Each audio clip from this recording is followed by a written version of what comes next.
Well, hello everyone. Welcome in once again to another program here on the Six Screens Telenetwork.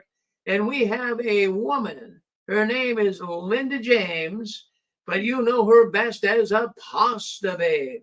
And she's a former Jehovah's Witness out of Southern California. And she's coming on tonight. And she does the program here every Saturday night. She burns the midnight oil. So let's bring Linda James, a pasta babe, on with us tonight. Hello, Linda. Hi, Rick. How are you? I'm doing good tonight. We had some issues earlier. We had some wicked storms come through here today, so it knocked the power out. And you can imagine, six computers going out at once. The internet went down, the cameras went down. But fortunately, I had a generator, a solar generator, that I was able to fire up. And we did the broadcast, the Touched by the Tentacles program earlier, and we got the juice back on now, so it's a million times better. Yes. Oh, that's wonderful. Is this the first time you've needed to use that generator? This is the first time we ever lost power in 18, Wow. going on 18 years, but we hit it tonight.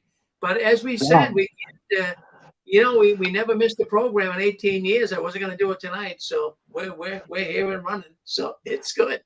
So rain or shine. Rain or shine. Storm. Well, Storm or flood.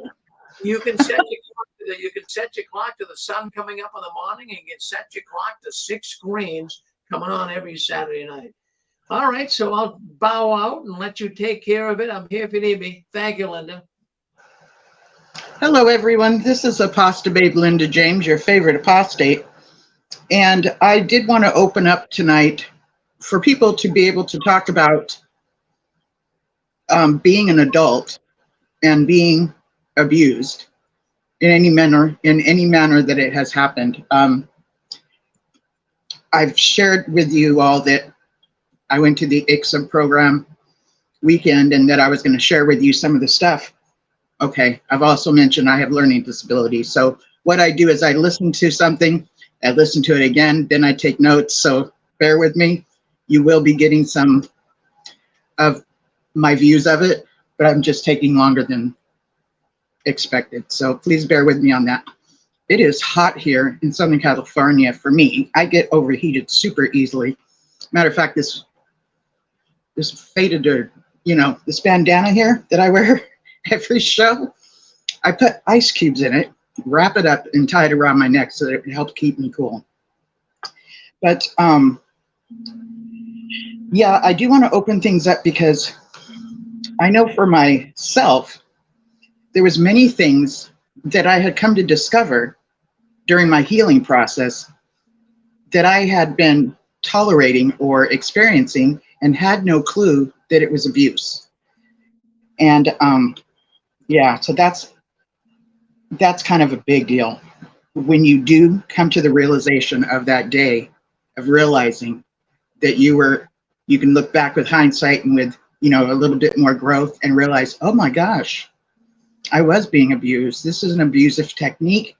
And then look at what part you played as far as and what I mean by what part you played, for me, what part I played was basically how I've been trained to do this dance of receiving the abuse and being okay with it. And I know that has to do with my upbringing of being involved in the organization. It's a high control, self-isolating group that taught me to think a certain manner, and within all of that, I had the mindset of I pretty much deserved it, or there must be something wrong with me. You see what I'm saying? So I think you can relate to some of that. Also, I don't know if this was brought up earlier because I took a nap, but a couple of years back, our very own Chessa Mannion was arrested and involved in with some other gentlemen that had done some pretty horrific things, and she was there and considered complacent. So that person, which I believe was considered her roommate, he got some time. She has been released with 5 years of probation. And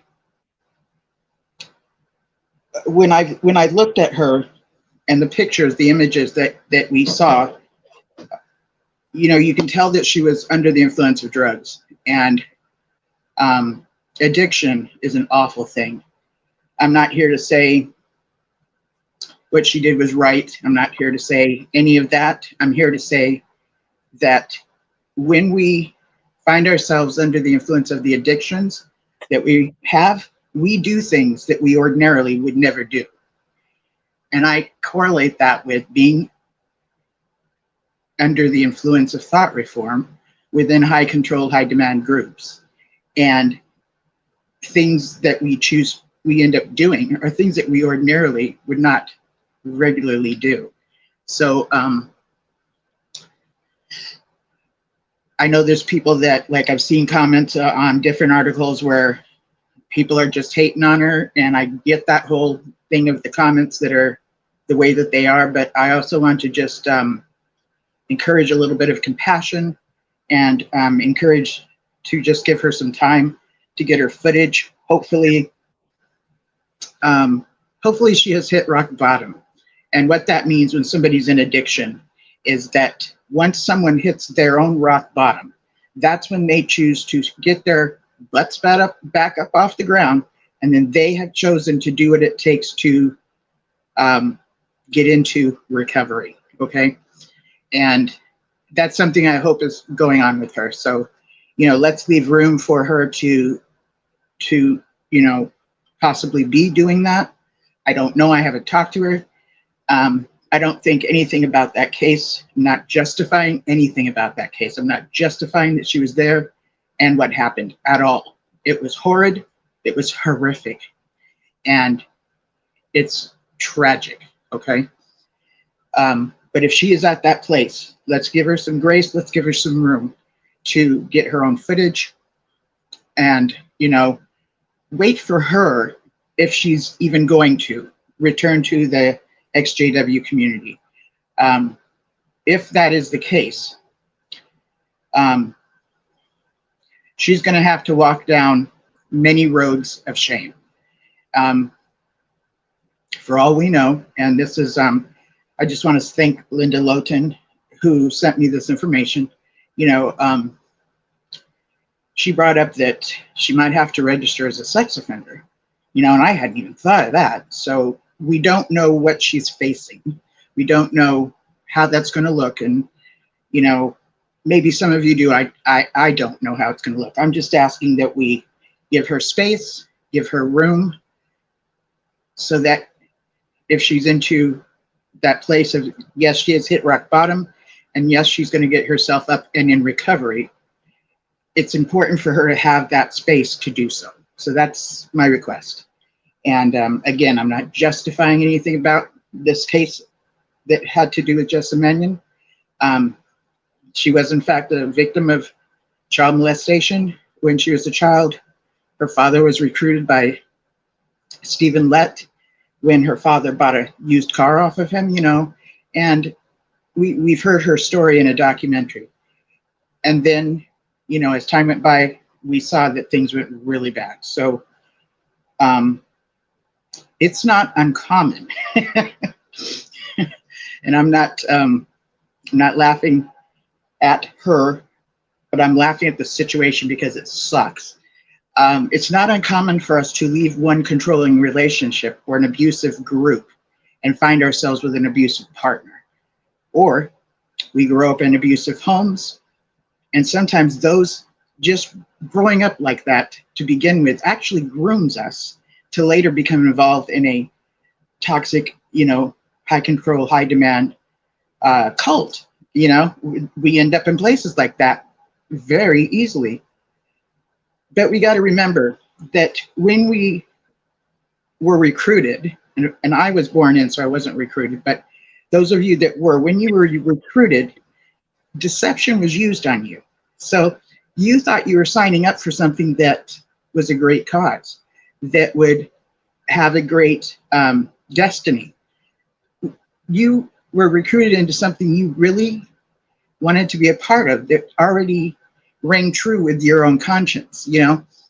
And if you were reached at a time of vulnerability, such as the loss of a family member, such as moving into a new town, such as leaving high school and going into college, there are certain times in one's life that they tend to be more vulnerable circumstantially to be recruited into either a one-on-one cult or a cult group, spiritual or political.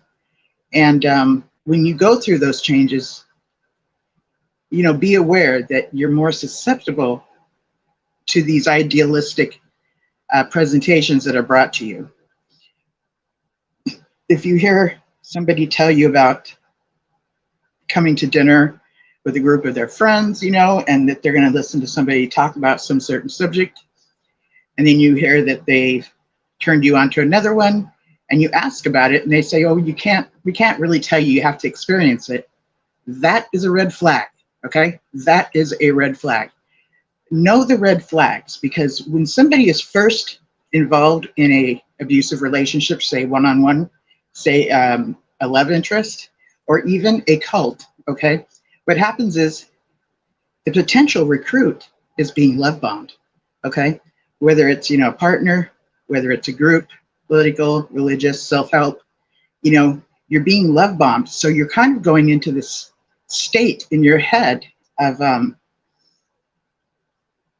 it's a nice high, okay? So when you're having that time of a nice high, and everybody's accepting you, they're talking about how wonderful you are, how you'll be a great asset to the team, blah, blah, blah, blah, blah.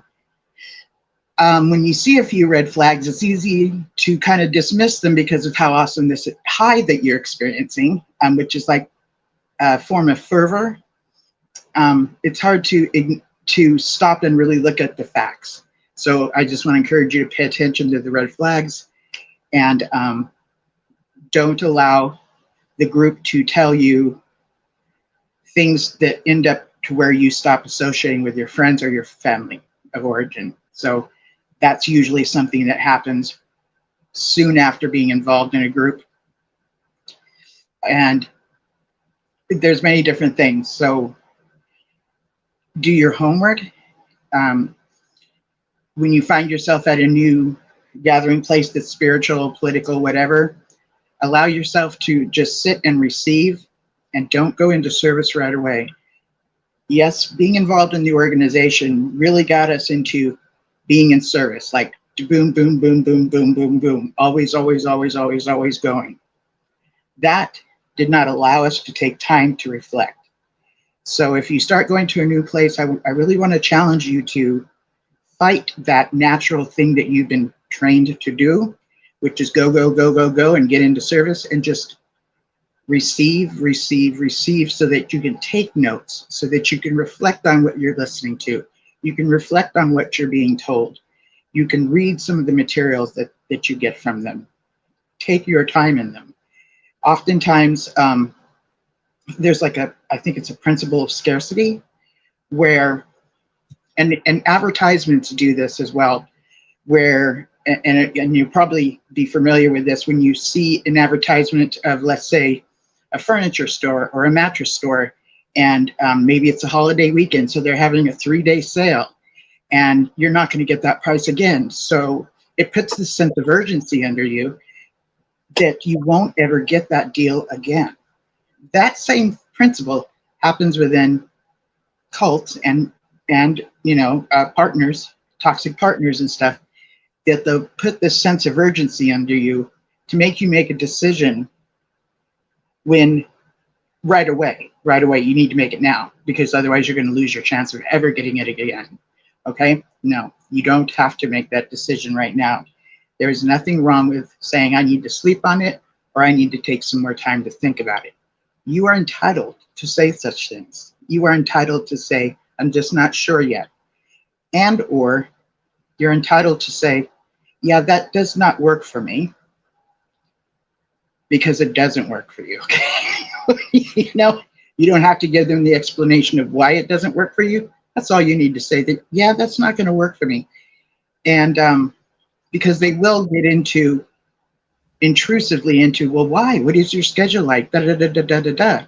And they'll literally get into what your world looks like so that they can fit in, either themselves or the group, into your schedule, often using the term of free time. Okay, you can do this during your free time. MLMs, multi-level marketing groups, do this all the time, which are the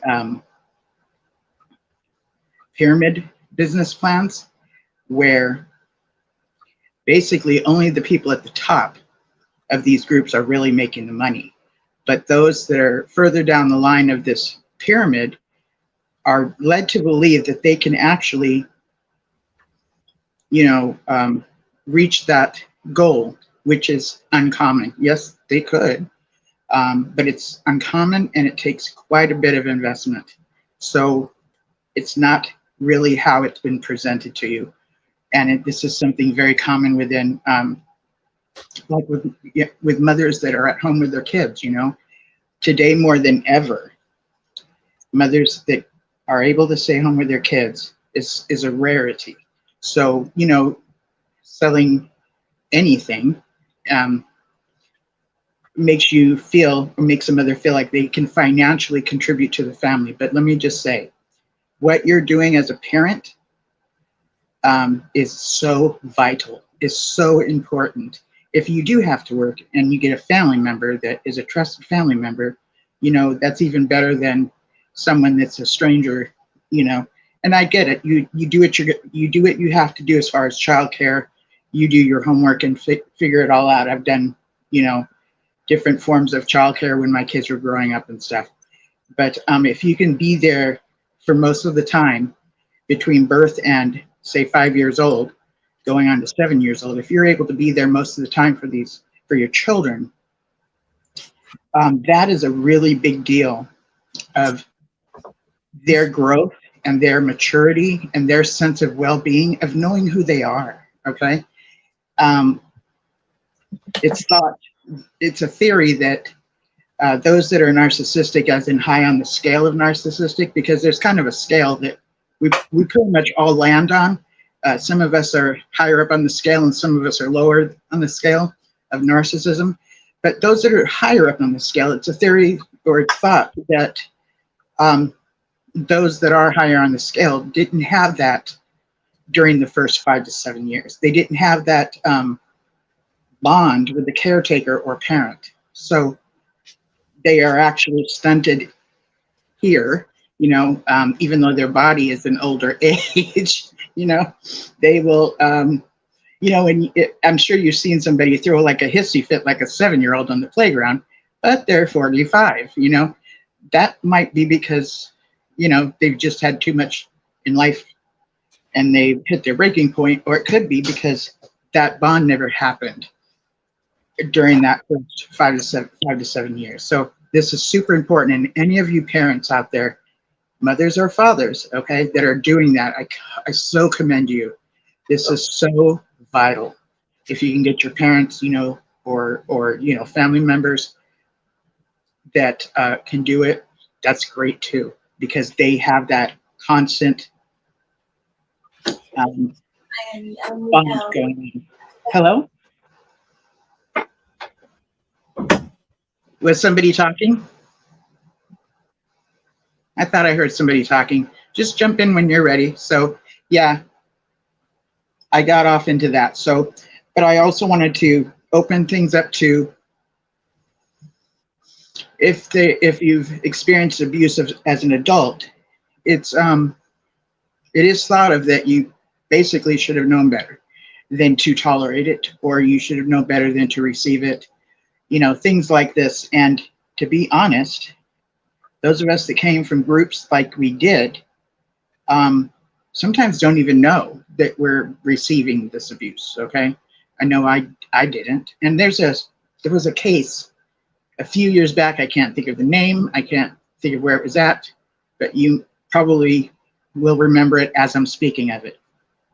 But this, I believe it's like a middle-aged woman, um, had taken a nap at a hotel room or something, and there was a brother there or something. And during the time she took a nap, she woke up to the brother raping her. Okay. Now that ended up being brought to the elders. And when she was asked if she screamed, well, she didn't. Therefore, she was uh, uh, considered a willing participant. So she got disfellowshipped. Well, because she got disfellowshipped, she didn't get to have a relationship with her adult children. Okay. She ended up suing the Watchtower over that, and did, after years, win. And I don't remember what it looked like. Another thing is, you might be familiar with that story. So that's an example of somebody that was abused and then got a totally abusive consequence, how it affected her relationship with her children, stuff like that. It's pretty Another terrible. thing, what? That's pretty terrible, and it's not justice, is it? Yeah. It's Yeah. justice one, though. Say The that court again? is pretty tremendous. I'm not sure if I'm understanding you. Say that again, please. I said the courts can be pretty tremendous when you win, but I said the way the elders treated her was certainly not justice. I agree. Thank you for saying it again for me. Yeah. Matter of fact, last weekend I spoke about that case of the $40 million. I spoke out of place. I spoke wrong. I know I started off saying I hadn't read the article yet, but basically I was saying that the organization will go years and years and years, and there'll be a whatever that's called, where they ask to do it over and over again. Go to Mike and Kim's channel. Okay. This is the 29th of July. What happened at the conference?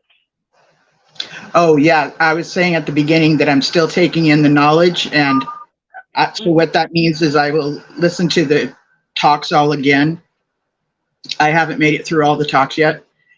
So I'll listen to the talks again, and then I'll listen to it again and take notes, because of my learning disability, it takes a bit longer for it to go from where it's at to into here, and then be able to share it with you. But once I do, I will have it. So I'm going to be taking a few more weeks with this. Write a little presentation of what some of the more interesting points were that relates to the witness audience.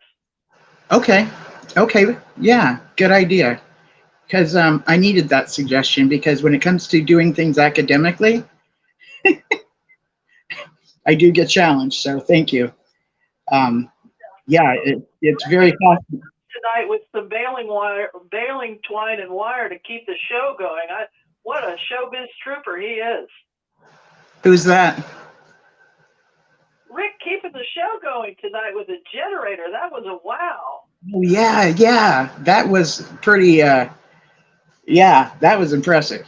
Yeah, that really was. That was pretty good with that low light, though.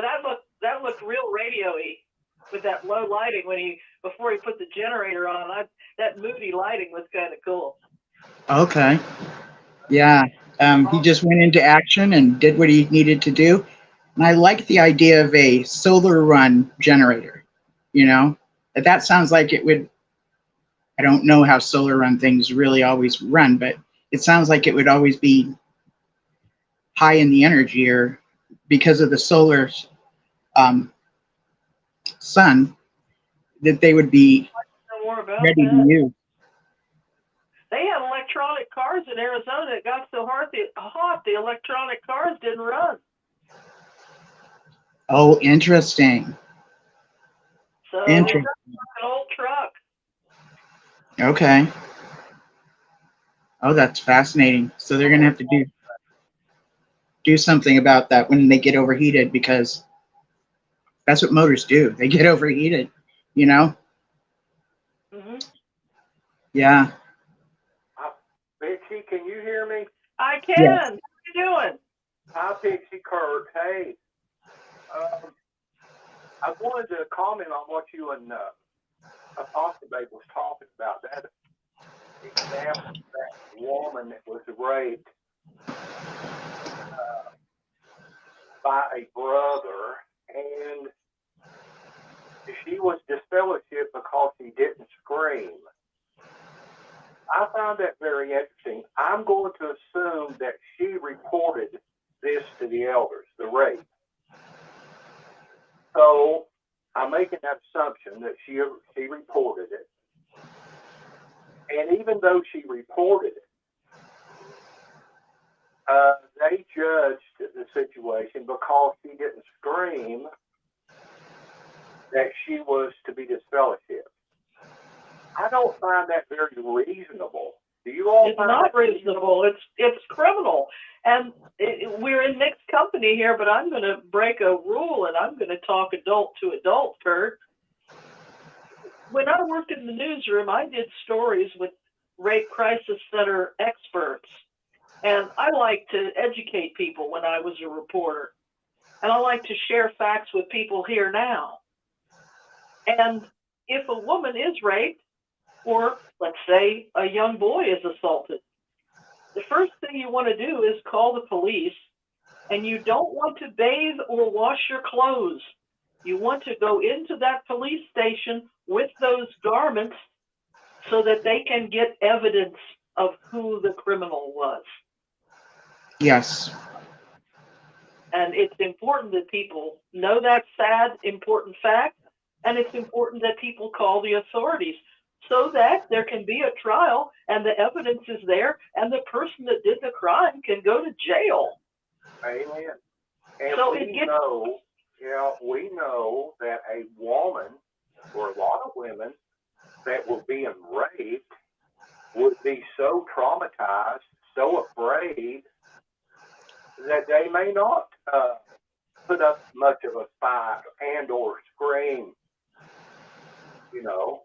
So right. I just find that, I don't know, I find that unreasonable that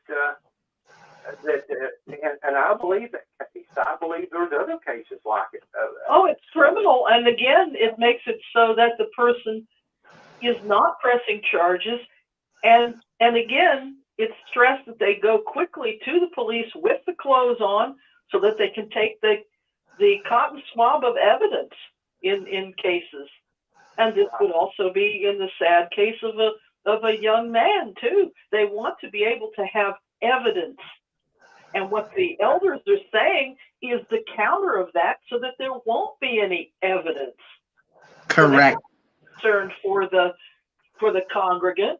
They're not concerned for the brother or sister's welfare. They're concerned for their own skin. Yeah, I typed in YouTube this week, just I don't know, maybe 3 days ago, child abuse in particular. I know we're talking about more than children, obviously, but child abuse in the Christian churches. What I typed in, and I went down, scrolled down through the videos. They may have been endless, which that's an exaggeration. Endless is not true, but I don't know. I must have scrolled past and stopped and watched 2 or 3. Mostly the Catholic Church. They had some videos on LDS, had some videos on the Watchtower, and the SBC, you know, Southern Baptist Convention, which they've they've got a case recently. Yes. Yeah, and so obviously, in these groups, so-called Christians, there are huge problems with sexual abuse, and not only sexual abuse, but child abuse in particular, in other forms of violence, and, you know, and not treating your children the way they should be treated. It's just a huge problem. You know, we would think that people that are Christian would not have those problems. They would just not have those problems. But obviously it's all over the world in these different groups. And we're 2,000 years past the time of Christ, and all these groups claim to be Christian. and all the other details. But And also the money issues of extorting money from elderly members, trying to extort property from elderly members. Then the LDS had a scandal recently of their finances that was on YouTube. So there's all kinds of people in there, and they should be preying, but it's PREY. They're preying on the members. Oh yeah, and Yeah. so much. And just think of the accounts of these things that's not been reported. If you went back 100 years, and you could, I don't, you could get that information, obviously, but just fantasizing of the abuse that went on, a husband abusing his wife that's in a church or Watchtower or whatever. Well, women have had 2,000 years of troubles, and it's only been in the last 40 years that those things have been brought to light. Yes, I agree. Well, I didn't hear you last week. You must have slept through everything last week. Well, I had trouble getting on today, and then I've had to have some dental work and some other things I had to deal with here, and I got my air conditioning. I'm so happy. Woo-hoo. That is right. That's yes.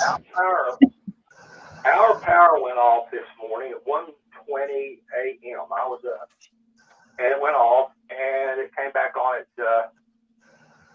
9:30 tonight. And boy, this house got hot. Because it's hot here right now. Yeah.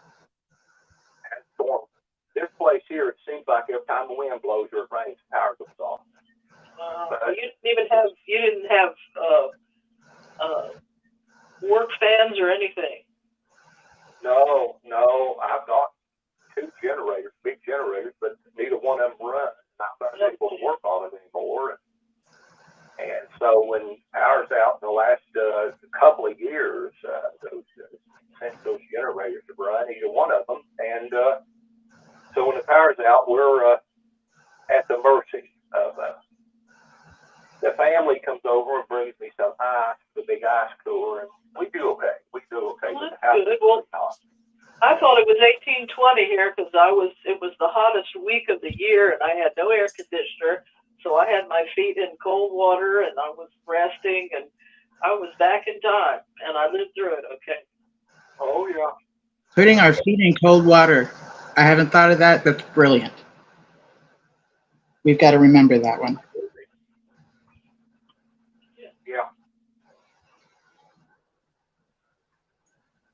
Those of you that are listening and that are not aware of the child abuse or any kind of abuse within the organization, and you're willing to see if this is in fact the case, just Google child abuse or abuse and then comma Jehovah's Witnesses and see what comes up and go from there. You'll be able to find all kinds of things. Unfortunately, in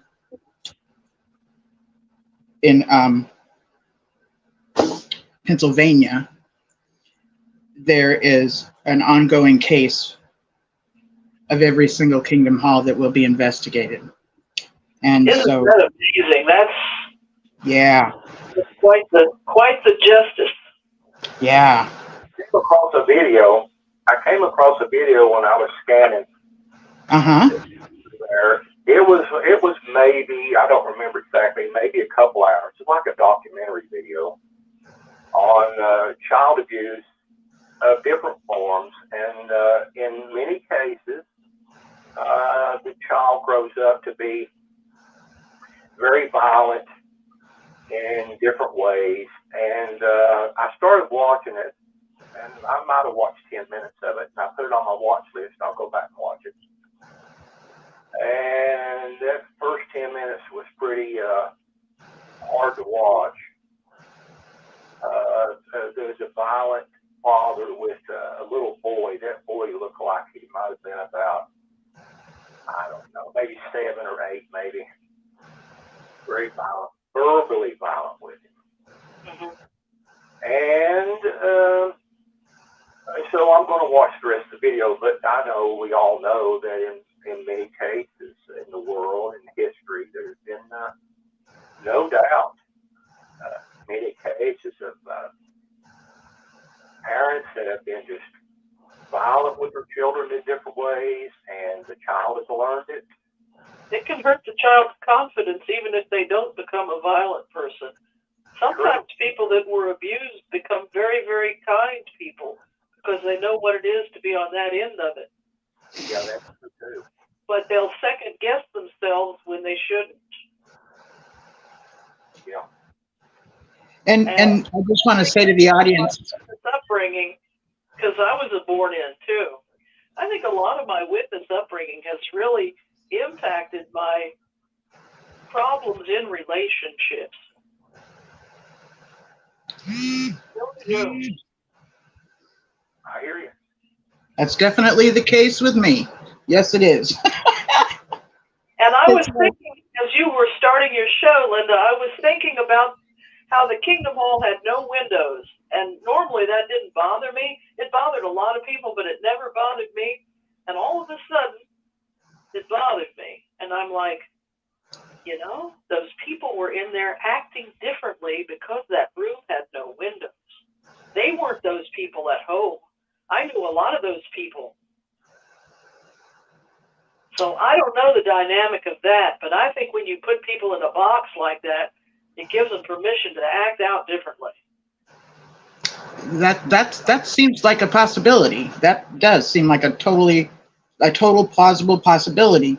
Also, too, so it's a form of Malua control. Like you're actually creating an environment, Yeah. so that if there's no windows there, then we don't look out the window and daydream. So it keeps us focused on what is being said at the platform, But I think it was also like if you had rats in a cage. I think the people they weren't being particularly Christian to one another. They were, Okay, yeah. fighting each other and gossiping and kind of stuck in that room together. And yeah. Yep. Yeah, and as I've watched different documentaries on different groups that are, considered cults and stuff or toxic, they talk about discipline with infants, with small children, and how the attempt that is going on is to break the will of this child or infant. And that's how they remain to have this undue influence over them for the rest of their lives, Yeah. Groups have got, in my opinion, these groups have got people convinced that if you are a Christian, for example, if you're a Christian, you cannot be saved in some way unless you're part of that group. That's a cult. You cannot do it at home. No. And I thank my parents for having vacations where we did not go to the Kingdom Hall on vacation. Me too. I thank your parents for that too. I've heard people say that when they were on vacation, they felt like they had to go to the Kingdom Hall. And my family, we didn't do that. And we did know that you could read the Bible at home and you could pray at the table, and that could be sufficient. So that was old school. But yeah, Kurt's absolutely right that what we've done is they're dispensing salvation. They're human beings. These elders are human beings. It's called dispensing salvation. They're telling us that they have power over us, and then the members give their power away. Yeah, I agree. This is hard to hear, that they take their power away. How do they give their power away, Dixie? Well, they're giving their power away to these elders that are dispensing salvation. That's the dynamic. They stand up on the podium and say, without us, without the truth, without us, you will not have an afterlife. Without us, you will be worldly. Without us, you'll just think about sinning all the time. And they're not giving us any way to be forgiven. They're not giving us any grace. They're not giving us anything that Jesus would say or do. They're being Pharisees. They're dispensing salvation to us. And if we don't jump through the hoops, fill out the little card and work ourselves to death, well, then we don't get the carrot. Yeah, yeah. Okay? Now, I was born in and Linda was born in, so we didn't have any choice. But the adults are giving their power away. I don't know how an adult would convert to that. If I had not been born in, I never would have converted to anything like that.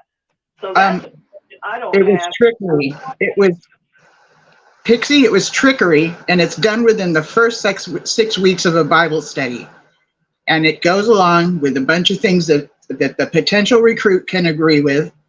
You know, usually the first or second Bible study, the Bible study conductor will tell the student that now you're going to get some feedback from your friends and family, negative feedback, and that's just the devil not wanting you to learn the truth. So, of course, when family does find out that they're studying, they're shocked and giving them the looks, right? Or telling them things, you know. So that's confirmation.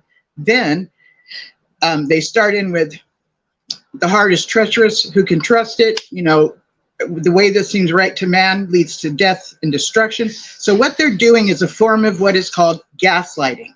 Gaslighting is to get a person to a place where they do not any longer trust their own decision-making skills, and then rely on somebody else's. Yes, I got that. That's the point where My sister in my home, she was demeaning me in front of my mother. And what it was kind of funny. It was like if you had two dragons in a cage. Yeah. Because my mother was very beautiful, but I believe she had either borderline or narcissistic personality disorder from the last medical report I had. She had some troubles, okay? So the Bible study lady comes in, and she thinks she's going to be the narcissist, and she thinks she's going to demean me. Well, it's funny. My mother could demean me, but nobody else could. Right? just a moment right in time. You're speaking truth. You're speaking truth. We had this battle of two dragons, and nobody was going to beat the Empress. She says, I want to hear my daughter's prayers. Don't treat my daughter that way. It was kind of neat after a lifetime of strange dynamics to finally stand up for me. It was like, wow, who are you and what did you do with my mother? It was funny, but it took another narcissist in there. It was two narcissists fighting each other. It was funny. That's funny. Probably a little confusing there. It confused you probably for about 5 minutes about what was going on.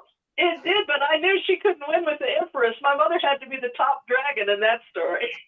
Oh, yeah. Yeah. So getting back to this point of where gaslighting is getting someone to hand over their decision-making abilities to somebody else, that's the point of being gaslit. And that's what the organization suggests during their first 6 weeks of their Bible study, is to stop relying on your own understanding and rely on what the organization suggests, okay? That's how they hand over their power.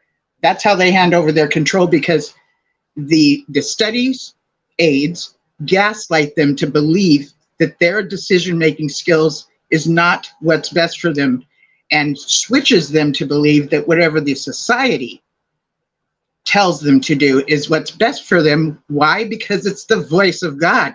God's always used an organization to speak for him to his people.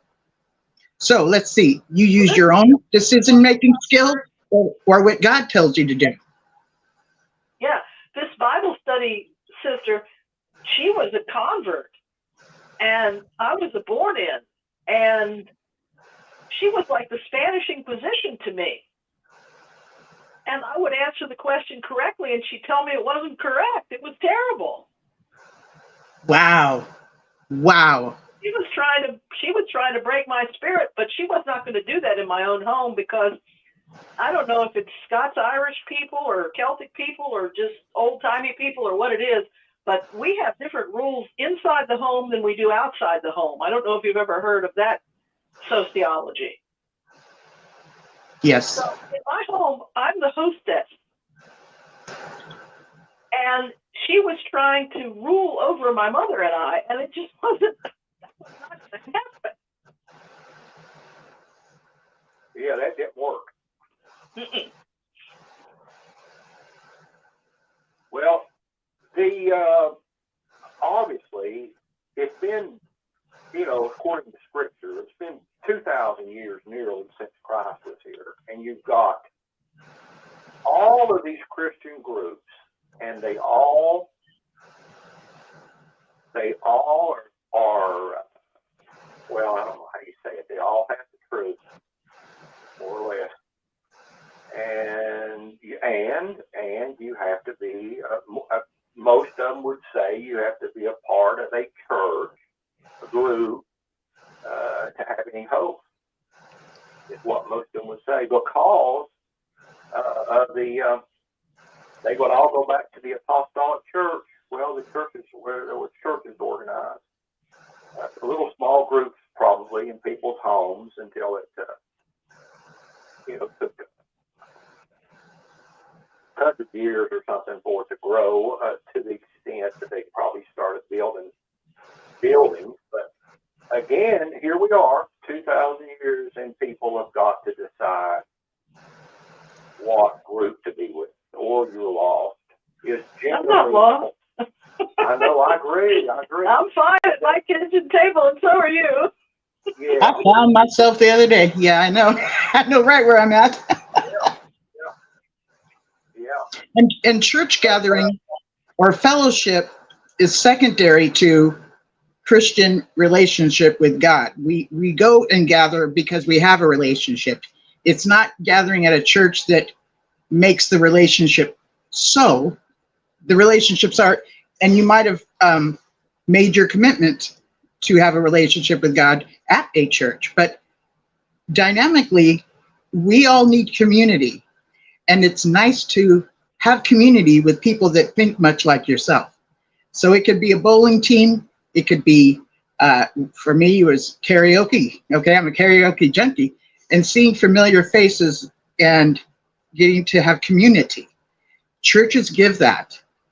And it's a nice thing, So, yeah. It was a lie what Rutherford said. You got to figure out the right church that God is using. That was a lie. That's not how this works. I hear you. I think sometimes these major churches have co-opted some of the smaller ones too. I was looking at a YouTube about the history of Protestantism, and I'm not so sure the Vatican doesn't want to own every soul in every church. In 1308, they had a papal bull that says we own every soul on earth. What is up with that? I've heard this. How? I don't know who's doing who. I don't know who ultimately has the power. It seems like they have a big power. But even with the witnesses, they used to say, oh, we're Protestants, or they used to kind of side with the heretics, like Tyndall and people like that. And I'm like, who are they with now? I mean, I have bigger questions. I have more questions than answers about all of this. Yeah. So they're not going to get 10 cents from me. There's not a church on planet Earth that will get 10 cents from me. Me too. I agree. Rick was talking earlier about tipping and how the Jehovah's Witnesses got a reputation for showing up at restaurants and such and really tipping poorly. So I just want to share that I was a hairdresser, and that's something within the service industry. Now, I never got to go to a hairdresser as I was growing up. My family couldn't afford it. But the first time I went into a beauty school to check it out because I was looking forward to becoming a beautician, my mother hands me a couple of dollars. And I said, what's this for? She says, it's a tip. You give it to the hairdresser. I never knew that hairdressers even get tips. I didn't know I was supposed to tip my shampoo girl and my hairdresser. And I had to learn to tip in a restaurant. And I had to learn to say thank you when someone brings me coffee. Yeah, yeah. So these are, so if we don't know, we don't know. But the fact, so TIP stands for to ensure prompt service. That's what TIP stands for. So when you see an entertainer at a piano and you see that big old glass, there's a few dollars that got put in there. This singer is giving us a service, right? So you get to choose whether you want to tip them or not. Somebody that brings you a meal is just as much of, they are just as much giving a service as the entertainer at the piano.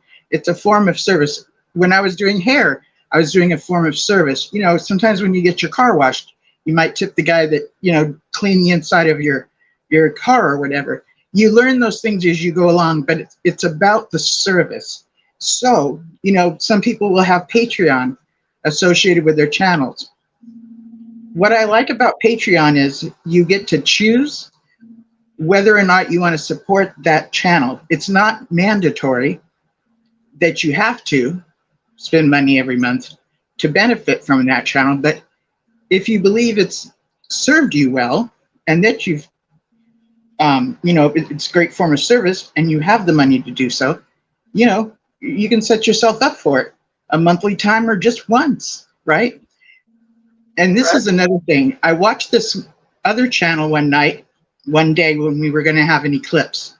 I found a channel of somebody who went live on location someplace to see the eclipse in a really well, where you could see it place. And I got to feel as though I was there. Okay. This guy did all the homework and everything to get into that spot to give me that experience. That was a form of service, I thought. That was so amazing because once the eclipse happened, you could see like it was shady and you could hear like there was a bunch of people there. They weren't like super close, but spaced apart.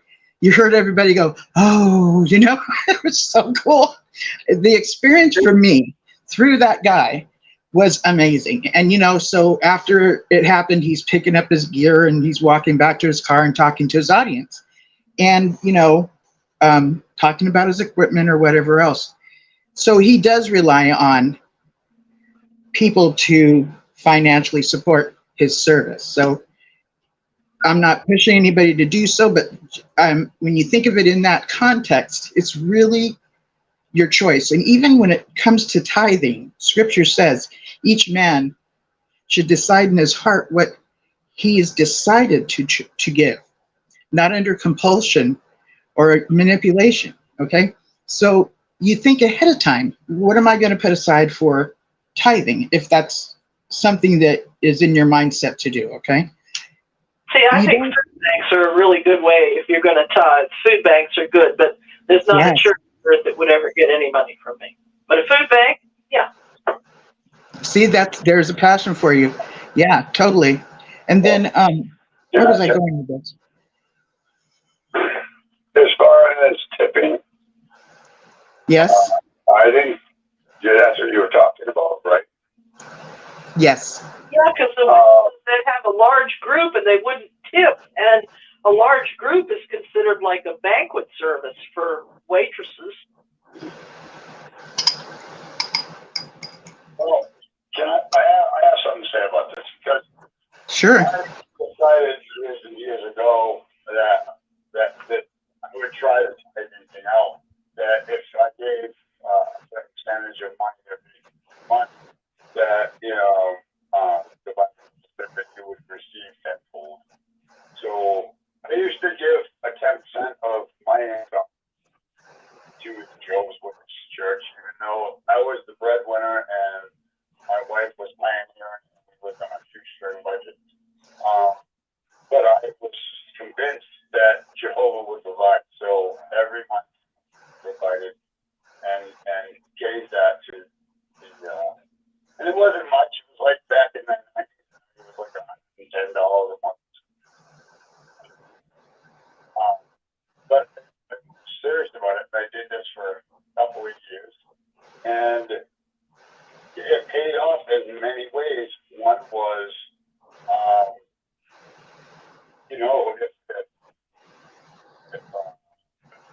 one was the respect of the elders.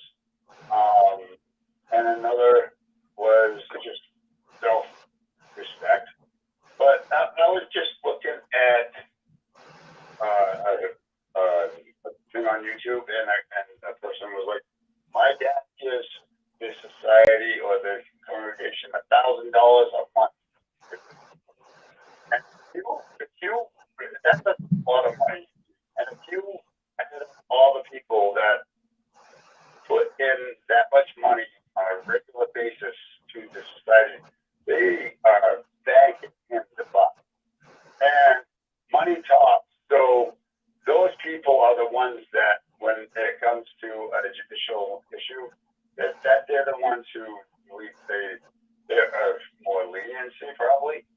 I don't think so necessarily. No, I do. Honestly, Okay. I do. Because, only because my personal experience.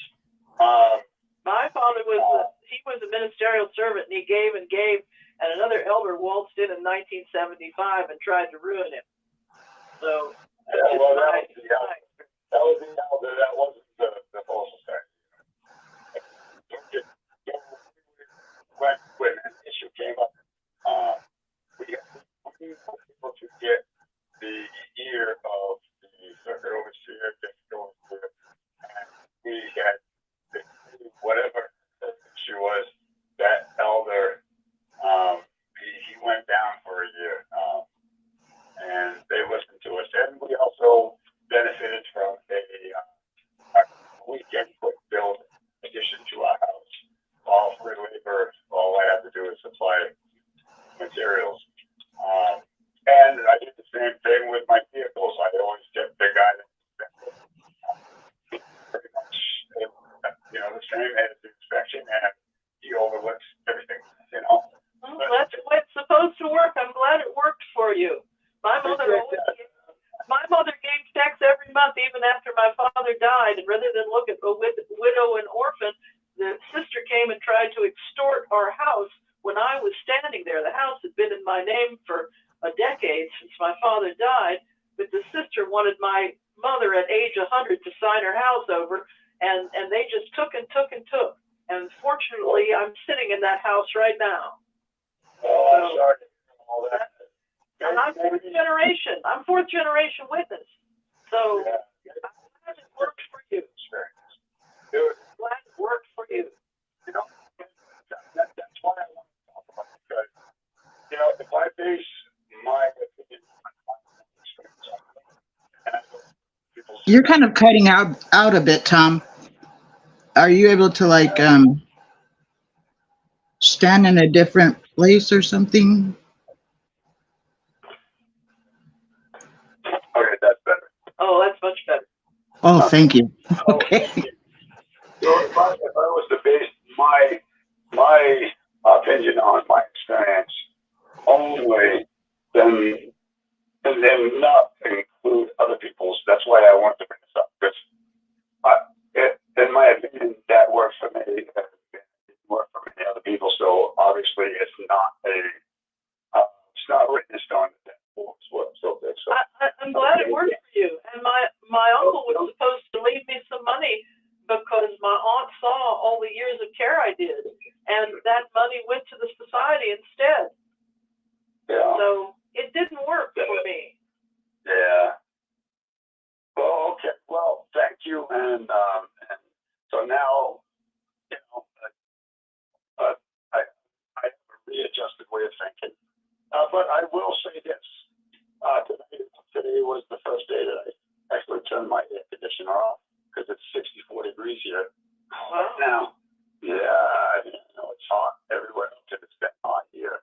But I just wanted to say, just about a half an hour ago, I had to turn my AC up because it was getting cold in the house. But I do think that principle of generosity works, Tom. Solomon said, "Cast your bread upon the waters, and after many days it will return to you."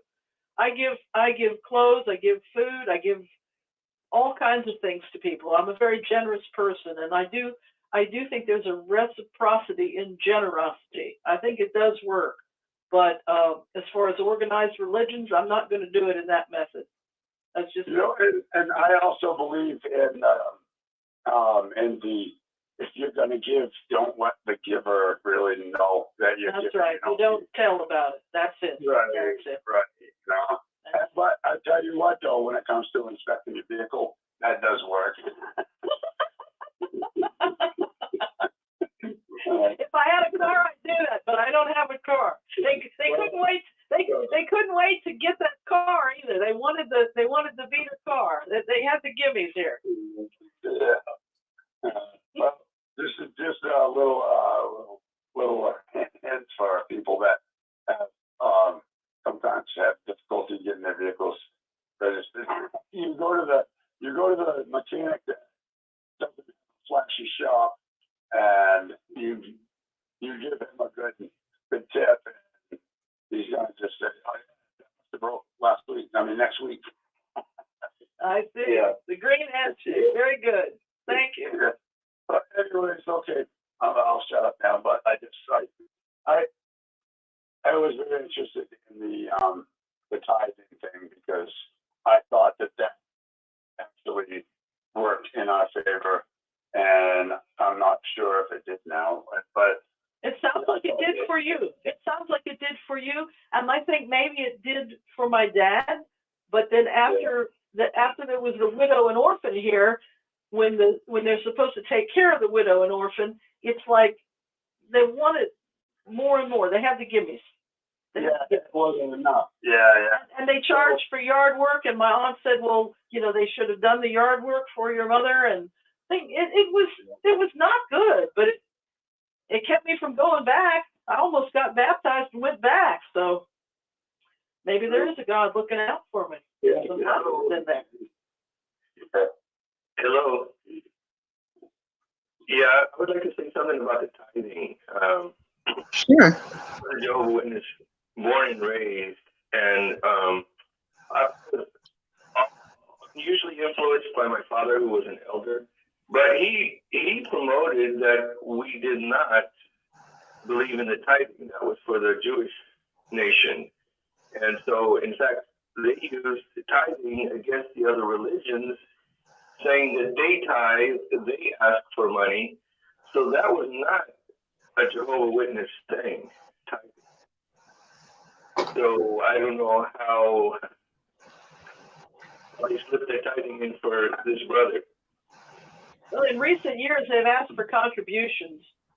Well, yes, contributions is different than, and yes, over the recent years, they're doing it more and more. But back in the day, that was new about asking for donations. They always say it was a voluntary basis. I remember those years, yeah. Yeah.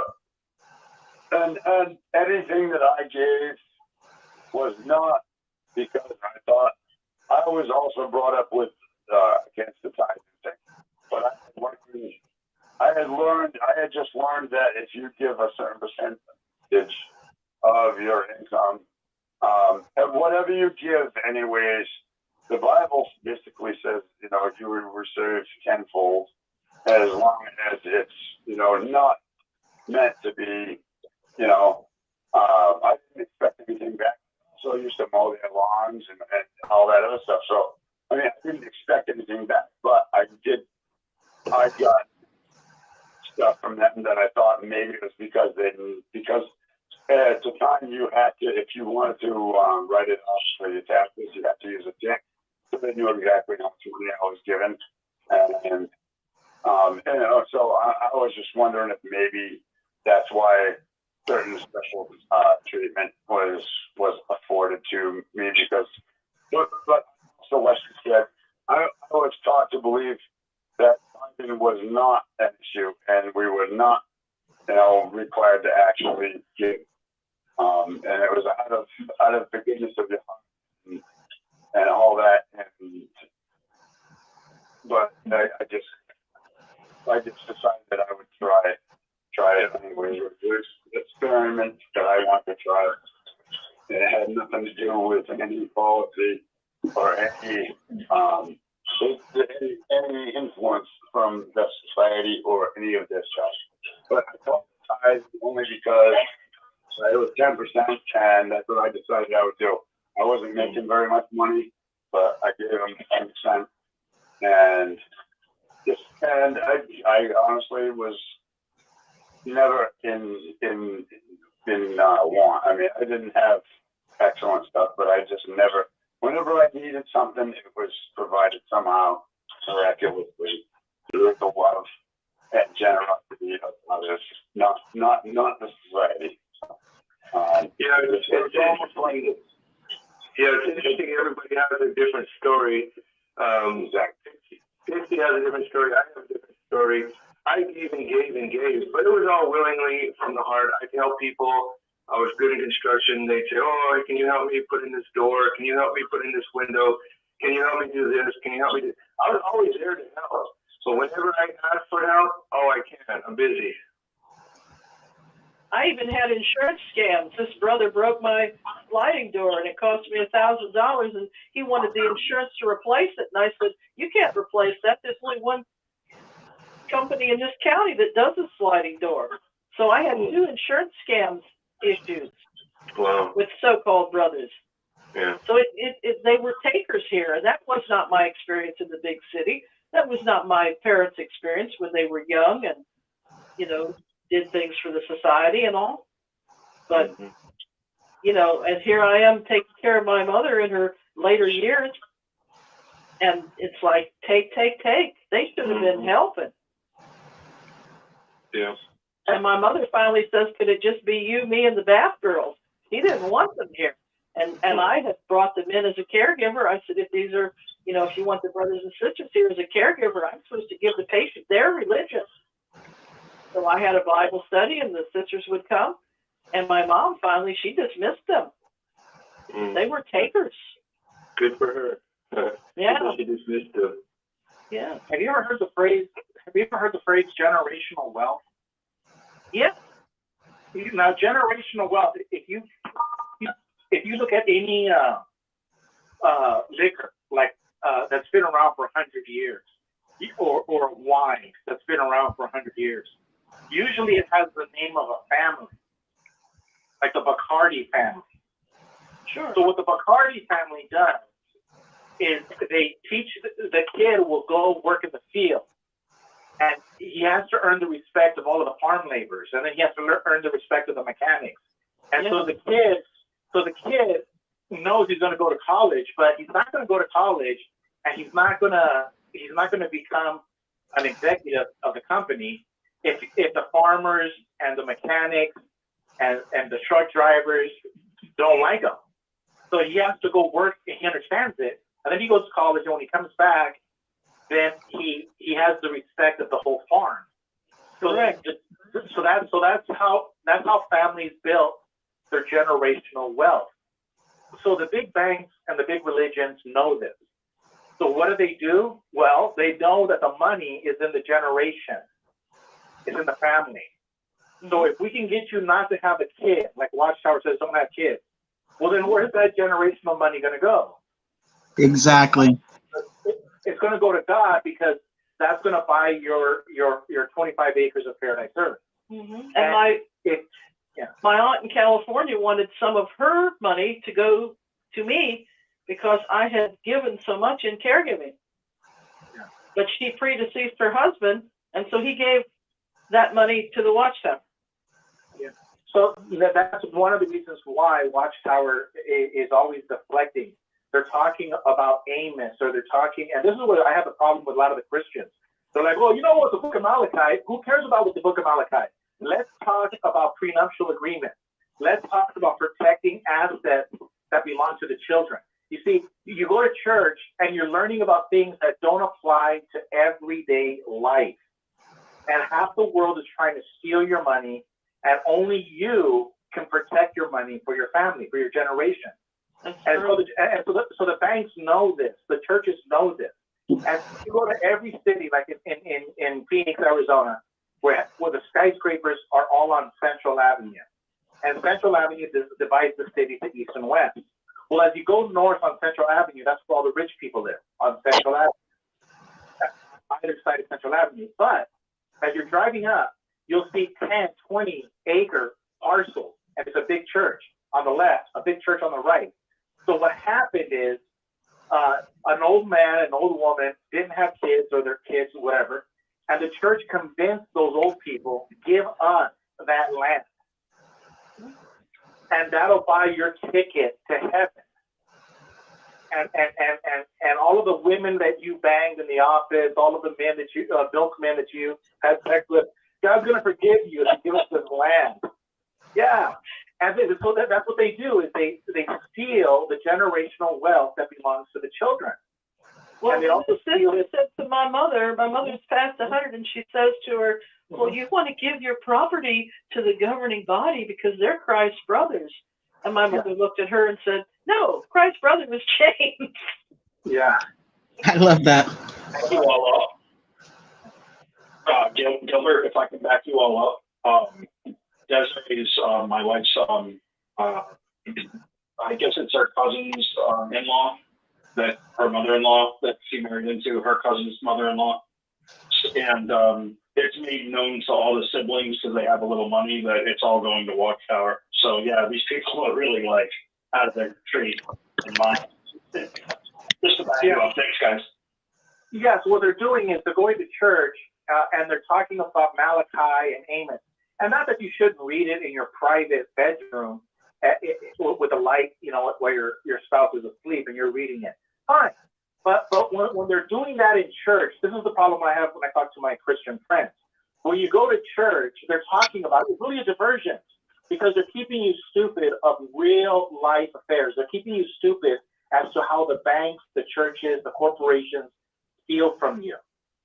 And my grandfather would always say that half the world is trying to take advantage of you and steal from you, and the other half is running away from the first half. And yeah, so that's what I'm saying is that all of this stuff like that you see in the churches, they're diversions.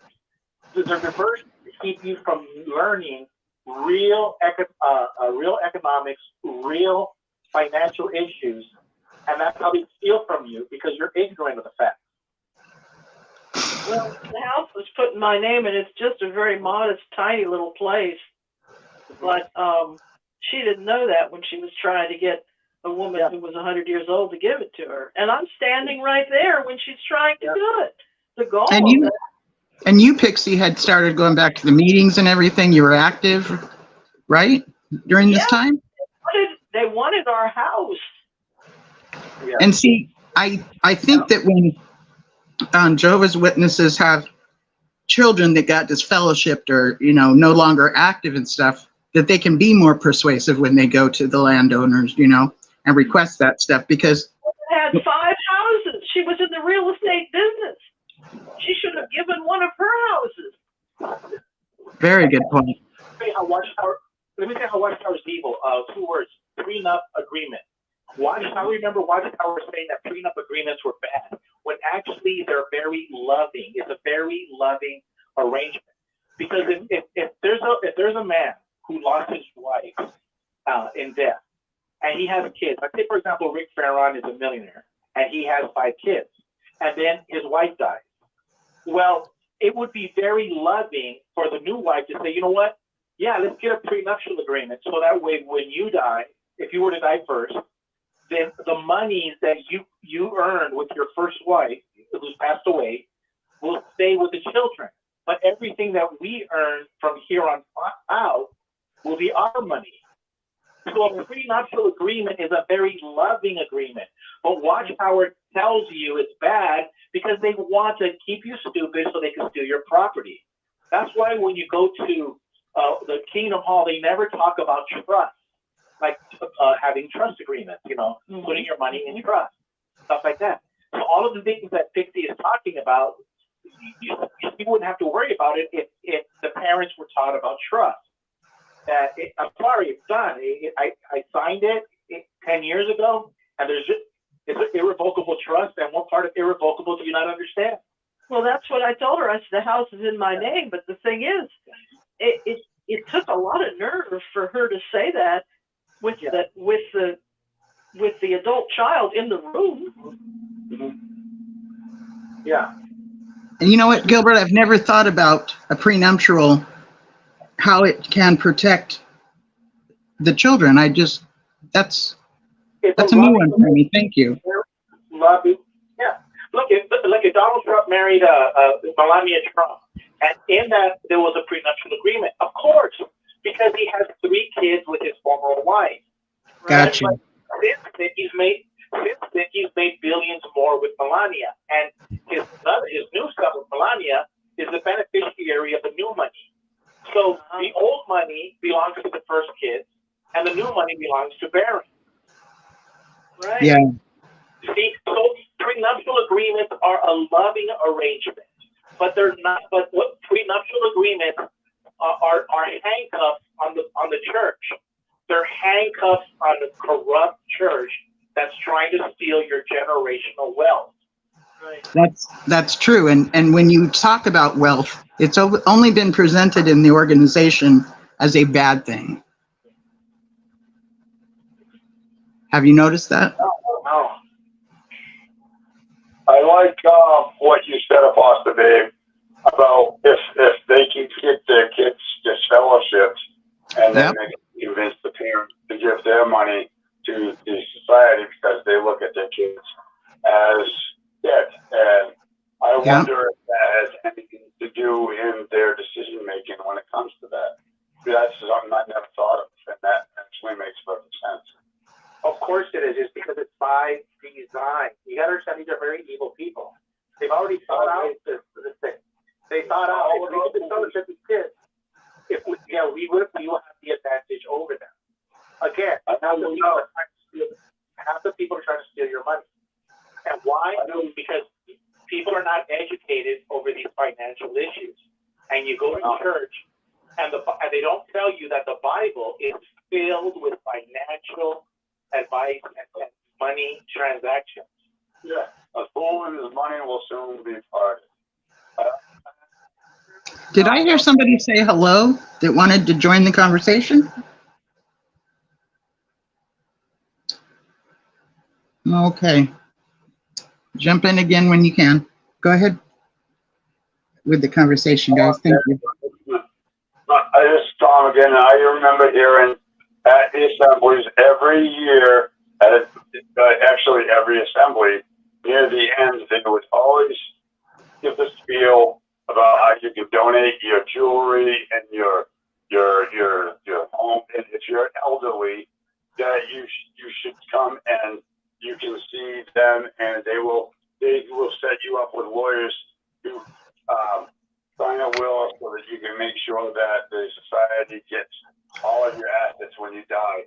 And I always thought, wow, that just seems so inappropriate and so wrong. But they did it every year, every assembly, anyways. And they you know why they want your jewelry and your finances? Like, say for example, your grandma has a Picasso. Listen, do you know why Watchtower wants your gold, your diamonds, and your Picasso painting? Do you know why? Why? If you live let's say for example you're a Jehovah's Witness in Venezuela, and you have 1 million Venezuela or Bolivian bolivars. Well, with inflation, runaway inflation, that it doesn't mean anything. It's worthless. But if you gave Watchtower 10 ounces of gold, 10 diamonds, and a Picasso painting, it doesn't matter what happens with the government. It doesn't matter where you are in the earth. It will always maintain its value. And smart, rich people understand that. Smart, rich people understand to put their money in things that will withstand the test of time and the hurricanes and the tornadoes and all of the acts of God. And then when it's all over, guess what? It's still worth something. So these rich people want, like he said after the assembly, they want your mom's gold. They want your mom's diamonds, Picasso. They want her 63 Chevrolet Corvette split window. Why? Because they will always be worth money, regardless of what happens in Ukraine. It doesn't matter what happens in Ukraine. The gold is still worth money, and Watchtower understands that. That's why they want your valuable things. Does that make sense? I find. Gilbert, did they take the scripture about widows and orphans out of the New World Translation? I don't know, but I'm going to look that up. Yeah. And there's a book, I can't remember who wrote it, but there's a book where it has like all of these Bible verses where money is mentioned. And the Bible is filled with financial education. But Christians don't know anything about it because they're too busy going to the Kingdom Hall, studying things that have nothing to do with real life. I think the Proverbs 31 woman In Proverbs, that's me. falls into that. Let me give you a real quick lesson of what they don't teach you on Watchtower, and I can do it in 60 seconds. if you get a $1 bill and you go to Walmart, you cannot buy a chocolate bar. But if you have 4 quarters from 1963 or before, Yes. silver, 63 and before, and they did it because they shot Kennedy because he was. But that's another story. You take those four quarters right now, and you can buy a case of Hershey's chocolate bars. So with a $1 bill, you cannot buy a paper. You cannot buy a chocolate bar. But with 4 quarters of the exact same money, but with the 63 days, you can't. Why? Because silver was money when Moses was alive, when Jesus was alive for 30 pieces of silver, and it's still money today. Rich people understand that, and they will not teach you that at school, at the Kingdom Hall. They will not teach you that at the Catholic Church. And all of the people that are listening, you go to church, they will not teach that. They will not teach you practical, everyday financial advice. Rare is the church that does that. You see, they purposely keep us stupid. They purposely. This is why it's growing on YouTube. All of these channels are growing on YouTube because guess what? That's church. All of those channels that are educating you on how to grow tomatoes, how to do this, how to do that. That's Yes. Yes, because they're empowering you. Yeah. Yeah, They're empowering you. that's quite so. I'm preaching here. I'm preaching to the choir. Always good to hear from Gilbert. So much wisdom there. I find it interesting how you were talking about the trust, Gilbert, and yet that's where the Kingdom Halls that get sold. Doesn't it go into the Kingdom Hall trusts? You know what? I don't think every Kingdom Hall in every state's different. I know before when I was an elder in Yuma, Arizona, the local congregations, held it in their own corporation. And, Yes. Yes, they do. Yeah, but what? But yeah, and that's what Menlo Park is so important because Menlo Park is an example of a Watchtower coming in and getting rid of all of the elders and disfellowshipping them, getting rid of them, and taking them off the corporation. But the state of California said you cannot do that if the intent is to sell the property. You can I can go and say I'm going to get rid of Linda. I don't want you there no more, Linda. Okay, that's fine. We can vote you out. But if I vote you and Pixie and Rick Farron out, just so we can sell the property like a hostile takeover, that's what Menlo Park is all about. They're like, no, you can't do this. Can you give like a little bit of a thumbnail, a description of that case for the audience who might not know about this one? Well, it's just Menlo Park Watchtower wanted to force them to do a remodel. They're like, no, we don't need to do a remodel, and we don't need to borrow any money.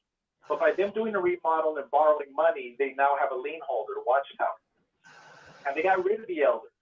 And the elders are like, no, you can't get rid of us because now you're doing a hostile takeover. You see, and so it went to court, and they're going to Watchtower's going to lose on Menlo Park. Watchtower's going to lose big time. So now you have a bunch of elders in Menlo Park who are no longer Jehovah's Witnesses who are on the board. So this is very interesting. But it's just outright theft. So Did you say they're going to lose? Like the case is still open, or didn't it already go through? Yeah. Okay. No, they're gonna. Yeah. But that's what Watchtower will do. They'll keep everything like in the local congregation name. I don't know how they do it now, but they'll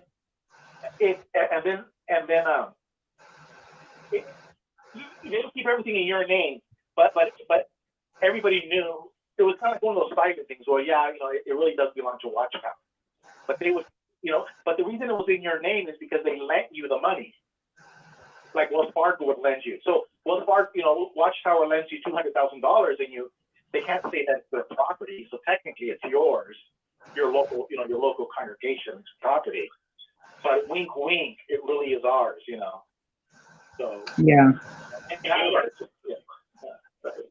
Hey, Gilbert. But, yeah. Do you think that the governing body are in bed with the globalists? What the Bible says it. New World Translation. What's that? The Bible tells you they are. New World Translation. Yeah. What else? What other proof do you want?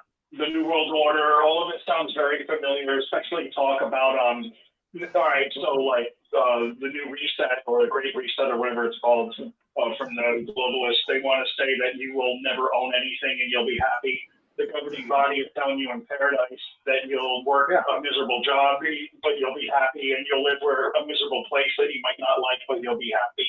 Same thing, in my opinion. Yeah. But I wanted to get your take on it and possibly as well. Well, hey, Linda, look at that question. He wants to know if Watchtower is in with the New World Order. Check this out. Imagine if a woman tells her husband, "Are you cheating on me with your girlfriend from high school?" And what's her name? Let's just say her name is Mary, right? "Are you cheating on me with Mary?" And the husband says, "No, I'm not. She's driving a car with personalized plates that say Mary." That's Watchtower. Their Bible says New World Translation. It's what more proof do you need? No, honestly, honey, I'm not cheating on you, but I have Mary's name in a personalized plate. What other proof do you need?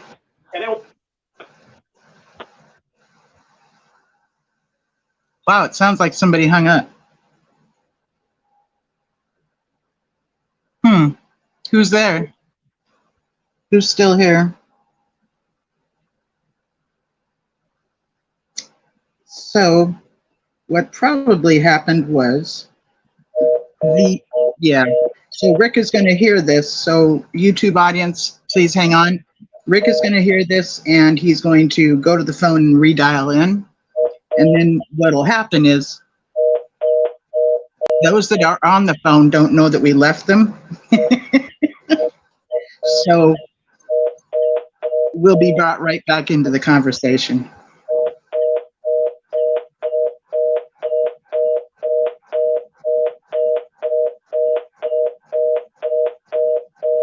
So, Rick, if you can come to the phone and redial, that would be great. I probably should have asked beforehand.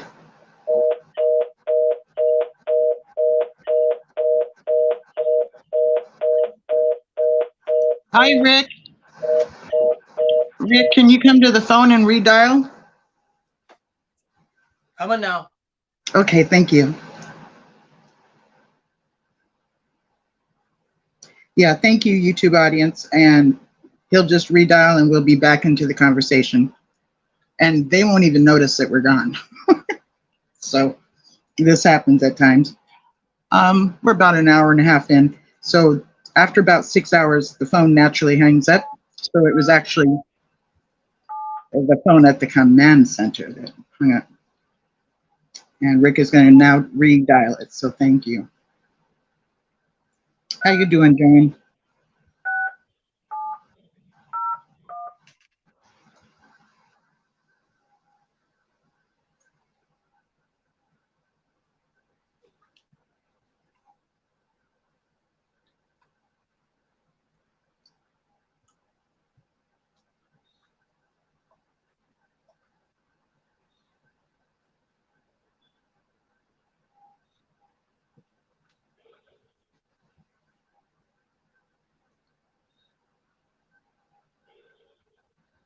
It looks like here on YouTube we have 23 people watching, and that's a good thing.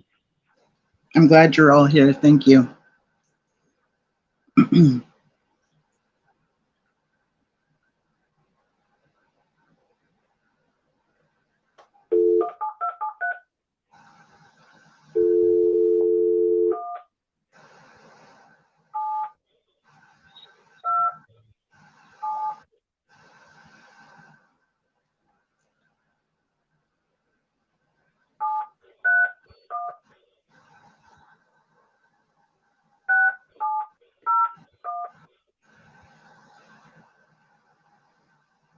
Welcome into the live 6 Screens conference calls.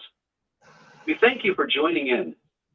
To speak up and talk, press *6 on your telephone.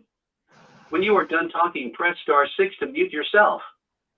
Remember, when you are unmuted, your phone is a microphone and picks up on all noises in the background. We hope you enjoy the programs tonight. You will now be placed into the conference. If you are the host, please enter your. Thank you. There are 13 participants in the conference. Recording did not start because your storage is full. Please log in and delete recordings or purchase more storage from your account. There is no such thing as an account. So the caller's right. That's what they do it. The Thanks, only Rick. for something like this is real simple. But you would have to get the body of elders that are aware of what's happening. And the local body of elders would have to sell their property to another corporation that they just made. So let's just say, for example, you have 2 congregations, and the elders know Watchtower is trying to steal our property. So that the elders go and form a new corporation, and they call it, the local church of Phoenix, Arizona. Okay. And then what they do is they sell it to the other church. So they basically, they just transfer it from one institution to the next. And then Watchtower is going to bring in their lawyers and say, no, you have every right to it. I'll give you an example. You have every right to sell your home to your son. You go to the site and go and you sign a quick claim deed and you turn it over. Now your son has it. You have every right to do that. So the Jehovah's Witness elders have every right to move the Kingdom Hall out of the Kingdom Hall name and just say Phoenix, Arizona. We're Phoenix, Arizona Church. Just change the name. And you have no affiliation with Watchtower. You just completely just do it. But you would have to have the local elders who are in on it, who are, have like they would all have to work in unison. And that would be very hard to do because there's going to be one elder who's going to squeal. But Right. It can be done. And it might not be over. Can I add something to you that really struck me what you just said? It's a con what you're talking about, right? And Michael Franchise, he was with the Italian mob in the 80s, and his family, his father before him they were both made men. His father was in prison. Michael Franchise was a captain in the mafia in New York, and he had a scheme going where what he would do is he would give the cheapest gasoline in the neighborhoods to New York, and what he did was he wouldn't pay the taxes, and so what would happen is the government would come along and they would come down to shut him down and he just put it in somebody else's name, and he just kept switching it out and just kept switching it out, and the guy extorted millions of dollars. The neighborhood loved him because he gave the cheapest gas, but unlike that. Watchtower, they're doing a similar scheme just as what you're talking about by constantly changing ownership and just, they're finding loopholes is what it is. That's mafia tactics. That's criminal thinking. These guys are criminals. They're crooks. They're no different than the mafia. The only difference is they don't kill. But how do they kill? They blackmail you to death. They make you wish you were never born how dare you disrespect our rules and regulations. They're worse than the mafia. I'd rather work for the mafia than the Jehovah's Witness any day of the week. We should get paid. The witnesses they extort money out of you and they don't pay you. Anyway, Taylor, I think we're on to a really good point, y'all. Linda, thanks. You guys got a great show. I'll bail out. You probably, if you're a good mafia guy, you probably could ask for early retirement. You say, hey, Bob, can I get an early retirement? And, yeah, sure, Did you know that the mafia tried to get Watchtower involved with them? Oh, yeah. During the building process in New York, Brooklyn, they tried to get them involved because they saw that they could get free labor. And Desiree and I always talk and joke around and we go, oh, all you got to do is say, you it for Jehovah. Oh, and you can get whatever you want. Yeah. But they dropped the dumpster off to the organization and they rejected it. The one thing I don't understand is because if I were like advising the governor, the attorney not the Attorney General, the Secretary of State in every state has has the authority over these banks.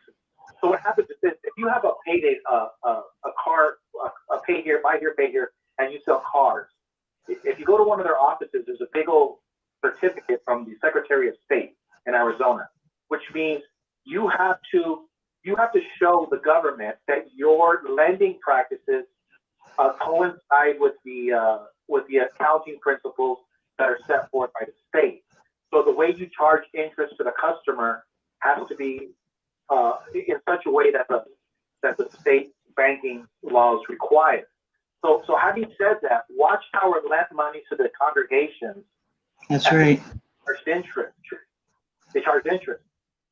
So by doing that, they have to register with the state because they're acting like a bank, just like a car dealership that does, buy here, pay here. So one, I would say, did you register with the state to lend money? And then also, if Wells Fargo were to give you a 30-year loan and then you paid it off, and then Wells Fargo says you still, we own the home, we're going to sell it and keep the money. I mean, I would do an investigation on Watchtower. Even if we didn't win, I would just broadcast it all over the news. These people are lending money to the local congregation and then selling their properties and keeping the money. Imagine I believe that was already exposed, right? Imagine if you got a car. Yeah. Mm-hmm. Hi, Steve. This is Connie. I wanted to ask you a question. You're talking about the congregation that was down in Menlo Park in the San Francisco Bay Area. I grew up in the San Francisco Bay Area, and that congregation, or Menlo Park itself, was about 45 minutes from where I lived. I lived in South City, South San Francisco. So I was going to say, how is that standing today? Because Bruce Reditich was one of the elders that was in that congregation, and I've always wondered if he is still in the organization or if he left. I'm just curious. I don't know what. Mm-hmm. I know all of the elders have been like disfellowship or they've been disfellowship or removed. But the litigation. So what happened is it's in the court system that. And it was basically that what so the litigation is, hey, you cannot remove me as a board of directors, you cannot remove me from the corporation, the local corporation. And so Watchtower says, no, we got a new secretary. And you're like, no, I'm the existing secretary. And so they're fighting it all the way. It's going to go to the Supreme Court if Watchtower doesn't just back down. But I haven't checked on it lately, but I know it's the last time I checked, I knew it was going to be a long, tedious process. Yeah. It was done in that, that's for sure. I mean, I wasn't aware of it until, I don't know, maybe 5 years ago or something like that. I was really surprised. But you're absolutely right. It was a complete takeover. And from what I recall, was a brother who was, of course, an elder, and his son, I guess they were 2 elders, and they absolutely just stood up and they said, no, we are not. What had happened, from my understanding, is that they wanted to, Watchtower said, brothers, you need to take out a loan because you need to improve the parking lot.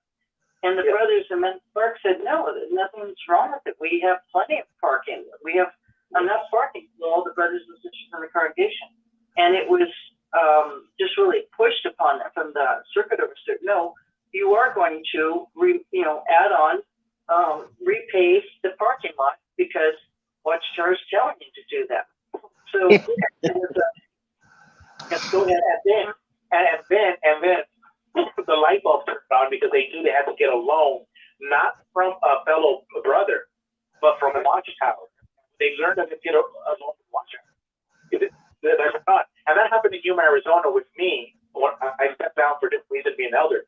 I had purchased a property, but I purchased it with individual funds. There was a wealthy Jehovah's Witness who gave me $50,000, and I had $40,000 in cash that I had collected from the congregation. I bypassed Watchtower altogether.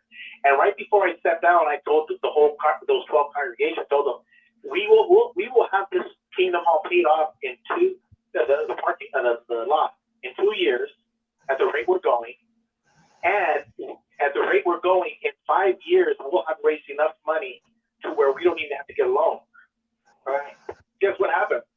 The elders, Watchtower sent, somebody. I had stepped out for different reasons, and they made a big scandal, like if I was stealing money and nothing happened. But the point was real simple. 20 years, 15 years later, they're still making monthly payments. They don't want any. Once an elder is saying, we can do this on our own. We don't need Watchtower's money. No. Watchtower is going to be the lien holder. Right, exactly. Watchtower is going to be the lien holder.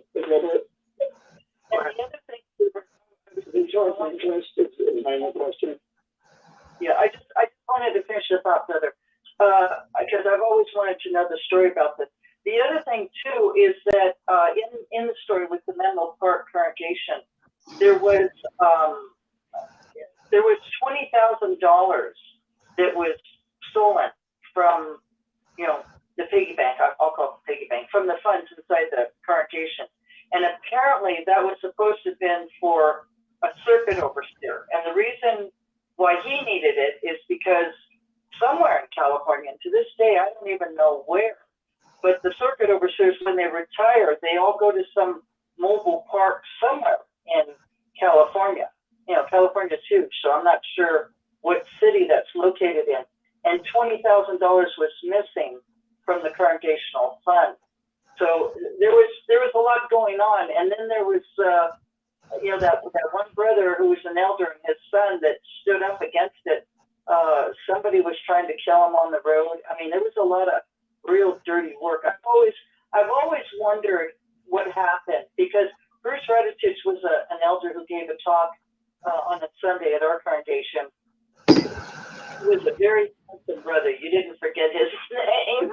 But anyway, and he was in the Menlo Park congregation, he and his wife and family. And when I found out that was the congregation that had this issue, I always wondered if he's still a witness or not. So I really appreciate your insight on that. But I'd like to know how it all turns out, that's for sure. Because like I say, it was only about 45 minutes from where I live. Yeah. So are you saying that case is still open? It hasn't finished yet?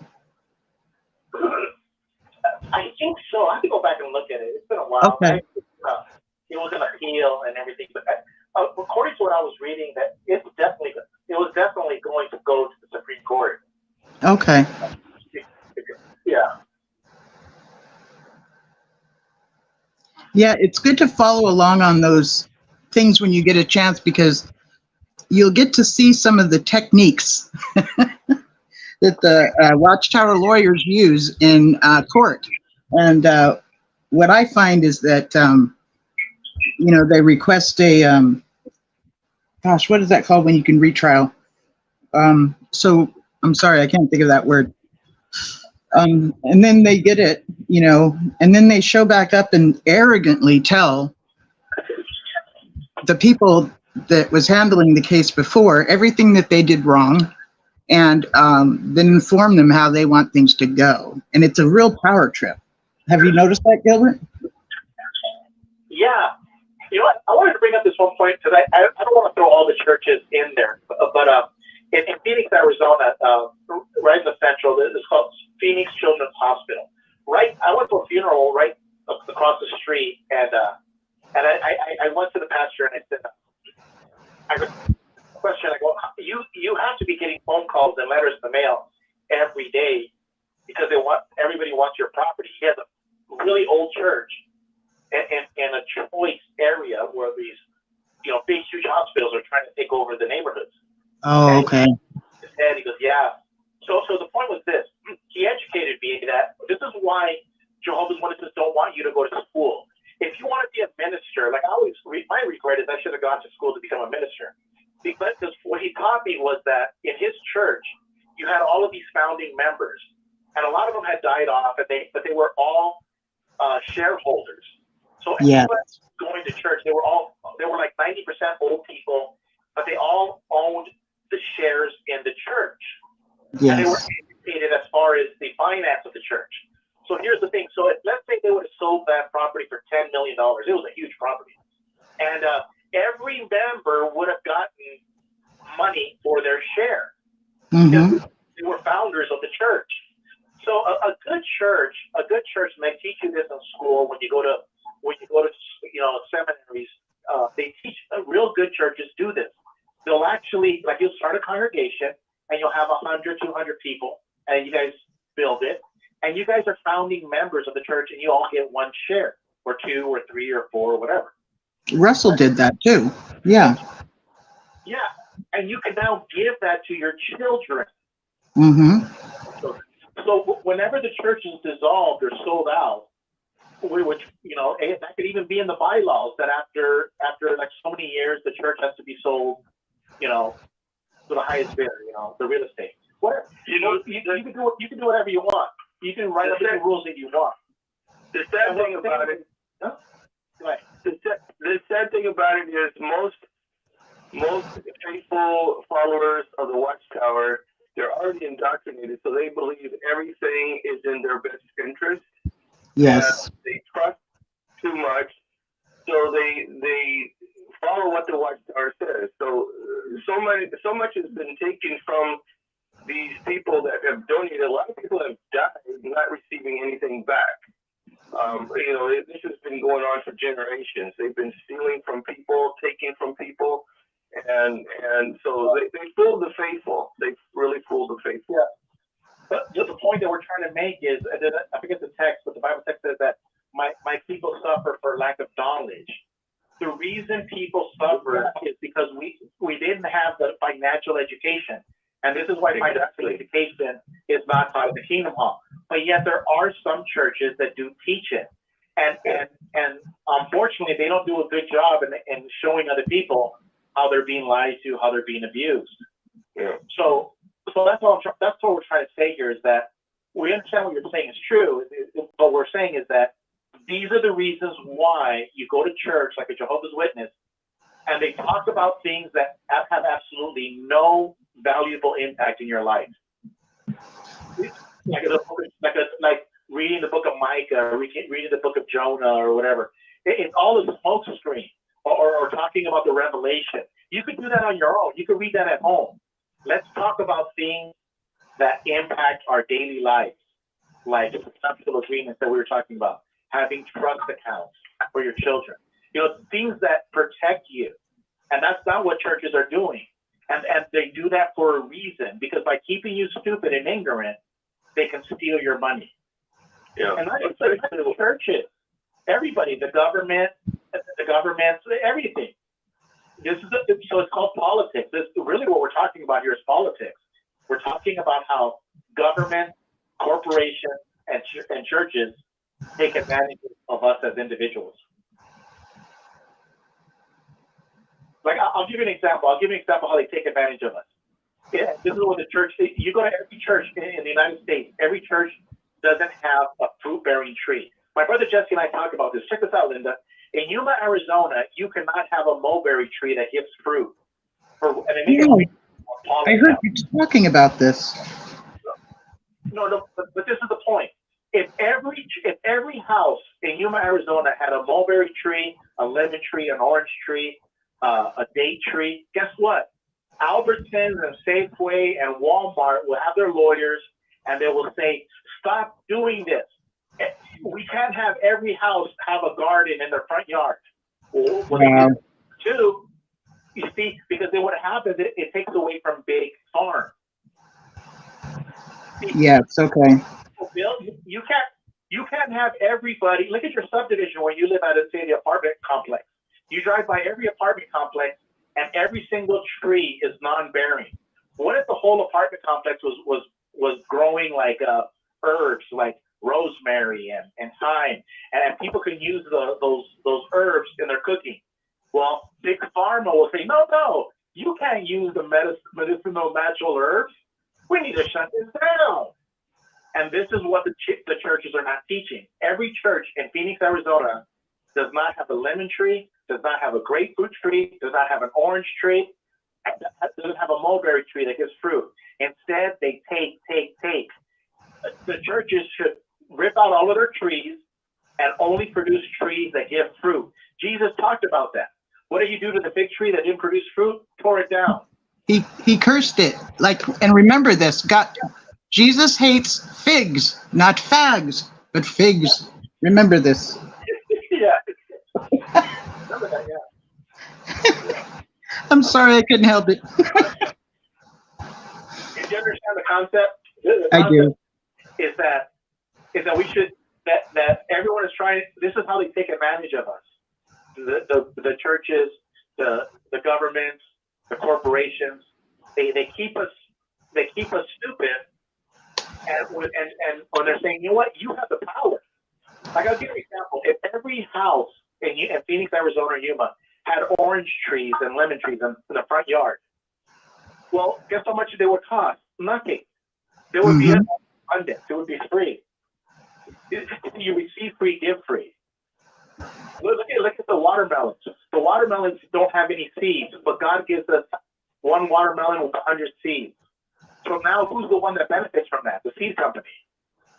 And more benefits from that. You see? But if everybody planted watermelons, well, guess what? We'd be giving away watermelons for free.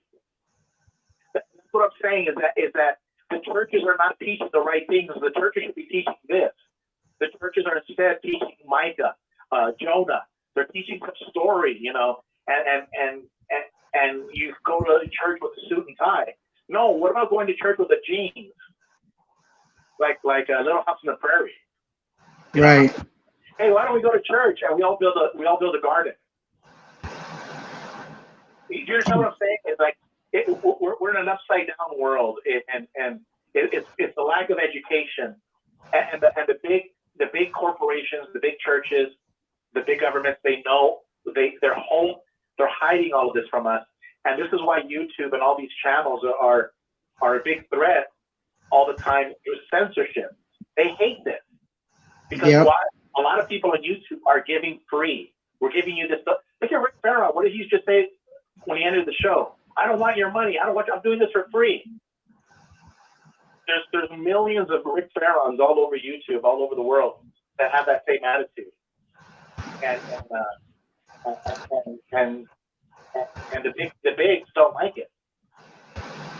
Right. Gilbert? Oh, I'm sorry. Yeah. No, I just wanted to, this is Connie calling back. I was just going to say, you know, one show that's very, very empowering when it comes to finances is the Dave Ramsey show. You can watch it on YouTube or the radio show. And it helps a lot of people. Yeah, it helps. You know Dave? It's called Dave Ramsey. You know Dave Ramsey? Yeah, but you know that I love him, but you know he's a cult leader, right? I don't know. I just like the way he's, as far as finances are concerned, he's a wisdom. Linda, do you know who Dave Ramsey is? Are you talking to me? Yeah, do you know who he is, Dave Ramsey? I don't picture him in my head right now, no, but the name sounds very familiar. He's a very, very good, very famous financial guy on YouTube and on radio. Very great guy. But he's a cult leader, and let me tell you why. And I love him, and no disrespect to the caller. But he uses words like baby steps. So he writes a book called Baby Step 1, Baby Step 2, Baby Step 3, Baby Step 4. So when people call him, they say, "Hi, David, I'm on Baby Step 3. Well, the last time I checked, I'm a grown adult, and I don't take baby steps. But what happens is they use cult language. But now, you say, well, The language. His best, but check this out. His best friend, David Logan, was his co-star in the show. Well, David started having sex with with some girl. He was married. He was having a secret affair. He fired him and shunned him. He shunned his best friend and fired him from the show. And then he started firing all of these women who were pregnant that were single. So you would work for him and you were pregnant, single, he'd fire you. Now, all I'm saying is I love Dave Ramsey. He's, good guy. Teaches great stuff about not getting into debt. But but he's Bud Light. He's like light cult. He's like Watchtower Light. Now, Okay. He'll go and talk to Robert Kiyosaki here in Phoenix, who's a billionaire. And Robert Kiyosaki says, no, I borrow money all the time. And so Dave Ramsey will say, yeah, there's nothing wrong with borrowing money, but he'll tell all of his people on the radio, no, don't borrow money. Don't borrow money. You know, and what I'm saying is that he'll say one thing to the average Joe, but when he's talking to billionaires, he'll say something else. And does it make him a bad person? I think he's a great person. I love Dave Ramsey. All I'm saying is that you fooled me once, shame on you. You fooled me twice, shame on me. You know, when you're using these baby step 1, baby step 2, you should see your best friend. I've already been down this road. Now, it doesn't mean that he can't be smart. It doesn't mean that he can't give me good advice. And I agree with the caller. Dave Ramsey is a great educator. But you have to be careful out there. Just all I'm saying is be careful, because you know we fell for it once, we might fall for it again. You know. Yeah, I hear what you're saying. I hope the caller didn't get mad. But I'm just saying, I'm just saying the average American really does not know how to manage their money, and a lot of people, and they use a lot of credit cards. And so I was just validating what you said, Gilbert, when you said that the upper hands want to be to have control so that people are in debt. Because I mean, even the scripture talks about, you're enslaved in debt financially, and people are.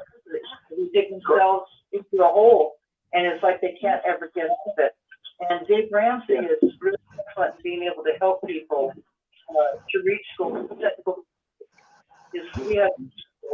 And people can sign up, and people have been in debt. Like there was that one gal there. She was a host. She was $125,000. Yeah. And in a few years, the two of them were able to get out of debt because of this program. So I don't know. I think he's a cult leader. I mean, I'm just talking about his system as far as being able to teach people and educate people how to, use their money wisely and to be able to be debt. Let me help you on something with Dave Ramsey. And Dave Ramsey is always telling his audience to buy mutual funds. Well, Proverbs 1 talks about that, the recipe for the mafia. King Solomon says that, and he compares it to murderers. And this is what the banks do. This is how the banks work. What they'll do is they say, let's put all of our money in the same pot. Everybody, let's put our money in the same pot, and we will all share the wealth. And King Solomon says, be careful of these people. They're evil. He calls them murderers. Now, this is what a mutual fund does. A mutual fund will say, hey, guess what? Don't buy that stock. Give me the money. We'll put it in a fund, and we'll share the wealth. But here's the thing. When you put your money in a Wells Fargo mutual fund, like David Ramsey is telling you to, guess who gets to vote for all of the shares in that fund has? Well, Wells Fargo does. And so Wells Fargo has all this money in a pot that you and I are putting in, but they're the ones that get to vote on your behalf.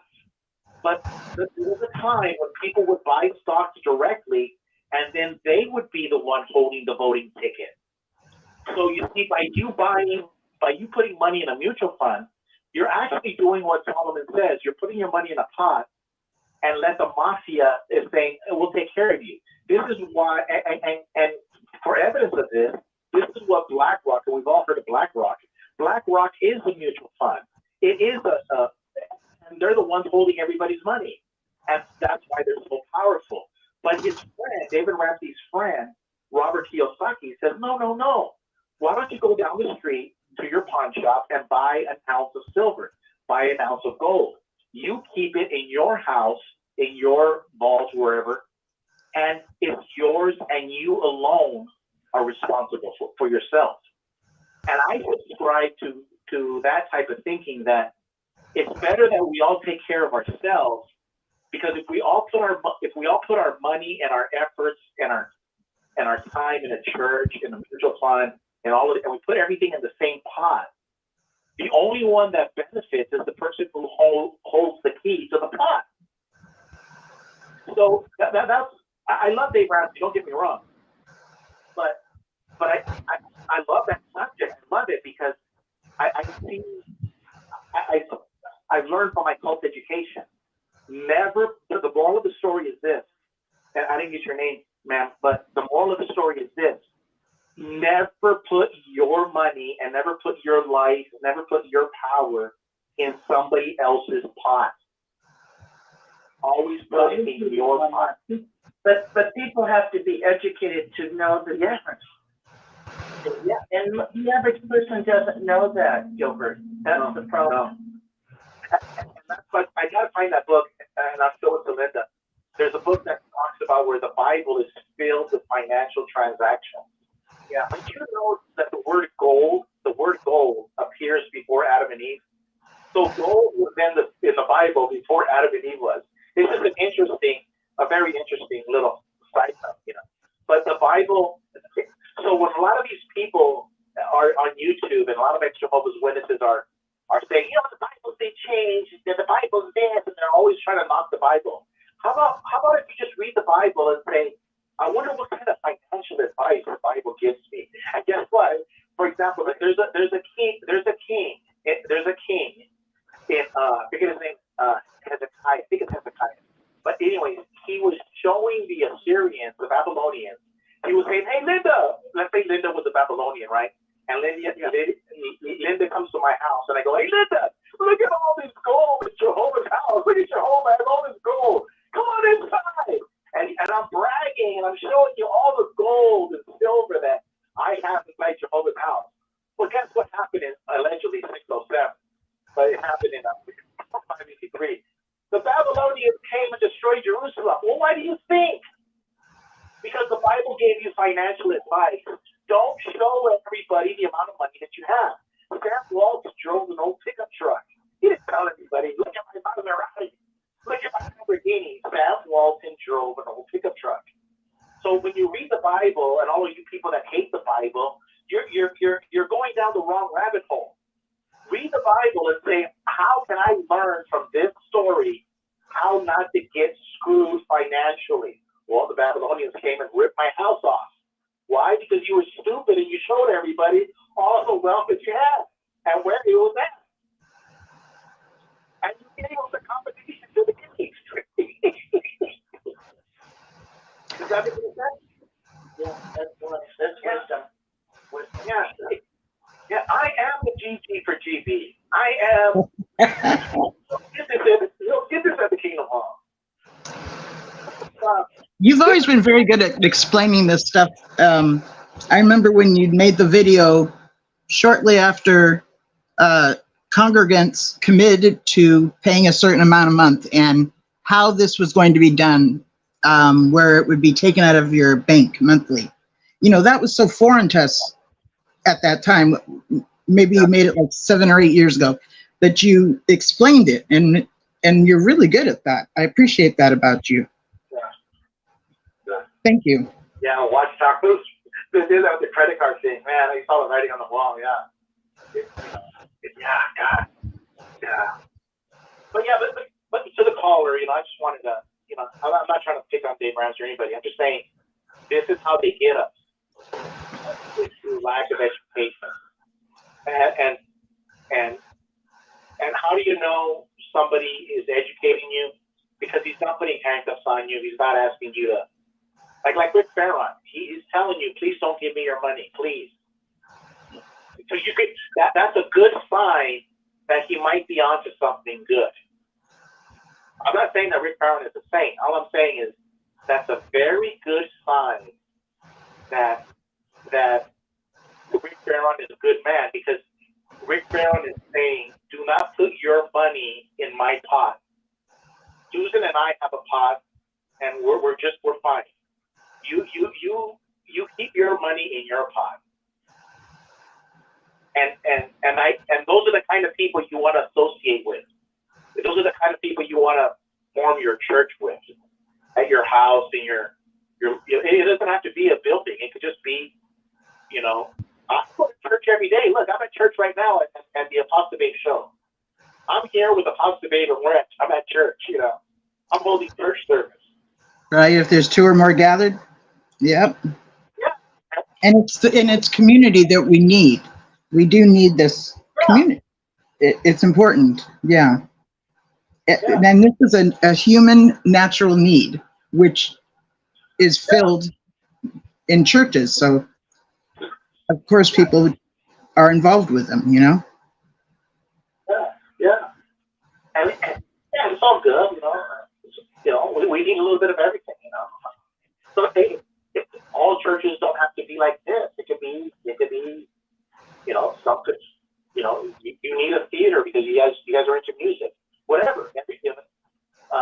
But the whole idea is surround yourself with people who respect your pot of gold in your house, and they don't want to commingle. Yeah. That's how you know you have a good friend. Yours is yours and mine is mine. Yeah. Yeah. Yeah. And we got to this conversation because we're talking about the prenuptial agreements, how they're an act of love. Yes. Prenuptial agreements are an act of love. Yeah. Never. Oh, yeah. You brought it up and described it to us in a manner I had never even taken a moment to think about. So thank you for that. Yeah. Thank you. Yeah. Pixie needed that prenuptial agreement, that trust account. Yeah, it saves people's the generate. That's the key. The generational wealth, and that's what we're talking about here. That's how they steal your generational wealth. That money should always stay within the generation, within the family. And the bank and Watchtower know how to steal it. Mm-hmm. And teaching us that wealth is bad, I think really contributes to that, because in my mind, wealth is not bad, but they make it as though chasing wealth is bad.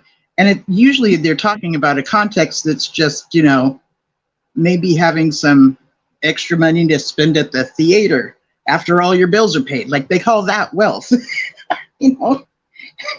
So you're shamed into thinking it's ungodly to have that. But, they had that play at the symposium a few years back about the wife of Lot. Okay. And within that play, the wife was considered chasing after wealth because she chose to become a real estate agent. But a Proverbs 31 woman is considered and by the way, the Proverbs 31 woman is not a real person. It's a description of what would be the perfect wife. And when this perfect wife is described, she's spoken of as having her own business, of looking at land and buying it.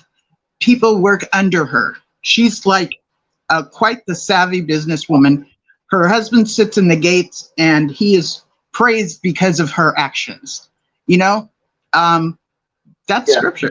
But they try to convince you that if you want to make more money than just enough, which is something which was terminology used in this over and over and over again, more than just enough was bad or considered chasing wealth, which is totally out of context.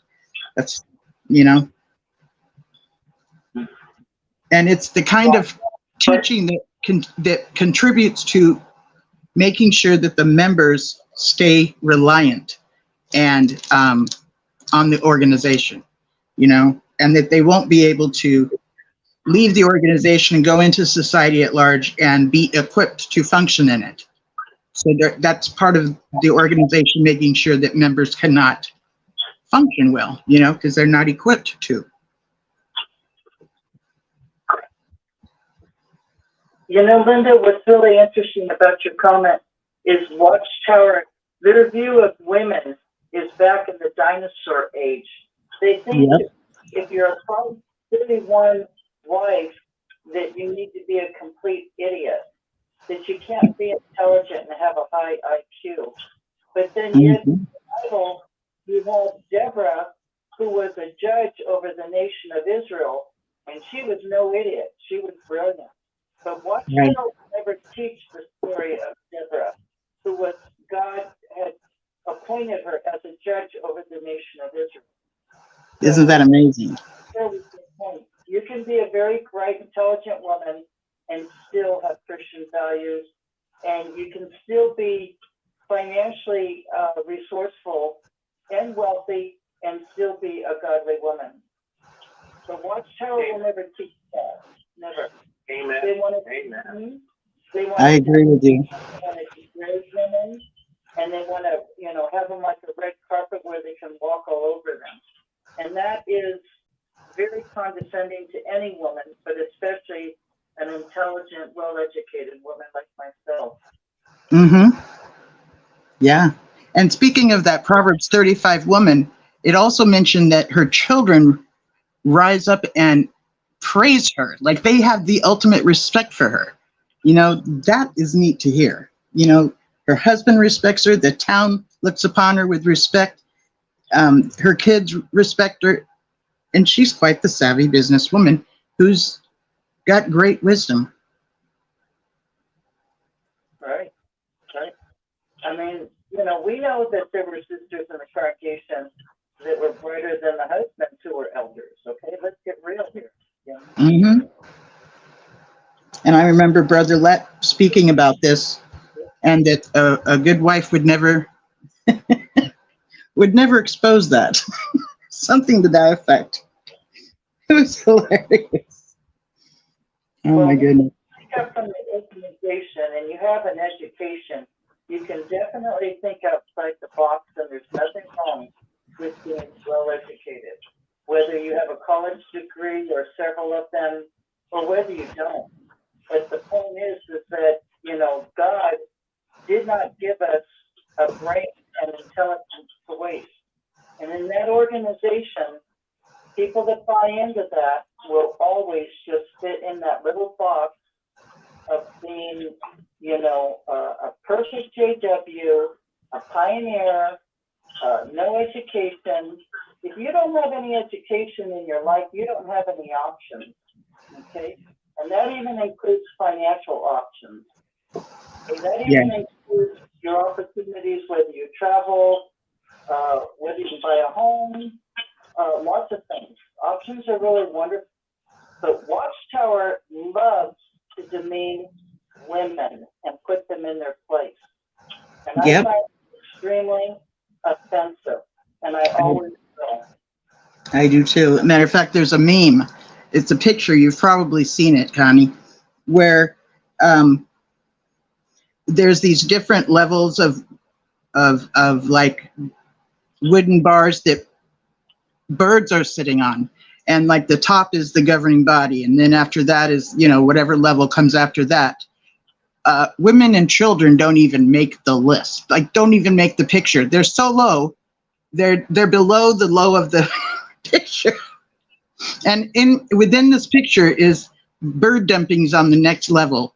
So the birds go poop over to the next level and then poop over the next level. But children and women don't even make the list of this meme. That's how low we are considered to be. Well, and honey, that says so much about the organization, right? Mm-hmm. Yes.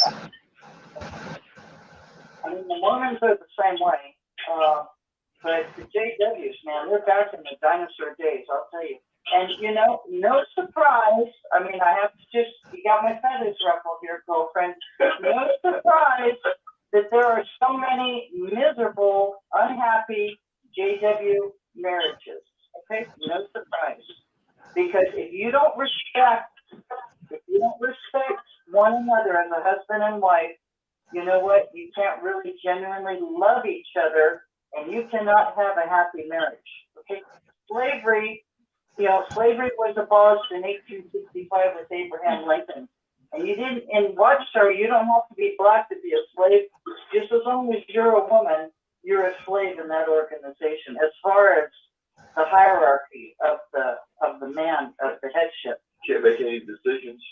Yeah. And I said I will never ever marry a JW man. Never. I could run circles around civilians those elders with my education. And I'm proud to say that still. I am. And I taught at the community college level, so trust me, I'm no idiot. Well, let me try to disagree with you just for the sake of disagreement. And Be careful, but I'll just supervise that. I'll just be right here supervising in case you get out of line. But go ahead, Gilbert. what if Watchtower does know? You see, now here's the thing. Watchtower does know. It's not that they don't look down on women. No, they know the truth. And they don't want to open up a can of worms, because if they were to give women the rightful place and they were to just treat other people the way they want to be treated, then they don't want to open up that can of worms, because if you empower the women by just treating them the way you want to be treated, then their little world, their little fantasy world would fall apart, because cream will rise to the top. Women will rise naturally. And so I'm going to disagree with you on just one little point. I think Watchtower does know, and I don't think that they hate, but they do hate women. I do agree with you, because they're sadistic. They're very evil people.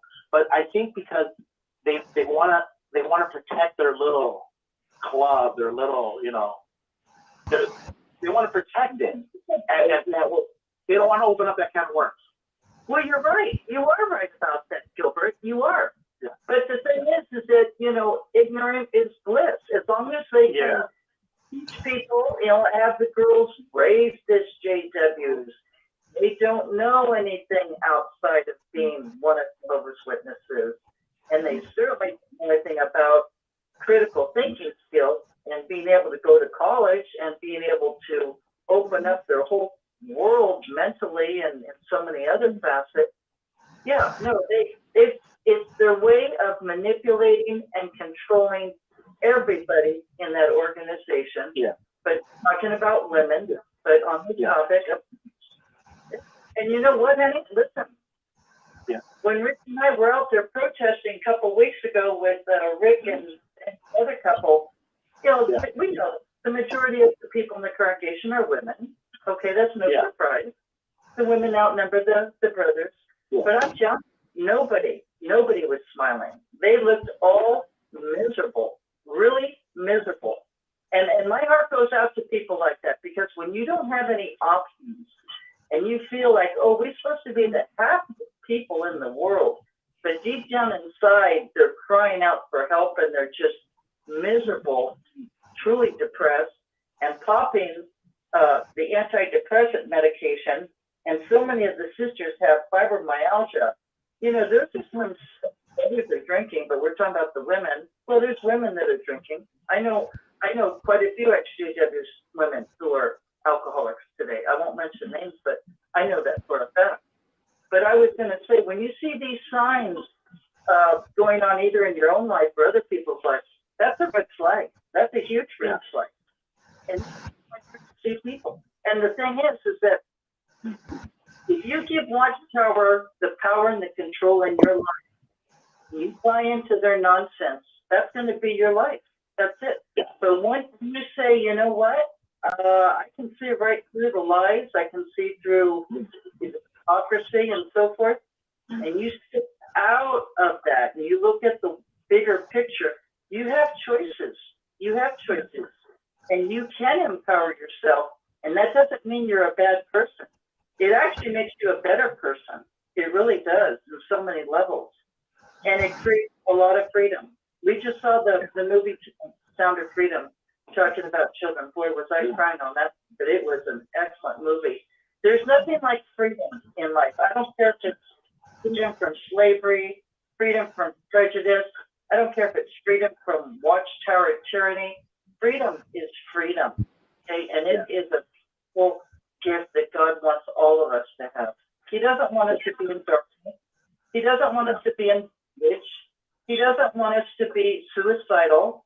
He created each and every one of us to have a life of purpose and destiny. And trust me, it's not from Watchtower. Not even close. Did you all see Sound of Freedom? Yeah. I thought tonight. Yeah, I did.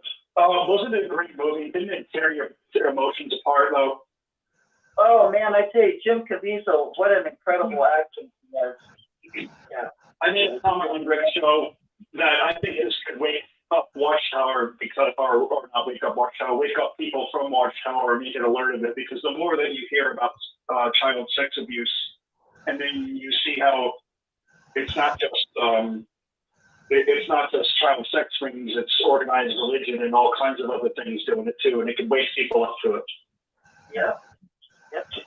This movie is about human trafficking, correct? Right, right. But Yes. they take these children and put them in cargo containers, like you see the longshoremen unloading. Okay.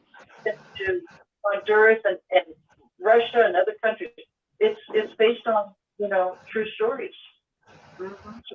Yeah. So you see, now that's why women are a threat to Watchtower, because if you had a woman who could rise up into JW Broadcasting and who could speak eloquently, then she could actually tackle this issue on child sex abuse. You can't have that. See, Watchtower is afraid of a very good-looking woman who has a command of the English language, and she can go to town on this subject. That scares. I mean, the governing body will be wearing defense diapers because they were. But a confident man, a man who treats other people the way he wants to be treated, he would not feel threatened by a woman like that. Right. But these men would be pissing. They would be pissing in the. No, but these animalistic governing body members are very threatened by men like us, Gilbert, by men like you and I. And men like Ken Ballard, if that's his name, the guy that was the true man who brought down the sex ring. American hero, worldwide hero. He's my hero. I think he's a beautiful man. I'm getting emotional talking about it. I'm glad to know the story. I'm glad to know that Jim Caviezel's taking roles like Passion of the Christ and stuff like this. I really appreciate him. My wife and I don't go to movies anymore, but we made a point to go to that movie to support it on the open, and with our dollar. It was a great movie for both of us. Everybody in the audience was all you could hear was sniffles. It was a tearjerker for sure. Yeah, but it was well made. It didn't show people. Absolutely. How much it showed. It didn't show a lot of things, but you could follow the storyline very well, And it was interesting how he took them out on an island. And I said to Rich, I said, yeah, that's just like Jeffrey Epstein took him out on Island. Right there in the Epstein's Island, yes. Now, see, the kind of woman you're talking about, Gilbert, is much like the Pennsylvania Attorney General, Michelle Henry, which is the one that speaks about, we've just, captured 5 more men and they've turned out to be Jehovah's Witnesses. She is a woman that sounds very much like what you were talking about. She's not intimidating, but she's serious about her job and, presents things how they are. Yeah. And there's nothing, I wouldn't have a problem arguing with her or any other woman going toe to toe, because when you love somebody the way Jesus says, treat them as you want to be treated, then you understand we're not going to agree on anything. But yeah, but it's a give and take. Watchtower, no, they're threatened. I'm not threatened by a strong woman. I'm not threatened by a woman who thinks that she's smarter, maybe she is or not than me. No, I'm not in competition with any woman. I'm just saying I'm comfortable in myself, and I give her, every woman, the same respect that I would want to be afforded. And Watchtower doesn't think that way. They're threatened, and so I don't have a problem. Yeah, I don't have a problem debating a woman. I don't have a problem going toe to toe on the scriptures. Or even with a man, Watchtower does, because they know they'll lose. They're threatened. They're men, Gilbert. They're men. If a man's really secure in himself, there's nothing to be afraid of. But when you're an insecure person, that's where the problem comes in. But the reason why the Watchtower never comes on 6 screens and debates us. Right. Because they're cowards and they know they're going to lose. And they do. Many times on my program, come on, debate me. Yeah, they're cowards. They're really cowards. And I think that this mindset that the men have within this hierarchy is based on a fear of women that was based on the Adam and Eve story, that it was Eve who was the one that made Adam, by her seduction, eat the fruit. So she was the one who was able to be deceived, therefore the weaker vessel. And then Adam had this mindset that he couldn't live without her, or whatever they've decided it is. She could influence the man as a temptress. So I think it's based within many different religions and organizations that they have to keep the woman in a lower position and not so much of an influence position because of that original, story of the Adam and Eve thing. Well, Eve was deceived, and Adam knew what he was doing. There's a difference. I actually think that the punishment was worse on women than it should have been. I don't understand. I don't mean to play God, but it's a fact that Eve was deceived and that Adam knew what he was doing and just didn't care. There's some scripture that says that he was standing right there with her. And you're right. She was deceived, which is exactly how people get involved in toxic relationships and cults and everything else. It's done by deception. Now, Linda, And anybody can be deceived. I'm going to tell you something about Adam and Eve. I've been thinking about it, and you've never heard it anywhere. But you heard it here on the show. So it's real simple. Adam, in my opinion, what his sin was idolatry. He loved Eve more than he loved God. And Jesus says, no, you're supposed to love me more. Now, here's the thing. This is where no one's ever said this on the screens. No one's ever said this anywhere. Adam, in my opinion, should have told God, you're right. He has to die. But I'm sorry, Father. The flesh of my flesh, she's bones of my bones. I will give my life because I love the world. I love my wife so much that I'll give like Jesus said, like God says, he loved the world so much that he was only begotten son.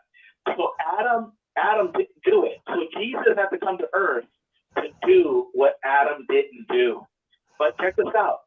Since Adam and Eve had imperfect children, like everyone says, in the course of human history, before Jesus and after Jesus, men and women did do it. Men and women were willing to die for their family, for their children, for their wives, like Jesus was.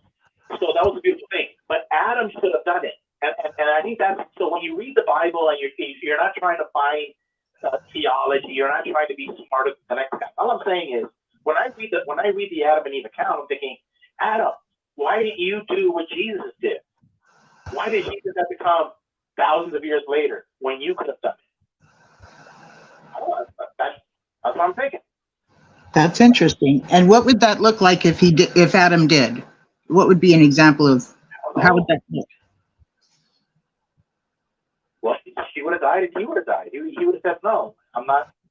There's Bible accounts where Jacob fought with God. Abraham fought with God. So you fight with God and he says, no, I will die with her. She's my wife. She's the flesh of my flesh and the bones of my bones. She's my begotten. Eve was begotten of Adam. So That's Adam right. said, we both go down with the ship. Okay. And and then maybe God would have said, okay, you're both going to die. And then he could have resurrected them. Who knows? I don't know. I'm not a Bible scholar. This is an interesting way you're talking about it, though. Thank you for bringing that up. That's fascinating. How you're saying it. Yeah.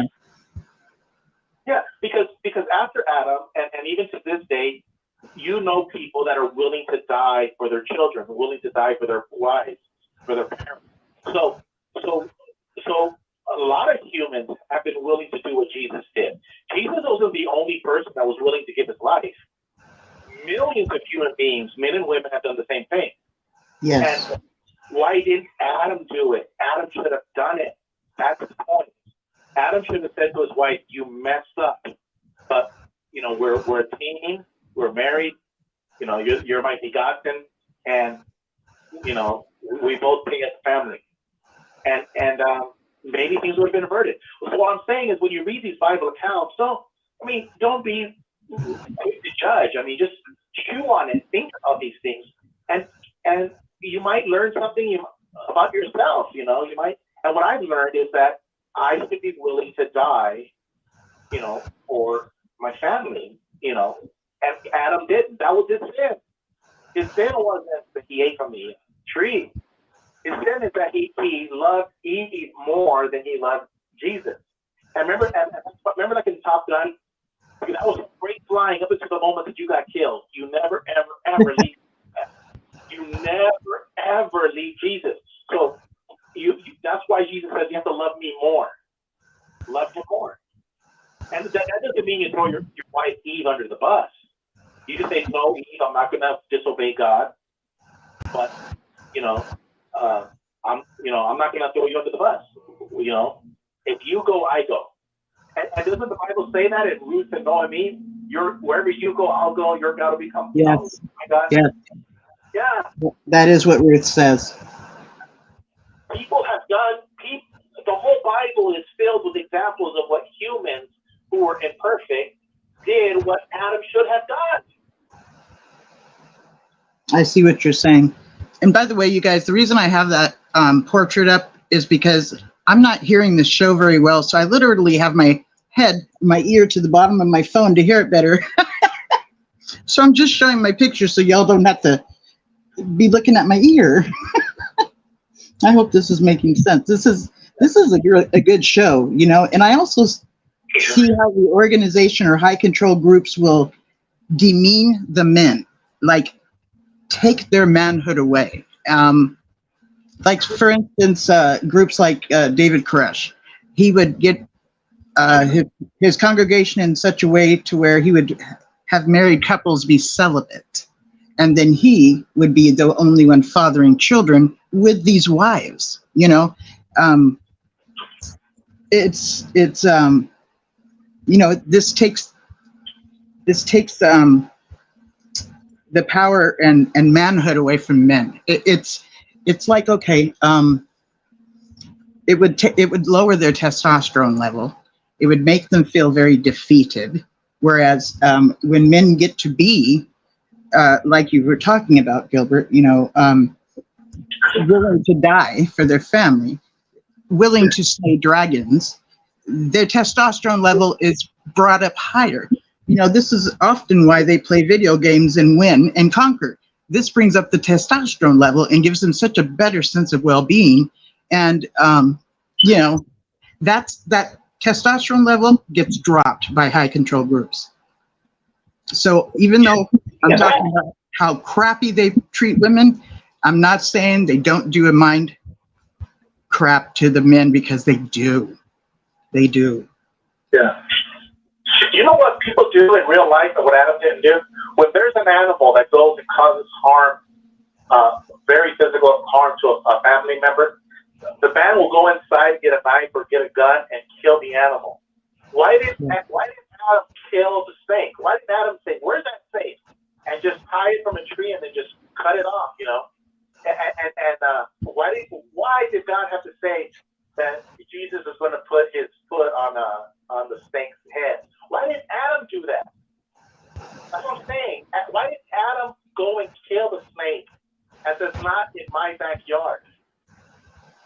You know? Yeah, that's a good question, and that's a good question. Bible scholars will never talk about, and that's what I'm saying. If you just read the Bible and you don't understand, or if you question it, just chew on it. Like the Meatloaf song. Remember the Meatloaf? He goes, "Baby, let me think on it." Sleep on it. By the dashboard lights, man. So a friend of mine told me to learn that song so I could sing it with him. And let me just say, this was one of the toughest songs I ever learned. It is a tough song to learn, but man, was it fun to sing. Just sleep on it, and you know, and it's okay if you get the wrong answer. You know, it's okay. But that's a great question. Why did Adam kill the thing? Why does Jesus have to do what we're supposed to do? Say that again, please. Why does Jesus have to do what we are supposed to do as men and women? Okay, I see what you're saying. That's a very good question. That's the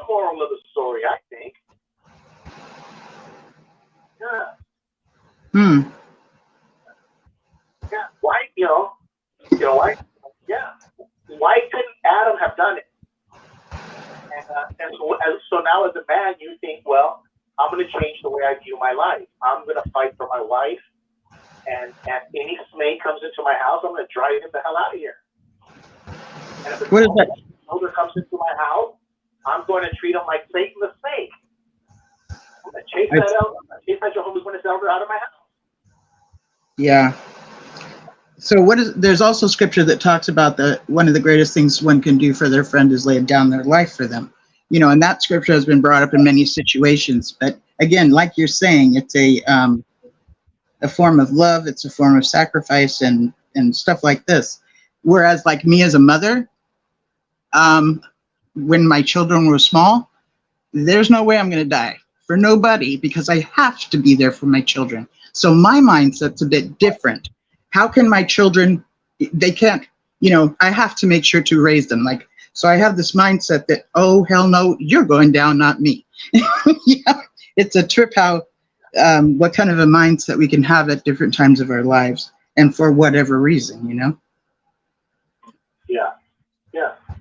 And we don't have the answers, like what with Adam and Eve, because that's water now under the bridge. But and I'm not trying to speculate. All I'm saying is that when I'm reading it, I'm thinking, I'm trying to think outside the box, and I'm thinking that's what I came up with. Is that we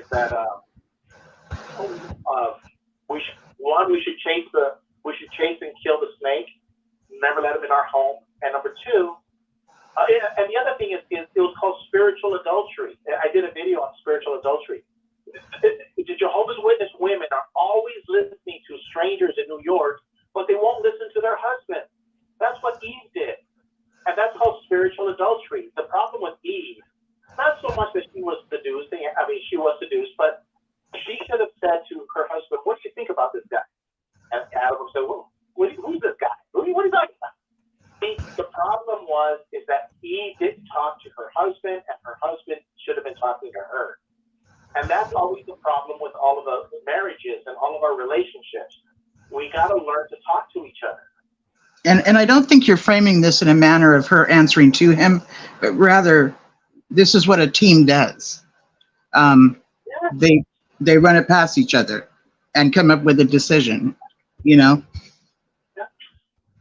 So these are things we can learn, Yeah, and it's fascinating you call it spiritual adultery. See, the organization, if you go to a different church, they call that spiritual fornication, which in fact, it should be spiritual adultery.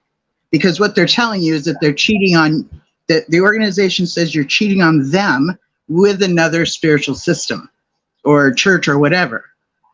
Fornication is about doing what you're doing when you're not married. Adultery is if you are married, right? Yeah. But they call it fornication. But the marriage is between a man and a woman.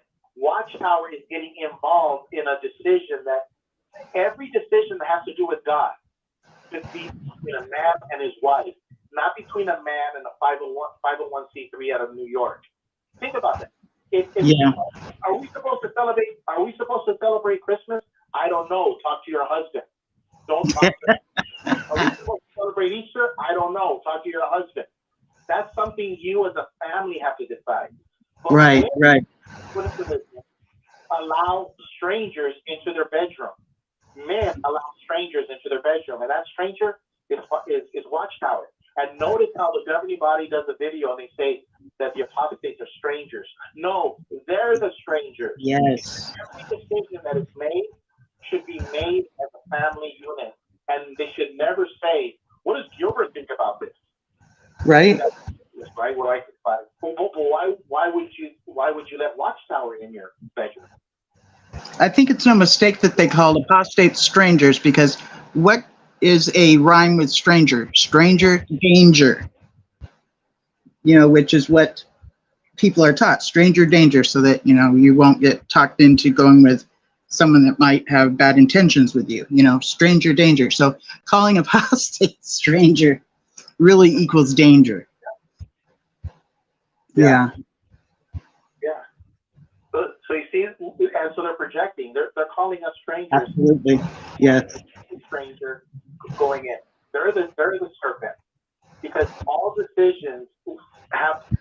Should we have a piñata for our son's birthday party? That's between a husband and a wife to decide. I agree. Yeah, every decision about God should be decided between a man and his wife, regardless of anybody's opinion. Guess what?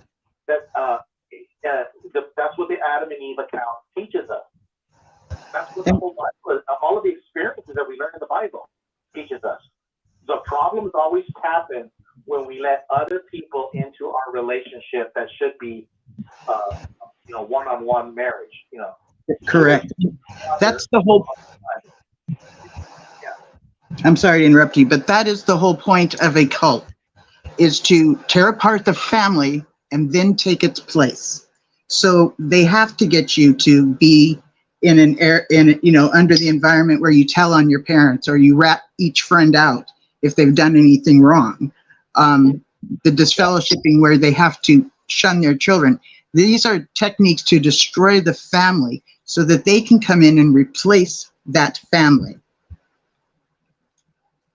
Yep. That's the bottom line purpose of a cult. I think I scared all your callers. Oh my God. Well, I'm going to read something here in the YouTube chat by Bob Roberts. He says, Linda, this is such interesting reading, and everything is there, all evidence and everything. Okay.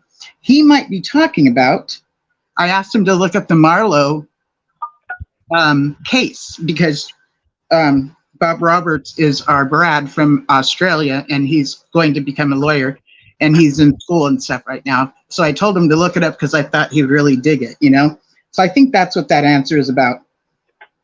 I'd like to think that it's about our conversation, but he said interesting reading, so I think he's already checking into that case. Yeah, it's pretty gnarly, isn't it, Robert?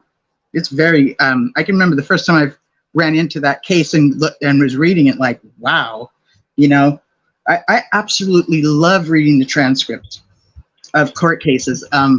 One of them I loved hearing was like Charles and Marie Russell, the things that led up to what got them in court and stuff like that. So whenever you get a chance to read a court transcript, yes, some of the words are kind of, you might not understand them, but that's why we have Google. You can look up the words very easily. Yeah. Yeah. Bob Roberts is like, I am digging it. Good. I'm so glad. And he definitely must be talking about the transcripts from the Marlowe congregation. Yeah, you're right. You gave a really good description that they were supposed to comply with the instructions from the organization, even when it doesn't seem logical, but they stopped and said, no, this is not logical. We don't want to do that. Therefore, they terminated them. You are now dismissed, which is exactly what a high control malignant narcissist will do. When you're not working and fulfilling the expectations of this narcissist, you will be dismissed and disposed of. That's what happens. Yeah. And they get other people to do their dirty work, So they're usually not the one doing it. They recruit other people to do them. Wow. Yeah, this is some cool conversations tonight.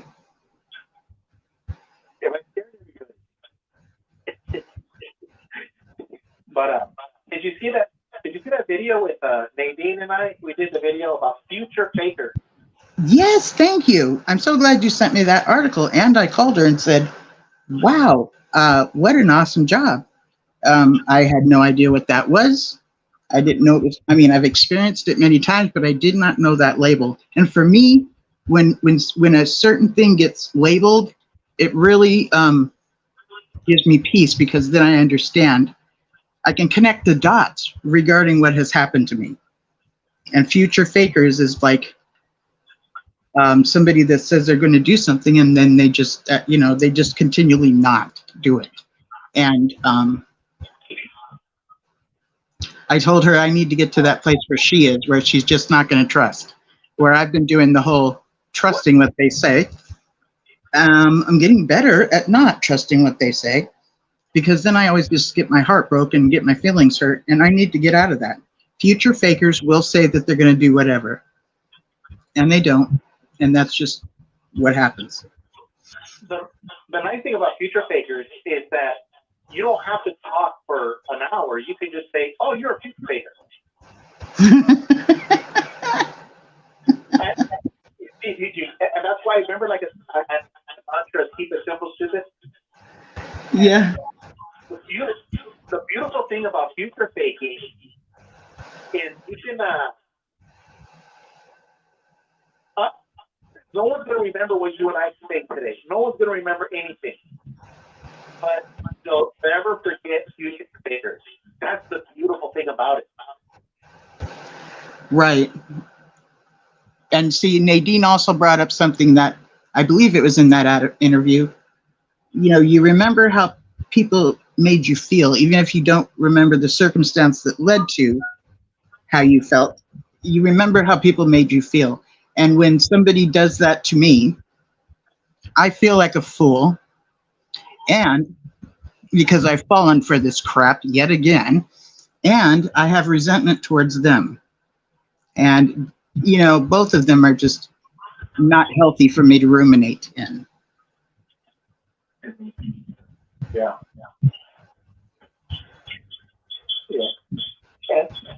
And also, going back to that point, when you tell somebody, like a Jehovah's Witness, "Oh, you're a future faker," you said 1,000 words in 2. Yes. And before you had sent me that article, I don't recall ever hearing this terminology, but a few days after that, I was listening to another podcast, and I hear the term in there, and I'm like, oh, there it is. So it's like when you first get a car, if you bought yourself a white Dodge truck, you'll notice every white Dodge truck on the road. So now I'm like super observant, and I hear it, whereas I've probably heard it before, but it passed me by,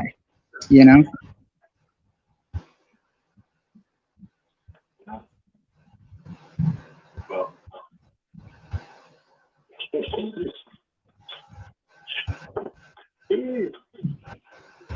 what happened to Kurt? And what's her name? A Pickley.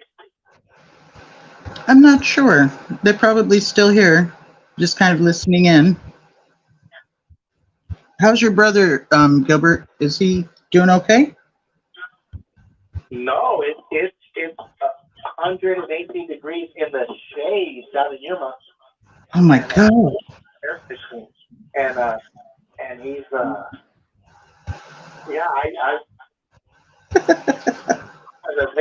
I'm sorry for laughing. I had a friend that I have a friend that is my mentor as a entertainer singer, and her name is Denise Carter, and she lives in Palm Springs, and she is a very dark-skinned Black woman, and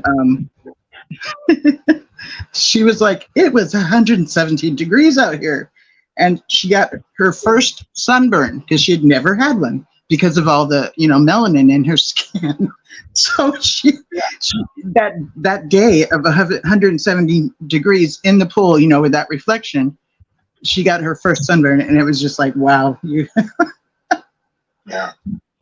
No, yeah, it goes all the way to the stomach. I'm telling you, I'll tell you experience it, because you know how you get heat stroke, and when you don't see the signs, and you're brand new to this area, people die because of it, So yes. Yeah, you can actually feel the penetration, in the innermost parts of your body. It's scary. It's deep. And somebody said that there was a meme that somebody put out, and it said, "God, whatever it is you're cooking, it's done." Because it's hot. And Isn't it uncharacteristically hot, or is this something you expect every summer to have a few weeks like this? Not. I don't expect it until like mid August. It's Okay. unseasonably warm in late July. But I always tell people, this is proof that Satan does exist, because even Satan leaves Phoenix, Arizona for the summer. Yeah. Even Satan's down. Wow. I could tell. Even Satan leaves for the summer. Yeah, that's how bad it is. Okay. Yeah, I was checking on the weather over there, and it was like days upon days upon days, like double, triple digits, and for weeks upon weeks. And yeah, that's how I'm very sensitive to heat stroke because I have such light skin. I don't have that protection in my skin for that the melanin would do, and I get overheated easily, and it's horrible. It's horrible. So yeah, keep hydrated. Keep drinking your water. And you want to replace electrolytes, and that is something that you can find in Gatorade. Vitamin C packets, they also have electrolytes in them. Vitamin C emergency packets. I get the store brand from CVS so that I can keep replenishing my electrolytes as well as drinking water, so sometimes I'll add it to my water, but not every glass of water has it in it, Yeah. I know I'm just getting old because I was thinking we're going to go to Tucson for the convention and protest. I mean, are you kidding me? I already did it, a couple of times, and it was hot, and I'm not going to stand out there in concrete. And you know what? I love the J-Dubs, but man, enough is enough. It's good to be out there in the summer, for hours at a time, with a sign. I know Rick, where he's in Massachusetts, it was a little bit nicer, but but I do plan on doing some protest here next month, and I got my costume, and we're ready to go. I'm getting ready to go. So. Wait a minute, costume? Are you talking October 31st? Oh no, we're doing it in August. But, yeah. Okay. Just my opinion, I am suggesting that nobody wear a costume on October 31st if you plan on protesting at the White House. Just my suggestion. People might find this alarming. Okay, so they need to be able to see your full identity, so yeah. Don't put something together where your identity is totally covered up, because you might be mistaken for a criminal with criminal activity mindset. I wish them well. I wish the J-Dubs well in the protest out there. I haven't heard much about it, but then again, I'm not on Facebook. But I wish them success. How do they say back in the day? I wish them Godspeed. October 31st. Yeah, and that they picked that day because it's the day of Charles Taze Russell's death. And I remember a few years back when Vastapar State Army and you guys had a show where some of you guys dressed up, and you, Gilbert, was Charles Taze Russell. And it was very funny. But you guys were having a good time, and it was a good show, so, Oh, yeah. Yeah, I remember that day. Yeah, I forgot about that. Yeah, so we could even do something like that in the future if we wanted to. Yeah. Hey, is Rick going to go down there to cover the protest? I have not heard him say that, but a couple of weeks ago, I didn't hear him say he was going to go to an assembly hall. But the next day, I see him there with with Constance and with Rich and Rick and a couple of other people, and they had the plans to do it, and they did it. And It is his thing. He likes to do that kind of stuff. Well, you know what? We could tell Vic that he might have to make an exception because if he doesn't go to Washington D.C. on that day, then you might need to have a correspondent. And if he does, you know, you might need to raise a little bit of money, just a couple $100, $3, $4, $5, to, for hotel rooms and stuff like that. So yeah, he definitely should have a correspondent if he doesn't go there. Somebody that's reporting live to the show. I see what's happening. You're having an echo, which means somebody's got their phone on with the show on, and it's creating an echo when you speak. So if anybody's listening in, please push *6 just to make sure that you're not the cause of the echo. Thank you. Can you say one more thing, Gilbert? Because I just turned off my YouTube. Yeah. I hope I'm not the one echoing, but yeah. You know what? You're not echoing now. Could have been my YouTube, even though I have like headphones in. I think if I have the sound all the way down and headphones in, and it'll still create an echo. Okay, so that was me. Hey, speaking of that, because I'm paranoid, I hate every time I go to jw.org, I'm like immediately deleting my browsing history. I'm like resetting my I don't go there.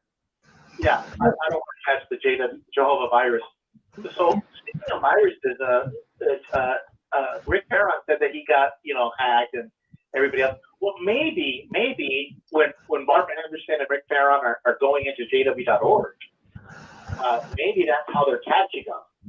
So my only advice would be, if you're going to go to jw.org, go get yourself like an inexpensive, like a $50, $60, $70 phone, or you could buy like a good iPhone that's like an iPhone 6 or 7 for like $50 on eBay or $25, and you can use it on Wi-Fi, right, or a tablet. But you can have like a phone just dedicated to go into jw.org, because I'm thinking, and Barbara Anderson and everybody else is going to jw.org and doing their stuff, research, whatever, and they're over there like, oh, look, Rick just logged in as far as site. Well, that's all I'm saying. I'm not a computer guy, but I'm just thinking, if you... Actually, that's wise advice, basically having a burner phone or a phone with simply one email attached to it and the other email's not. Is that what you're talking about? Yeah, because I think that's probably how they catch them, because how would they know? Well, they probably, oh, well, look who's talking from Massachusetts, and, right. Yeah, that's probably how they get people. I don't know, I'm not a computer guy, but that's... Yeah, and I'm not a computer woman either. We need some real geeks or computer savvy people that could explain that, if that's even possible, and why it would be possible. I think that's amazing when they do know. And that's why I don't watch John Cedar's videos either, because I don't want to catch any virus. But that's another day.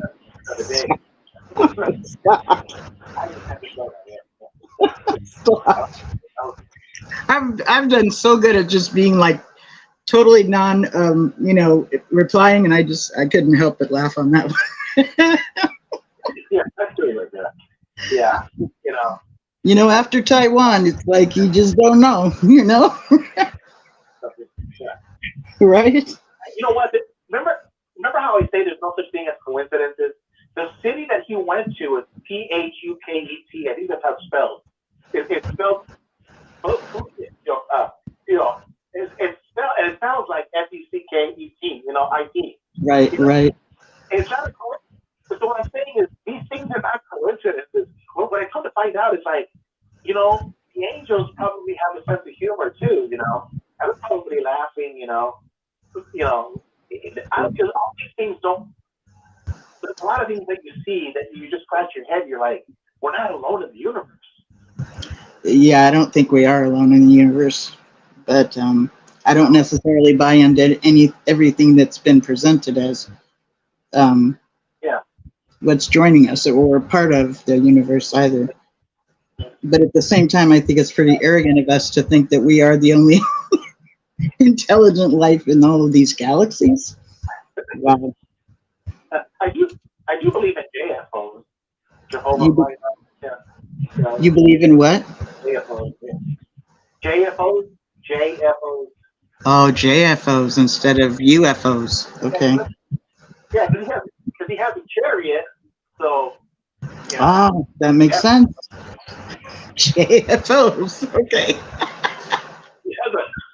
Speaking of that chariot, you're not supposed to run ahead of it or fall behind it. Yeah. The Jehovah's chariot is surrounded by JFOs, you know, just ready to come down on us any minute now. Yeah. JFOs. Oh. But yeah, I really liked that show with you and oh God, why am I forgetting her name? I'm having a brain fart. I'm sorry. You and Nadine. I really enjoyed it a lot, and I think that it would be enjoyable for her to have a few more visits on your channel, actually, because I really appreciated what she shared. I appreciated her wisdom, you know, and it was educational and fun.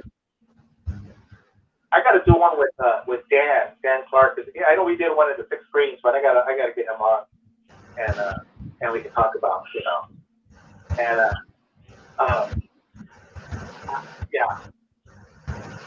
Dan's a character, you know, and then I didn't know, you know, I never knew his masturbation story, you know, and then somebody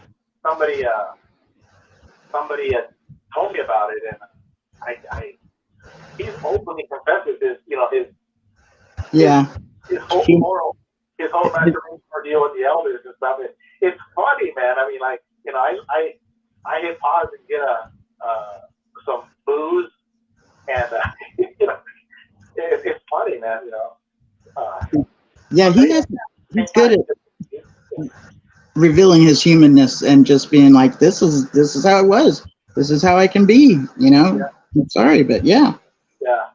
I dig that about him, and that kind of honesty is I think it's quite helpful for others that struggle with that same kind of stuff, you know, where whether it's either having guilt for doing that or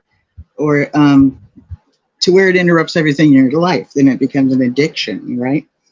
That's not healthy either. Yeah.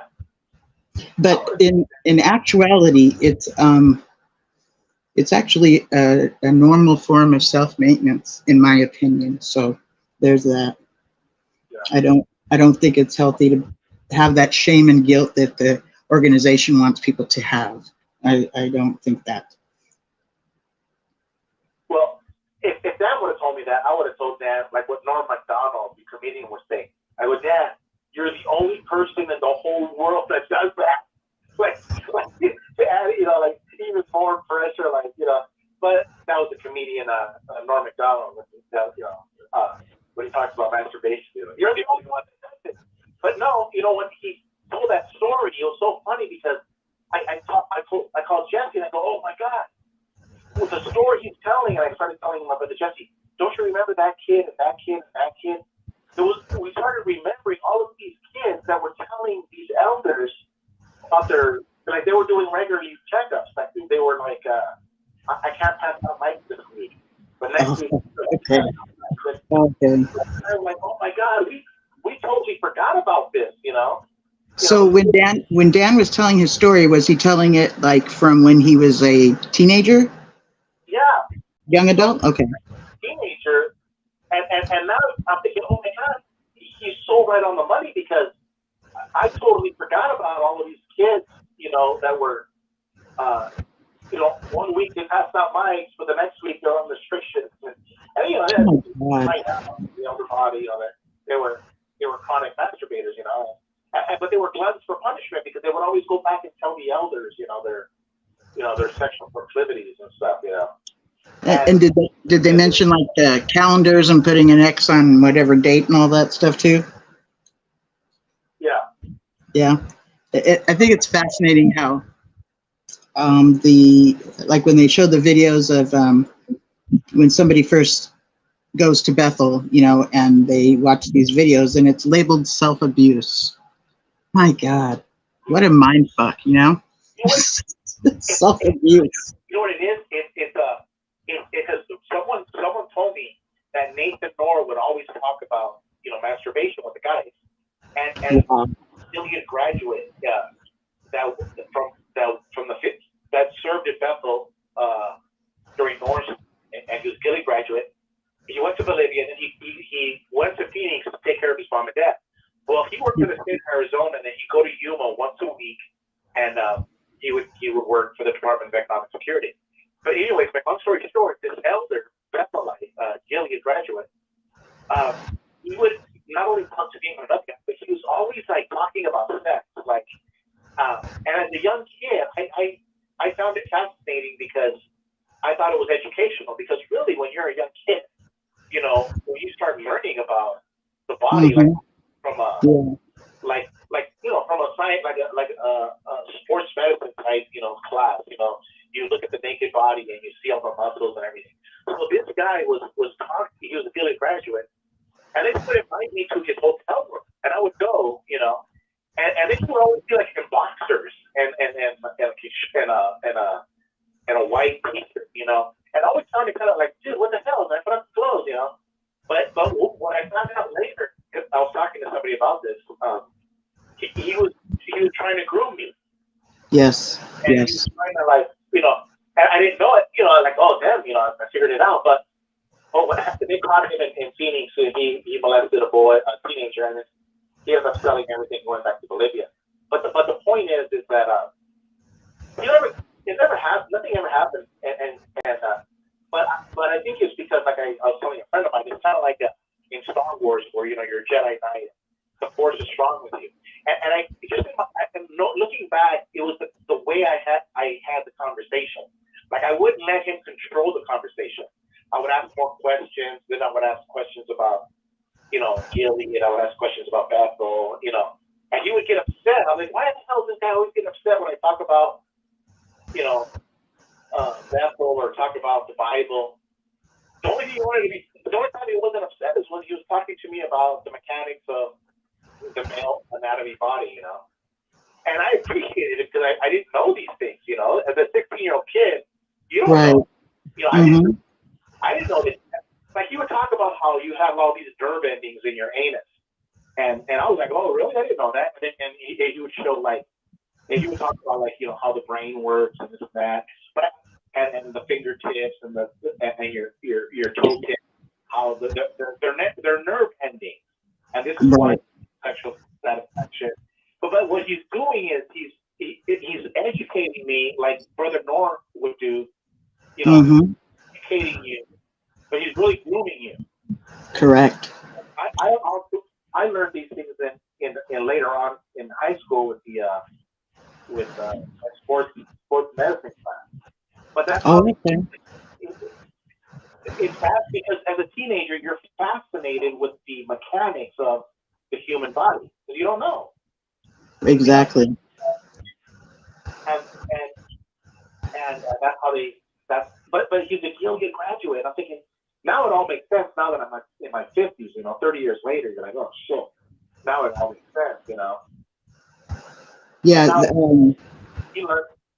He learned this from Nathan Noor. Because Nathan Noor was always talking about masturbation. He was talking about these issues. That's insane. I mean, it's not insane, but it goes along with, you know, the theory. Marcus Vaughn has made a video, gosh, maybe 9 months, a year ago, where he was invited to these bungalows or something, you know, and when he got there, you know, there was other men there, and yeah, he got the message that there would be some male companionship happening there. He was just like, oh my God, you know.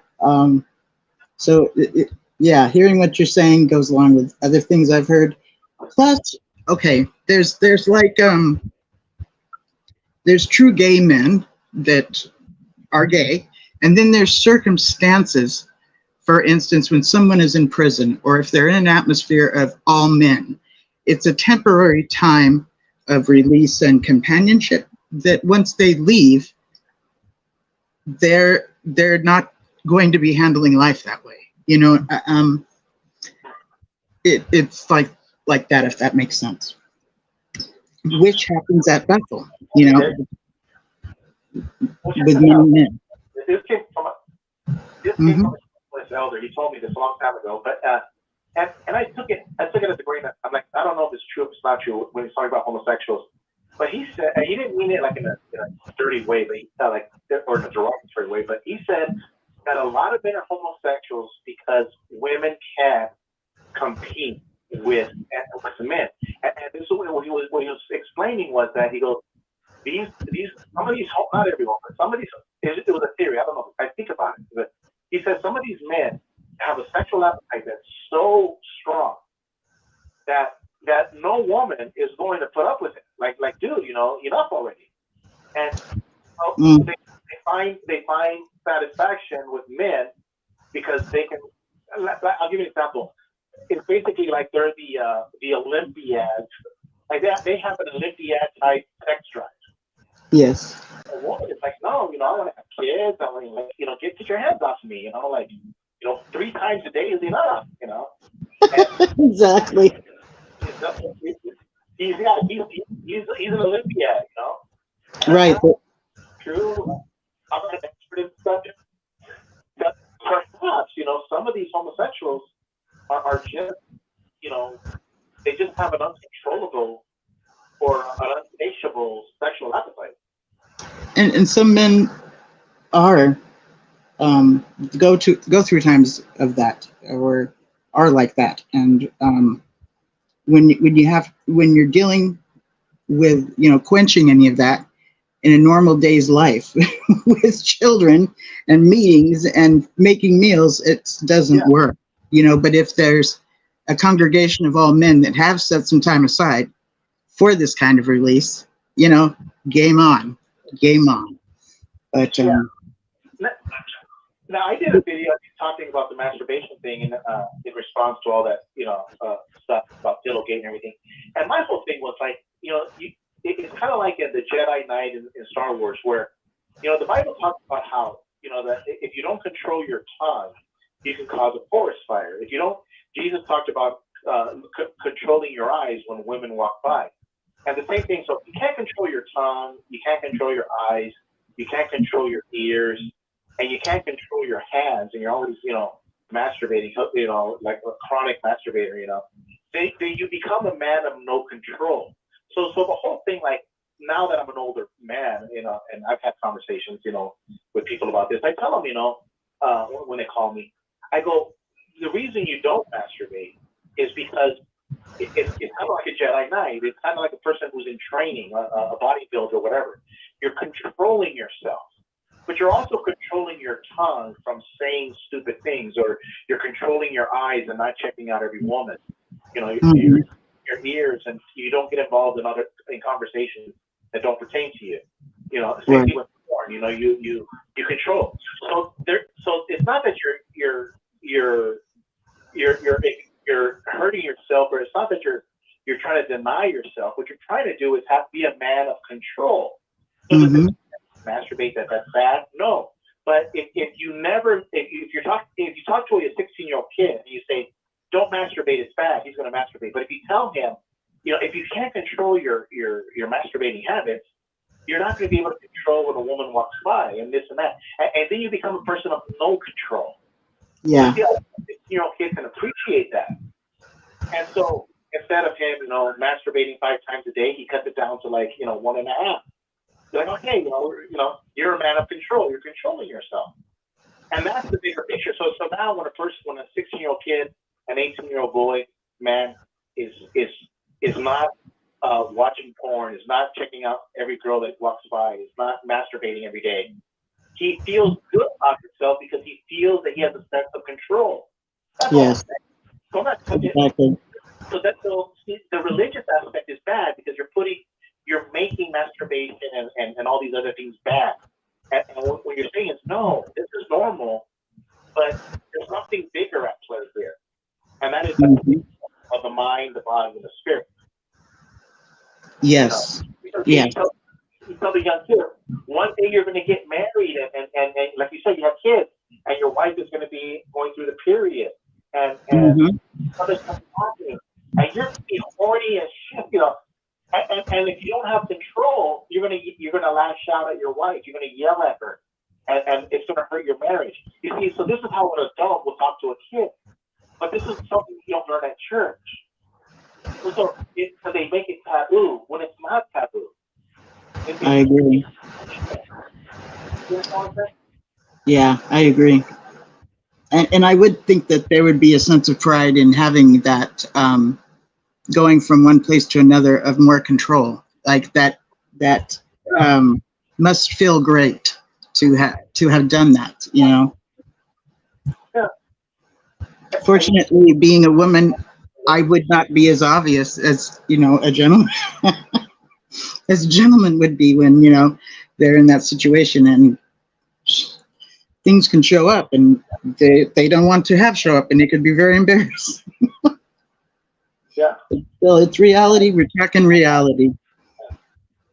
Yeah, I get it. That's all it is. So you see the difference between when you talk about sex and masturbation in a religious setting versus just talking about it from a grown man talking to a young man about, hey, you're going into manhood, and these are the things that you learn.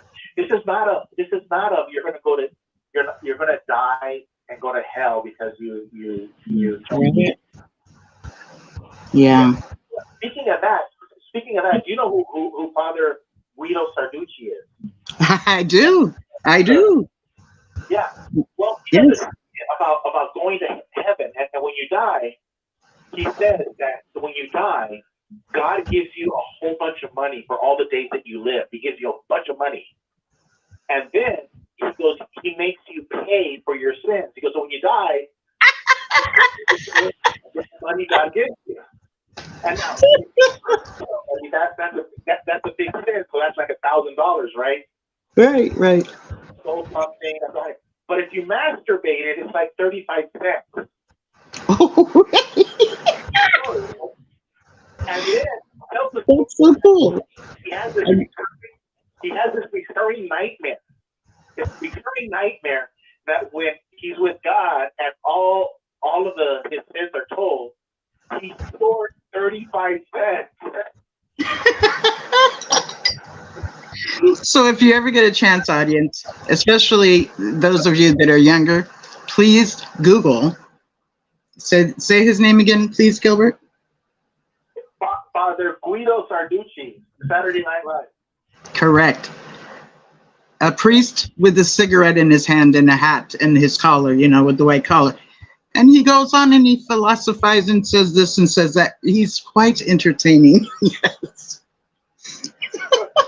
The moral of the story is that you got to control it, man. You got to not masturbate so much, because you one more. If you're short, and you don't have any more money, you got to go back to Earth and do it all over again.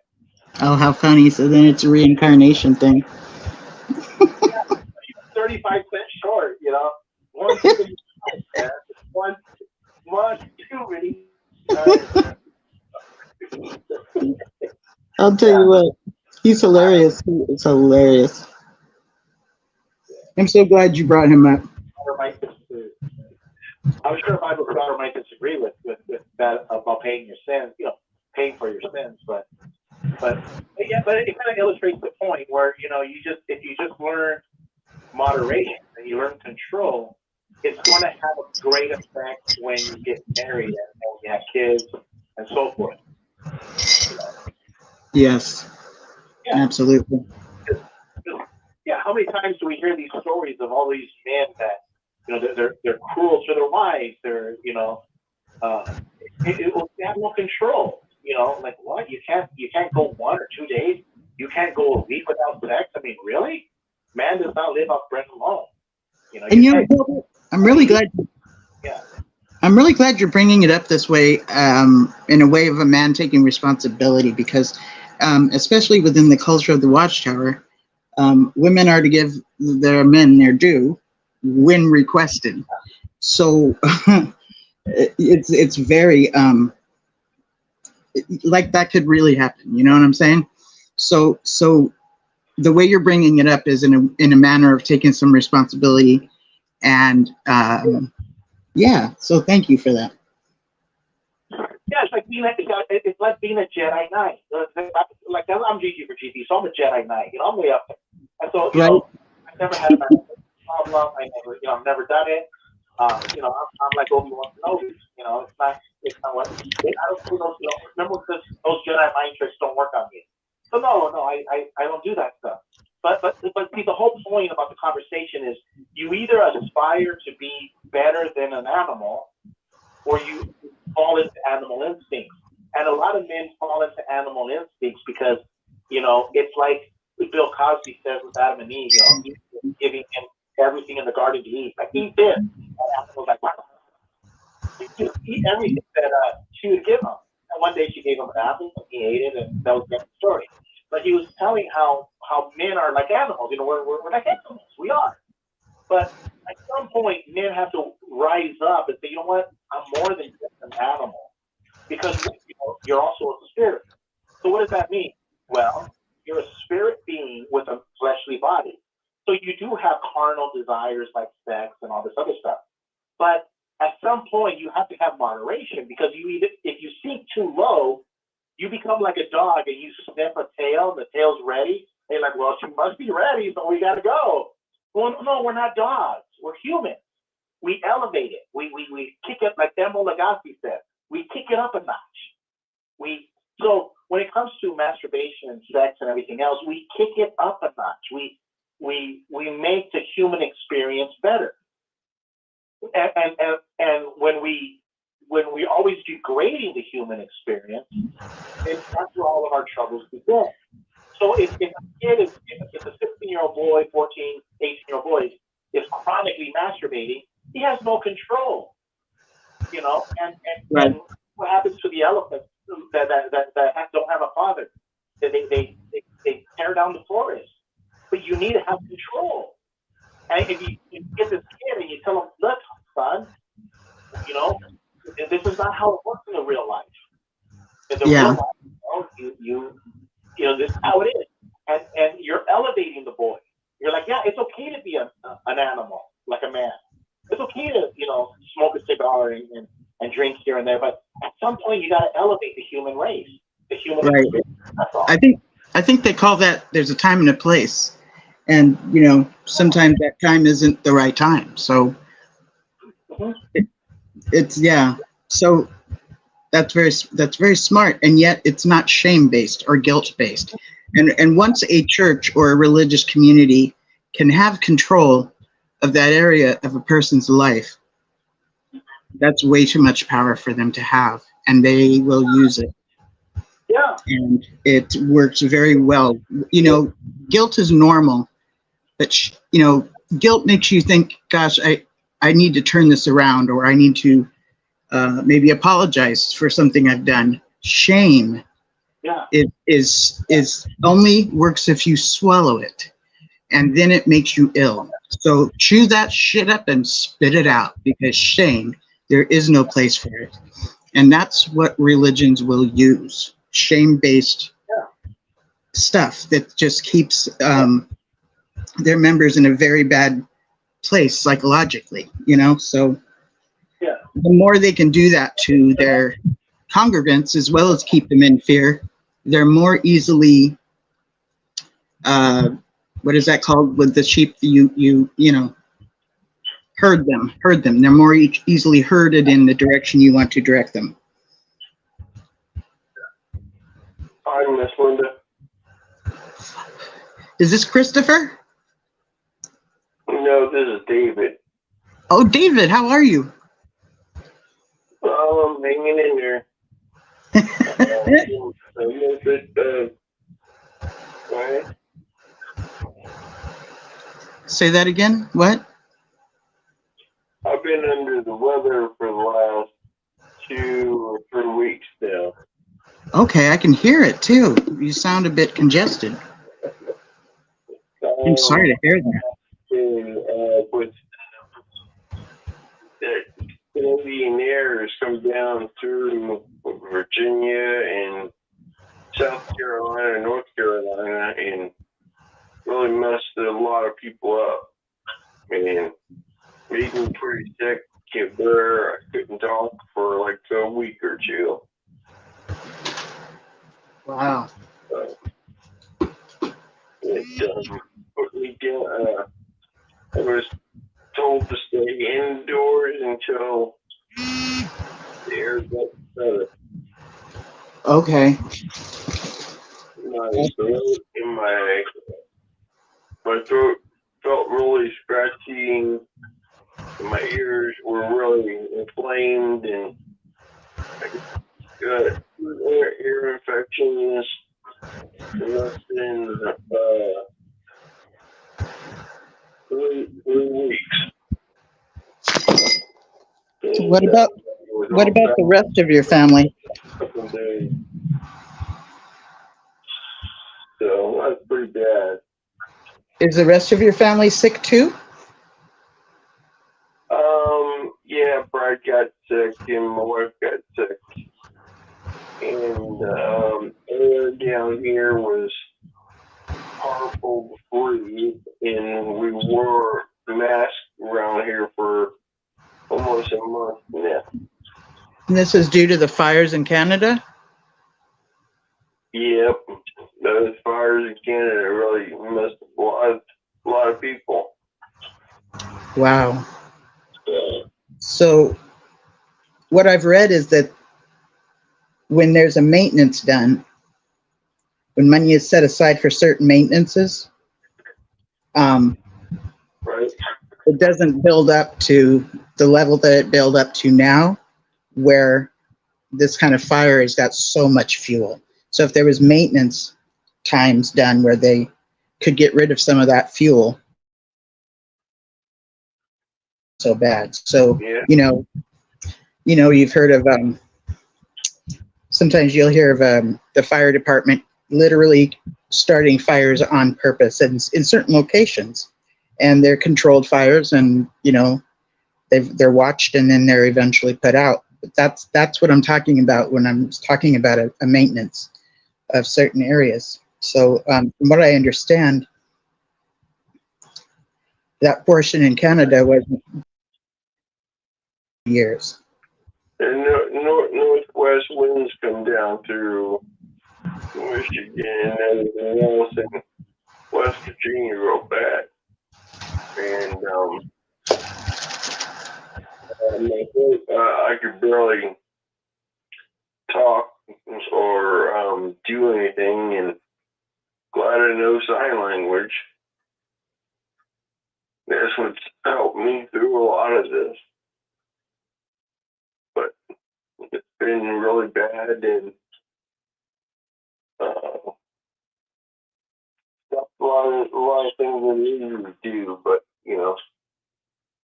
and just really check in with you tonight. Thank you. What kind of masks are most of the people wearing? The surgical mask that Okay. really it's like $13 mask. Okay. And I found some other masks that were, I used a cartridge mask for like 2 weeks.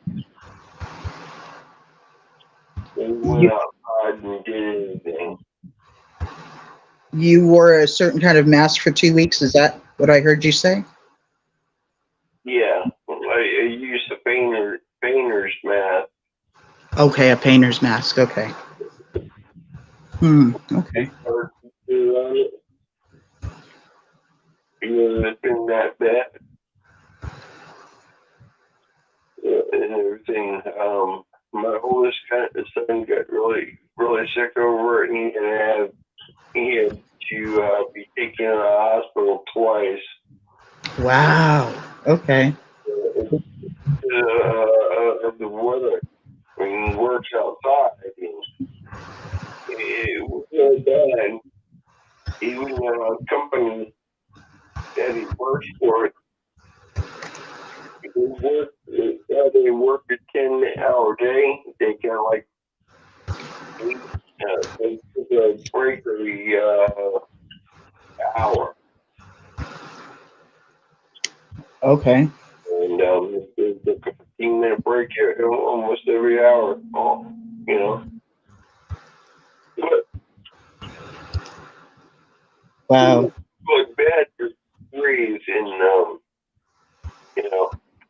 my lungs got clogged up, and my throat got swelled up, and my shoulders swelled up.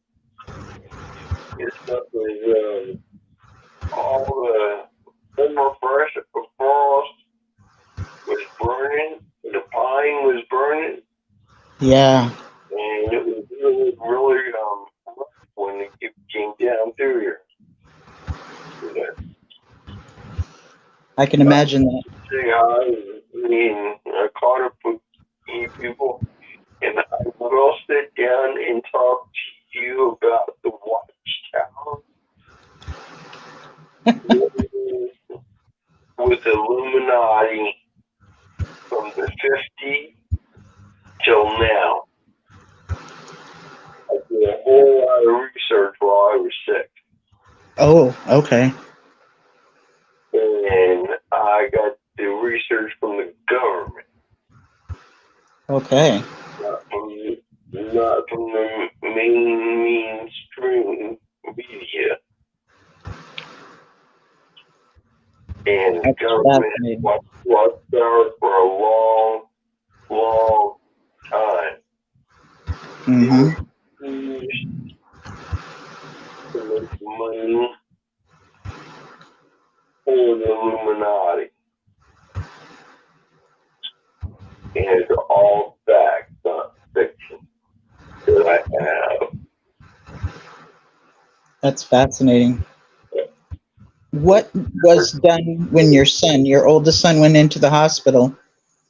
What did they treat him with? Like breathing treatments or something? Or They had some breathing treatments he had to go to, and most of the companies that he was working for got sick and had to go and have breathing treatments for 2 or 3 days because the stuff is almost like fiberglass you're breathing. yeah. Because Wow. the thermal fall when the tree burns, all thermal falls the ground is going back up into the atmosphere. Wow. And that's what was really the worst of it all. Is we being run up into the atmosphere, and then it turned to smoke. And I'm thinking about the sap from the pine trees, what that would turn into. And when that would get in your lungs, that would be pretty horrendous. Yeah, and the black soot from burning a pine tree that was another part of the whole 9 yards. Wow. And pine trees are filled with vitamin C. You take the needles from the pine tree and cut them up and put them in hot water and let all the sap and stuff go into the stuff. It will repair a lot of damage in your body. Yeah, I would think so. And the pine tree needles are higher in vitamin C than an orange. Is that right? This I didn't know. Yeah, I found that now. And I'm gonna let you go. I can't talk anymore. Yeah, that's okay. I'm glad you checked in. I'll catch you later. Okay, David. Take. Maybe on in a week, okay? Okay, take it easy, my friend. Take it easy. Bye. Wow. Wow. So this is Dave in Virginia, and he's one of our allies. His wife is a Jehovah's Witness, and so he's an avid. Well, he's a dedicated listener to the Six Screens and wants to learn all that he can about this organization. It helps him understand why his wife does some of the things she does, because it's just nonsensical. And so, yeah, he's also someone that goes to different events to help get laws changed and stuff like that, too. So, yeah, that was fascinating. I hate to hear that that's what he's going through and that his family's going through it, which means other people where he lives is going through it. He's talking about his son and people on the job where his son works. Well, my God. Wow. That's pretty crazy.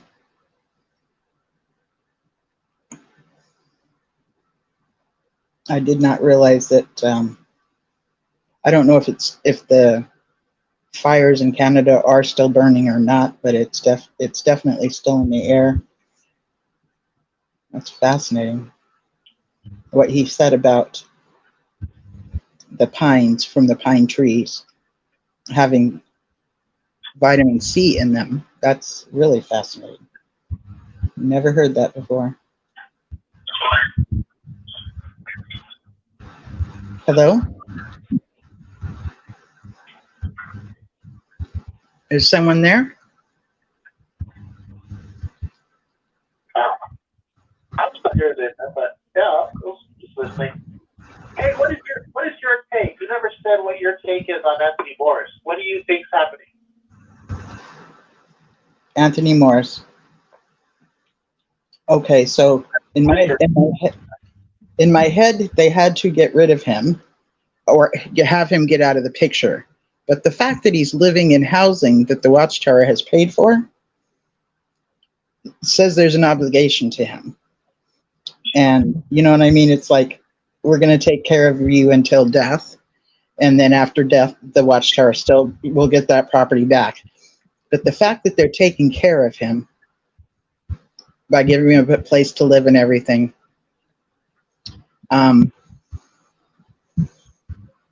it's fascinating. It's fascinating. I think that he said too much that would affect the Norway case, and just bringing up the stuff he says, people could bring it to court and be like, see what nut jobs this organization is? Like, the stuff he says and stuff he does. And so they're erasing it from jw.org, you know. For instance, you know, talking about going out in service, which the organization teaches as a mandate, and that it's mandatory for Christians to do this. And he speaks of it as though if you don't, you will have blood on your hands during Armageddon. So it's this guilt and obligation that's used, and fear, to make sure that these members go out trying to recruit people. This is a very unhealthy thing and burden to put on people, to be responsible for other people's salvation. It just is. It's very bad. The purging doesn't make sense because they're purging him, but his son is still they're giving his son privileges, like speaking at a Gilead graduation, but yet they're taking care of him. So I think that has more questions than answers, because if they weren't purging him, it would make sense. You know, Anthony Morris is, you know, alcoholic. He needs a space, and he just needs help. You know, okay, that's right. But they're purging him. That's like the wrench in the wheel. Like, hold on, you're taking care of him. His son is moving up the ladder, but you're hurting him. I don't get it, you know. I do. Well, to me, that looks like, you know, now that we got rid of you, see what a good Jehovah's Witness gets? And you obviously are not any longer a good Jehovah's Witness. But let us show you what a good Jehovah's Witness gets, moving up in the privileges. So they use his family members to shame him. Yeah. That's how I see that.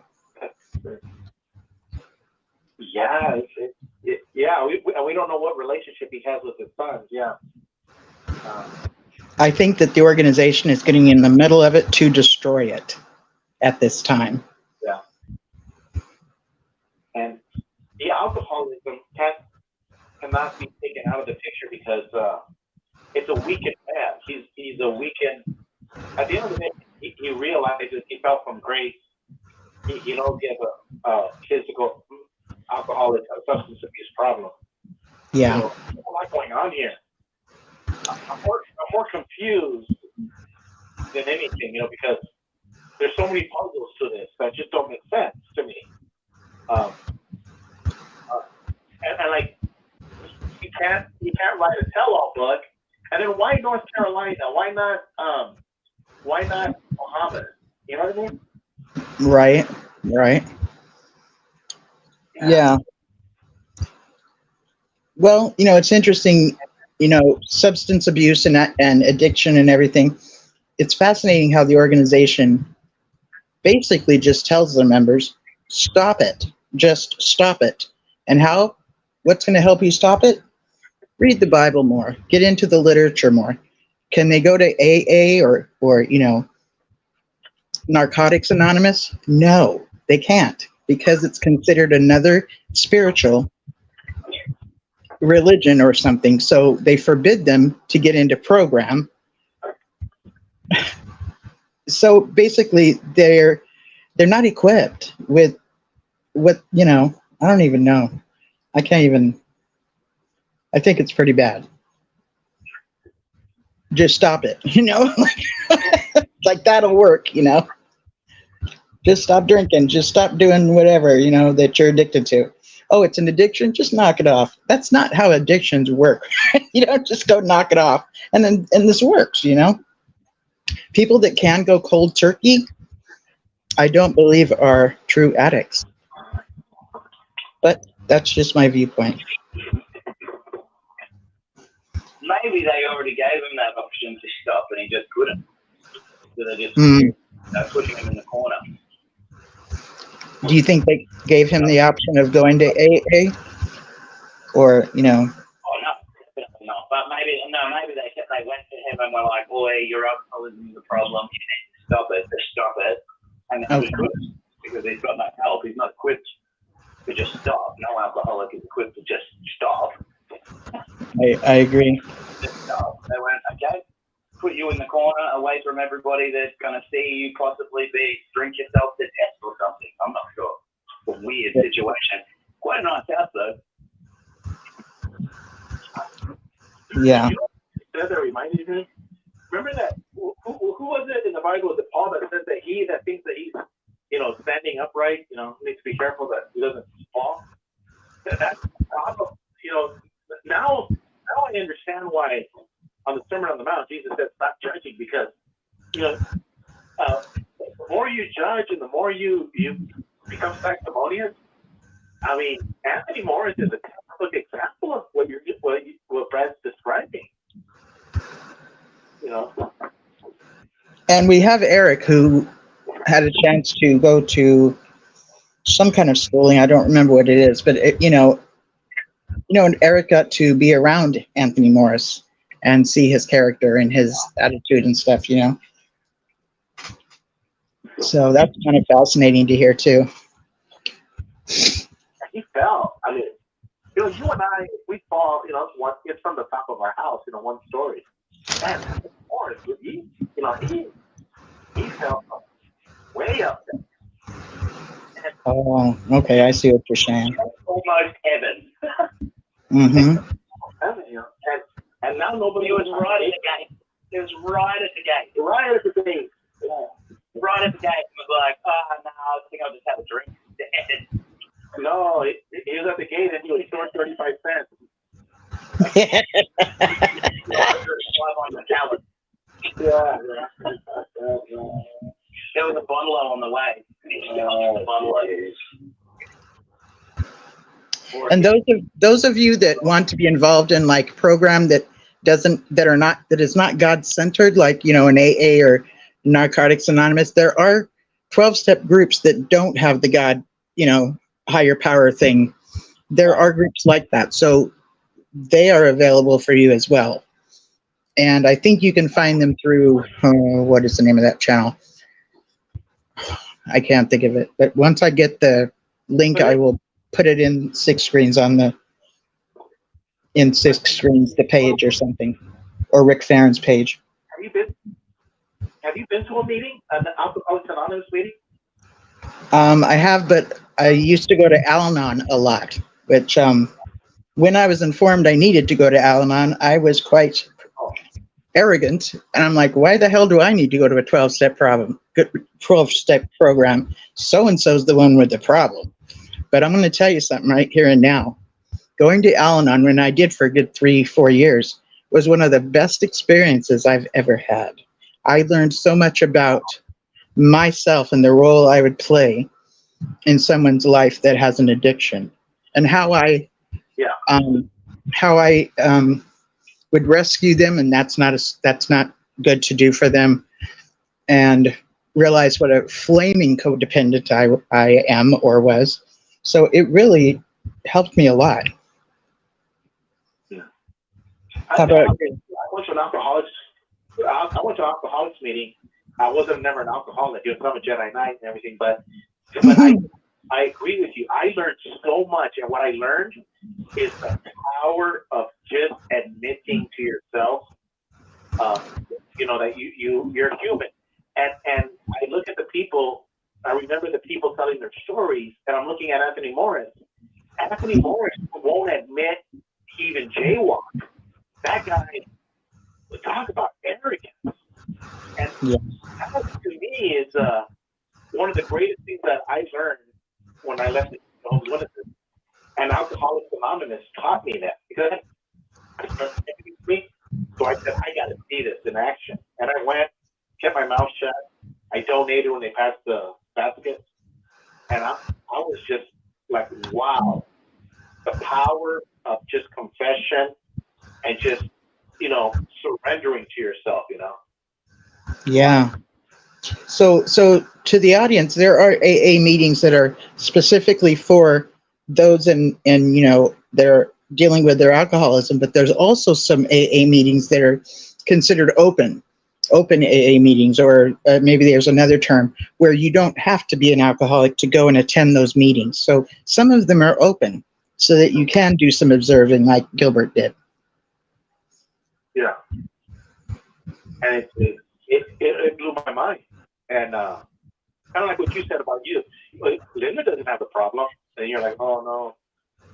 Yeah, there's a lot you didn't know. Yeah. I look at Anthony Morris. Anthony Morris is, he should go to Alcoholics Anonymous. And there's so much more today than there was, say, 20 years ago. For instance, you can do phone calls, actually much like this, which is a conference call. Many people can be on the phone at the same time and have a conversation.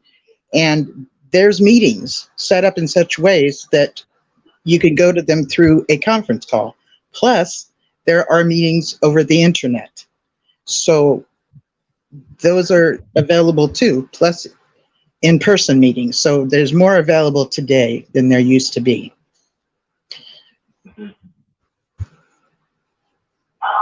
Wow. So the term clean and sober means clean as if you've stopped taking your drugs, and then sober is you're working a program, or maybe it's vice versa. I don't know, but still, it can be helpful, and it's things to use. It's not like, so depending on, like, you get sponsors and stuff, or you sponsor those that come to you and ask you to, and basically what you're doing is coaching them That's the purpose of a sponsor, is to coach and stand beside you in your purpose, in your intentions, and be of support. You know, they're not going to do it for you. And it's just supposed to support you in your journey that you're in as far as your struggle with your addiction. Yeah. Now, notice, Leo, like for example, Leo Greenleaf, he was a governing body member. He's gone. Now, what? That was back in the day. There was no internet, so Watchtower was like, yeah, whatever. We'll just put this under the rug. Anthony Morris, no matter how much they purge him, there's going to be more YouTube videos that are going to resurrect him. Yeah. Like, the more Watchtower pushes down, the more Anthony Morris is going to go up as far as popularity. Mm-hmm. So it's a conundrum. Watchtower is like in a checkmate moment with Anthony Morris. Because remember Sir Isaac Newton says, for every action, there is an opposite and equal reaction.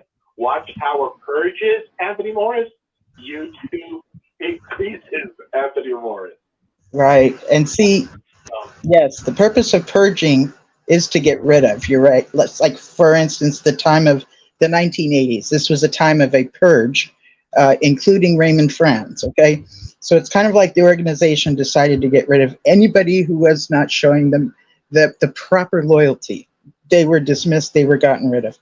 So we're seeing this happening now too with Anthony Morris, but the XJW community and the internet today is going, yeah, we see what you're doing, Watchtower. You're trying to erase his existence. So we will present it more and more and more. Yeah. Yeah. Oh, why would they do it? Like, why can't they just like say, you know, Anthony, just tell everybody you're sick and you just have to, you know, go to the sunset. Well, you can't do that because governing body members have to die, like all of the workers, they die serving the organization. So if you let Anthony Morris retire, then what about all of the other Bethelites and elders? They want to retire too. But there's no retirement in Jehovah's organization. Right. You know, so it's a conundrum. Anthony Morris is like, I really think he's a checkmate. We got him on it. You know, no matter where Watchtower moves, the apostate, you know, got him cornered. But I also think he has the Watchtower cornered too. I think he, being the person we've observed and have watched, could in fact say, listen, you want to do this to me? I can do this to you. So them taking care of him could be the result of that. Who knows? Because the purge and taking care of them, yeah, sounds kind of... In the movie City, remember the movie City Slickers when he goes to Billy Crystal, he tells his friends, he goes, they got me by his balls. He got one and he got the other. His ex-wife and his father-in-law. Because he worked at the grocery store with his father-in-law, and he cheated on his wife. So he goes, they got me by the balls. He got one, he got the other. I think that's how Watchtower is right now. And Anthony Morris, they got each other by the balls, and they're playing chess. Okay, yeah, I agree. That could definitely be a true possibility, and would not doubt it, because we've learned the characteristics of the Watchtower. When someone does not comply, you know, you conform or be cast out. He got cast out, right? So, Anthony Morris, do we know? Say that again? How old is Anthony Morris? Do we know that? Oh, good question. So Change when they get old. So the guy that has the channel called Blue Envelope, he's done a recent video on Anthony Morris, but he's also done some past videos on Anthony Morris, talking about like the date he went into the service and other things like that. And I think if you look at those videos, you might be able to figure out his age, because he shows documents, like, you know. Yeah. That might be a way to find out. Or maybe we can just Google it. 70s.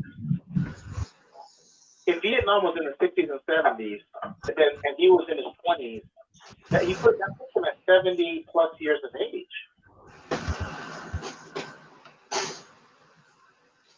Say that again. He was in Vietnam, so that puts him at 70 years of age because he was 20 years old at the time. Okay, yeah, that makes sense. That does sound about right. Yeah. 70, I would say 75. He's 75 years old. Yeah, you're probably right. 75-ish.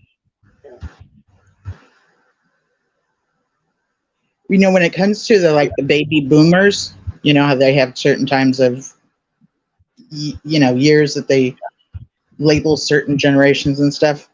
I was born in the very, very last year of the baby boomers. So I was born 1964. Well, and look, I told Rick, what about Anthony Morris opens up another can of worms? Because Samuel Hurd is looking at this thinking, what if it's me? What if I'm next? And Jared Lowe is thinking, holy cow. You know, Mark Sanderson's thinking, I've been single for close to 50 years now, and somebody's going to suspect that I've done. I don't think Sanderson's a virgin. Okay, I don't think he's a 50-year-old virgin. Lord, I hope not. just for his sake, I hope not. No, Linda. No, he's a virgin. He has a baby mama, and he pays. And let's say the cat comes out of the bag. So Mark Sanderson has to be thinking because all of these guys have skeletons in their closet. That's the point I'm trying to make. Okay, So that's true. Governing body members that have skeletons in the closet thinking, holy shit, what happened to Anthony Morris could now happen to me. Yes, that's true. So, yeah, that's a very good point. And when you become higher up on the echelons, you will find yourself being involved in something that you didn't know you're involved in. And then you look at it and realize, I just did some criminal activities. So the org kind of has you that way too. If you tell on them, they got info and intel on you, you know? Yeah. So is Mark Sanderson going to go to the FBI and say, hey, I want protection? I don't know. What I'm trying to say is that these governing body members, the older ones, not the two new ones, the other ones, they're sweating. They're thinking, oh my God. In the back of their mind, they're thinking, this could very well happen to me. So what are they going to do? Are they going to start squealing like pigs? Are they going to make deals with the prosecutor in Pennsylvania? I mean, I don't know. Right. That's a good question. If I was a prosecutor in Pennsylvania, I'd be subpoenaing Anthony Morris. You're going to squeal, baby. You're going to squeal. I don't know. Anthony Morris will have that same letter that Loach had when he was supposed to show up at the case in San Diego for I forget that kid's name, but Zelkin represented him, and he was one of the first cases where Anthony Morris had this paperwork to send back that was like, yeah, I don't answer to the Watchtower, have never been part of it, like, I don't need to show up. Basically, I won't be there. He was subpoenaed. Right? I told you why Zalkin doesn't understand it. Zalkin doesn't understand the religious aspect of this when they say, we're no part of the world. You see, those are very powerful words, and I already told you this to you before. Jared Loesch was telling the truth. We're not part of the world. But he's not talking about Jehovah's Witnesses. He's talking about himself. He's part of a different cabal at the United Nations, and he has diplomatic immunity. Zalkin doesn't live in that world. So now that opens up a can of worms. Is Anthony Morris part of the world, or is he not part of the world? Does he still enjoy diplomatic immunity? or not? I mean, see, the hole gets bigger and bigger. Yeah, very good point. Yeah, looking at it in a different aspect is yeah. I'm glad you're bringing that up. And this does go on. For instance, most Jehovah's Witnesses believe that Jesus is their mediator, but he's not. What you will find when you dig deep enough is that Jesus is the mediator for only the 144,000, the spiritual Israel. You, as an ordinary rank and file member who's not anointed, don't get to have Jesus as your mediator through this organization. The organization is your mediator. And most rank and file. As a Jehovah's Witness going out in service all these years and even pioneering and having Anthony Morris as my instructor, along with Sheldon Russell, I realized that when we would go to the door, and there were common arguments that people would say to us: "You kill your children through the blood transfusion." Another one was, "You don't believe in Jesus," and I never understood that one. Because I'm like, no, we believe in Jesus. But now, after I've awakened my mind and realized what they were meaning, every single householder was telling us was that we don't believe Jesus to be our mediator. We allow men to tell us what is what. Yeah. Instead of relying on our Bible, our own just basic consciences, basically, to guide us through the mind of Christ. That's what they were telling us this whole time, and we're like, no, but like they were right. And live a good life. That was the other thing, and I think that's another important part of being a Christian. But sorry, guys. No, thank you for saying that, because go ahead. Eric, so let me help you understand the question we have right now. It was Anthony Morris. It's real simple. Charles Barkley said it the best. Charles Barkley was telling Shaquille O'Neal, "You're one divorce from being just a normal black guy." Because Shaquille O'Neal, he's a big guy. But he's telling him, dude, just one divorce and you fall from grace. That's what happened with Anthony Morris. Anthony Morris was like the Pope. He was up there in stature in the United Nations in protection of the clergy class. Well, they just eliminated him from the clergy class. So it's like the divorce that Charles Barkley talked about. Anthony Morris is your average white guy on the street. He's your average white guy now. He used to be a white guy with a robe that the Pope has, and he had diplomatic immunity. He was a member of the United Nations via Watchtower. Anthony Morris is just another white dude now, and he went out like smoke. And so what I'm telling you is that pigs squeal. Pigs squeal when they're getting ready.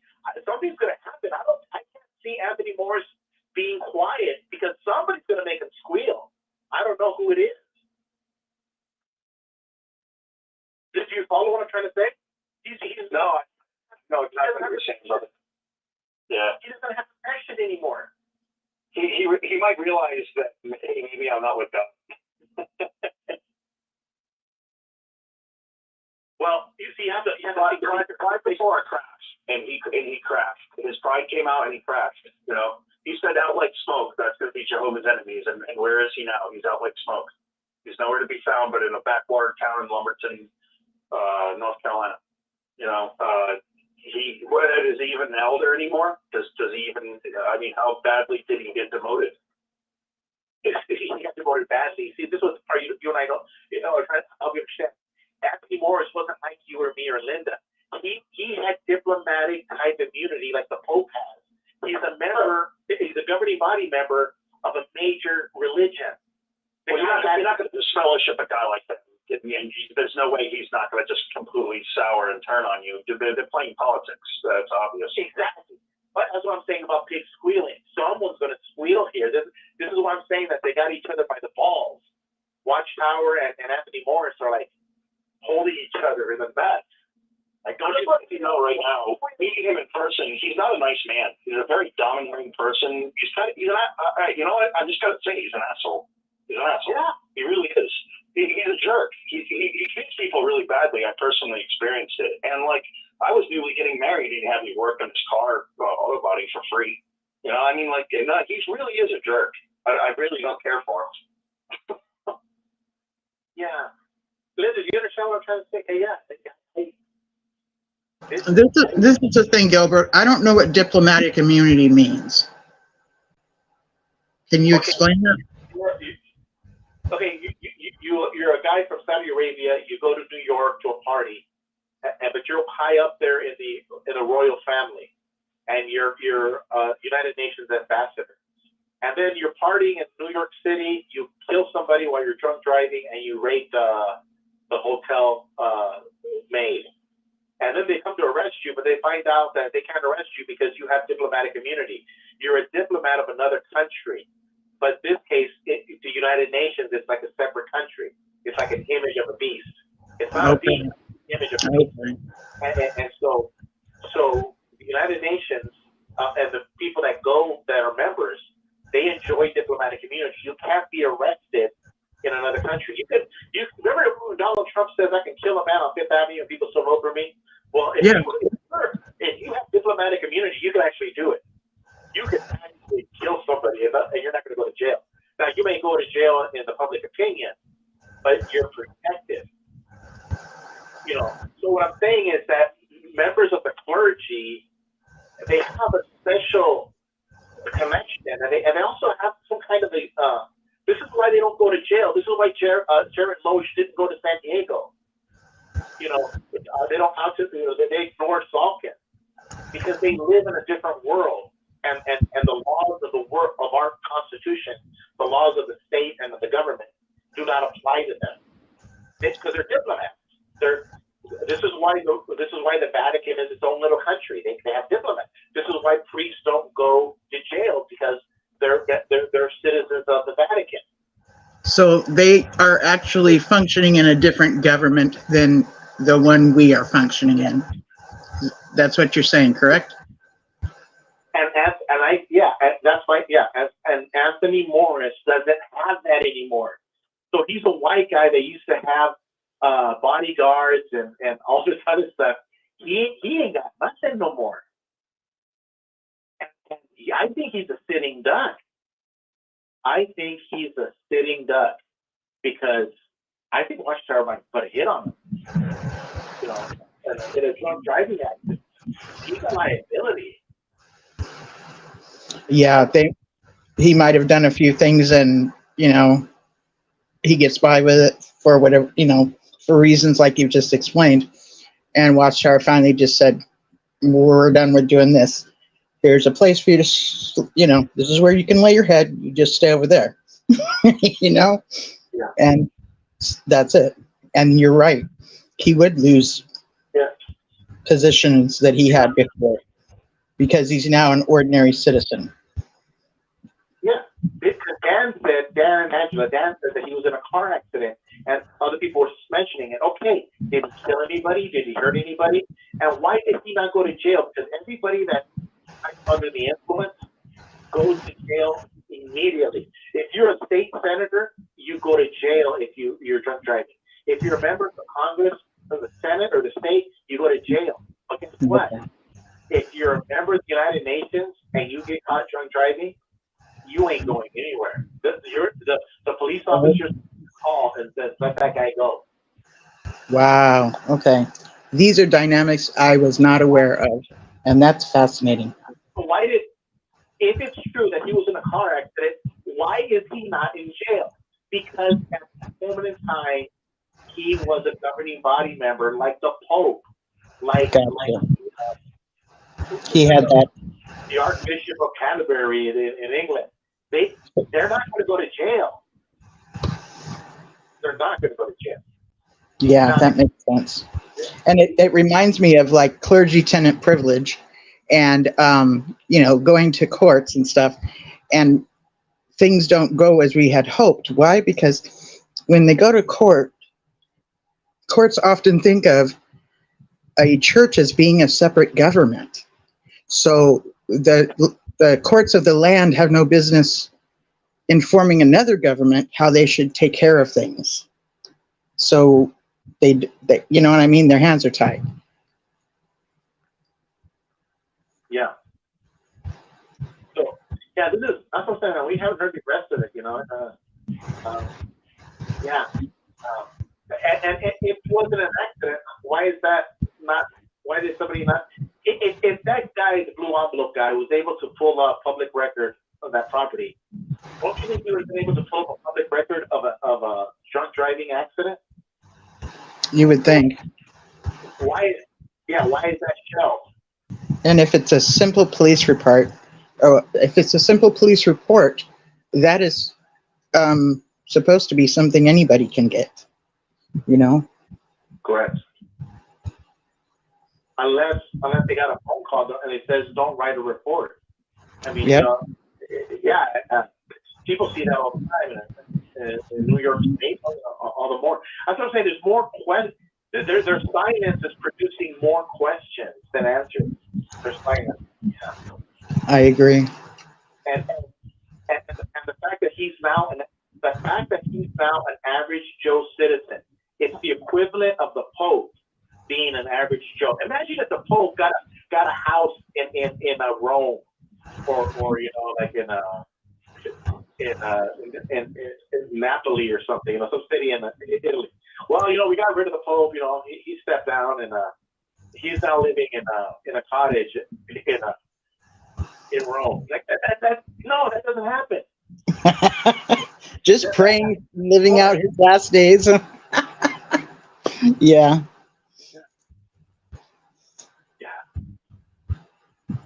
Yeah, this is, yeah. I think he's in a lot of, I think he can also be in a lot of legal trouble too, because he doesn't have the protection now, and he knows it. He knows that if they removed him, he's just an average citizen now. Right. He's an average citizen. Right. And So if he keeps going as he did before, let's say he was doing, you know, things that he should have been held accountable by the law, and we're just talking scenario here. If he continues going like that as the average Joe, then he's going to really shoot himself in the foot, and we will find out about it. You're right. You just described a cocktail, right? So he's an average Joe who used to be somebody, and he's an alcoholic. And you make sure. Just a matter of time. He's stuck home with his wife. You know, I just picture him getting restless, or I don't know. And I'm wondering if the organization has his mind in such a way that he is in shame or something, which doesn't seem possible because he's so arrogant. Who knows? Okay, I got one more question. Is he a believer? Because listen, Daniel Sidlick, believer. Raymond France, he was a believer. Raymond France was a believer in the Jehovah's Witness teaching. Totally. Was could we say that Anthony Morris was the Mohican, the last true governing body believer that Jehovah had an organization here on earth? That he believed you could live forever on a paradise on earth? Because I don't think Samuel Hurd is a believer. I don't think Jared Loesch is a believer. I don't think all those guys are believers. Is it possible that Anthony Morris was the last believer? That's a good question. I think that those that are in these positions today, meaning positions of like the governing body, and you know, those that are higher up in the echelons, maybe even governing body helpers, I think that their eyes are open to what this really is, and they're not fooled as much as those that are lower in the hierarchy. Correct. But how do you explain then Raymond France? He was a believer. Absolutely. But it's 2023 now. I know the rules have changed. Yes, it's a different religion altogether. But yeah, and see, Raymond France started going to a congregation by him, and you know, so because he stepped down, he resigned, and then started going to a congregation, and the congregation wanted to have him as an elder, and asked headquarters, "Can he be an elder?" And headquarters is like, "No," you know. It's like, whatever. Raymond's like, "Don't worry about it," you know. And he just kept going, and then after time went by, you know, and his relationship with McGregor, which I believe was the one that Raymond Friend worked for. He owned like a supermarket or something, and McGregor really encouraged him to write his book, which I believe he didn't start doing until 10 years out, you know. I might be off on some of these things, but I'm very thankful that Raymond did write that book. And men of that time were a real class act. They were more about just the facts, and today it's a different flavor, which I'm glad it is too. Today's flavor is very, can you believe those mofos? You know, whereas back then you would not hear them talk like that. And so it was presented very realistic and very, you know, differently, but we got facts, and it was nice to know how the organization really functioned, how this machine, you know, this well-oiled machine really functioned. Yeah. No. What's his name? The Great Apostate from Ireland? You know, I bought his book a while back, and you know, his like tag name is The Great Apostate, right? And in his book, he's like, listen, the real Great Apostate was Raymond Franz. And he gave great acknowledgement to him, you know. Now, the one thing that I learned from Nadine Davis, she told me that this is true about pretty much all the apostates, that everyone's favorite governing body member was Anthony Morris, and the reason why is because he was true and genuine in his hate. And I added, you know what, you're right, Nadine. It says Anthony Morris did not need a teleprompter to view his hatred. The guy was 100% genuine, raw, real anger and hate. Whereas all of the other governing body members are reading from a teleprompter and they're like, "We hate apostates." Right. You know, but Anthony Morris was the real deal. So that says a lot about the chemistry of him and the rest of the members of the governing body. All of them seem to be robots on camera, except Anthony Morris. Anthony Morris was not robotic. He was authentic. So he wasn't a typical yes man. No, he wasn't. Yeah, I agree with you. You're right. He's not. Yeah, he was a hothead. He was a loose cannon. Yeah, and that's dangerous, especially with all these cases coming down from all these countries. Yeah, it would be wise to place him somewhere else. Yeah. Now, I got to do a small meme on Anthony Morris because I'm going to explain. This is Anthony Morris, real quick. In your imagination, think of you're walking down the corridor. Everyone's scared shit. They're pissing in their pants. You know, Darth Vader's walking. And then the next scene, the door opens up, and it's Rick Moranis. Remember in Spaceballs with Darth Vader and his dark helmet? You see that? No. That's Anthony Morris. Anthony Morris used to be Darth Vader, and the next morning, he's Darth Helmet. Oh, okay. Yeah, he's fallen short. He has fallen from having that position. I gotta do a meme on that. Yeah. There you go. That'd be fun. Anthony, he went from this to this overnight. Yeah. Yeah, because if Anthony Morris, like Eric is here, right? And Anthony Morris is marching orders. Eric will be like, "Yes, sir, yes, sir, yes, sir, yes, sir." You know, Anthony Morris will be like, "Yeah, brother, yeah, brother." And now Anthony Morris, he can't even get an Uber driver to deliver his McDonald's, you know, number one. Nobody's doing anything for him no more. Yeah, that's right. That's what it looks like, definitely. Yeah, this cocktail is about to erupt. Mm-hmm. I think you're right. Now that I'm thinking about it, like when someone is used to a certain kind of, it would be like taking Tom Cruise from the position he holds in Scientology and making him just a normal, Joe Blow, and doesn't have that position of respect that the culture of Scientology gives him, which he's the best friend of, Miscavige, which is the person that took the place of L. Ron Hubbard. So, yes, he would still be an actor, but he would have lost more power and authority than he has within this organization of Scientology. I would see, I would see some stuff definitely steaming and bubbling and gonna burst.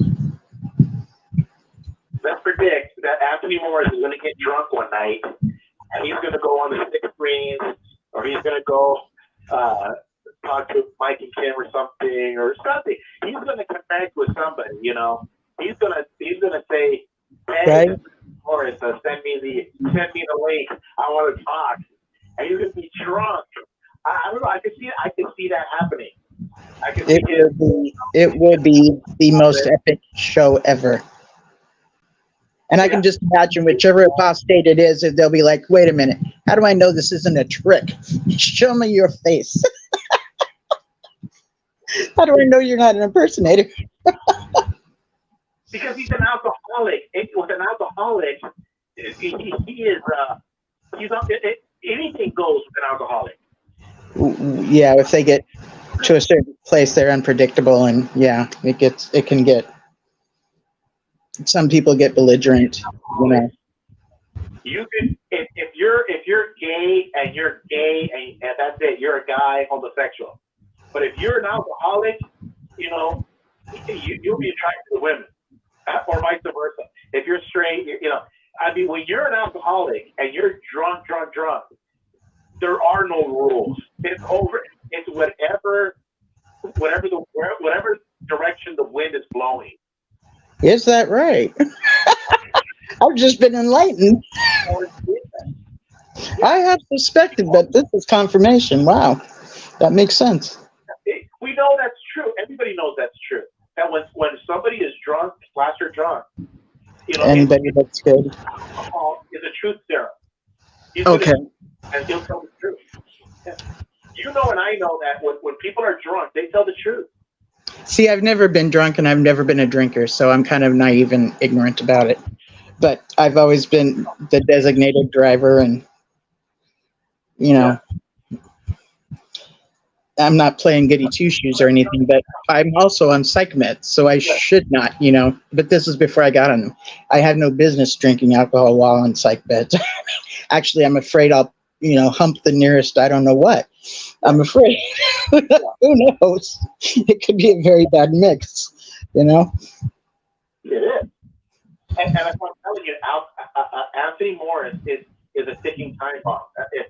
If that makes sense. Yes. True. Absolutely. Yeah. And he probably has been for some time. And we got to think of the time he was in the service. I don't believe he saw combat, but whatever he did see, it would have caused PTSD, even if he, was simply working in a hospital situation. Has that been addressed? You know what I'm saying? Has that been worked through? Because when you don't get to work through trauma, it does show up in other ways later on in life, And when we talk about, healing after the Watchtower, it also, part of that is recognizing that we were traumatized, trauma-based phobias and stuff like that. That's part of our healing, is to recognize it, and through professional help, get some support through getting over that or walking through that. I'm not really sure what words to put together, but I think you know what I'm talking about. Has he had help in that area? I don't think he has. I hope that he would have, and I hope that he does get help in that area. If that's the case, if you haven't had help. That's $1 million question, because here's another subject: is Anthony Moore's alcoholism a result of his Vietnam experience or his Jehovah's Witness experience? That's a really good question. I don't know. Only Anthony Morris can tell us that. Well, both of them cause trauma-based mental illness. You know what I'm saying? So it could be a little of both. But and the Vietnam War was a really tough one for those that were involved in it. I don't know all the story, but those that, when they returned, the feedback they got from society at large here in America was a bunch of condemnation, and they didn't want to be there in the first place. So it was a lot of this was a lot to deal with, and then what they saw, certain soldiers and stuff, and people come back from war a different person. Yeah. And it's very rare that they do talk about it. Yeah, he got a double whammy. Whammy. Yeah. From one bad experience. So his alcoholism could be a result of one or the other or both. And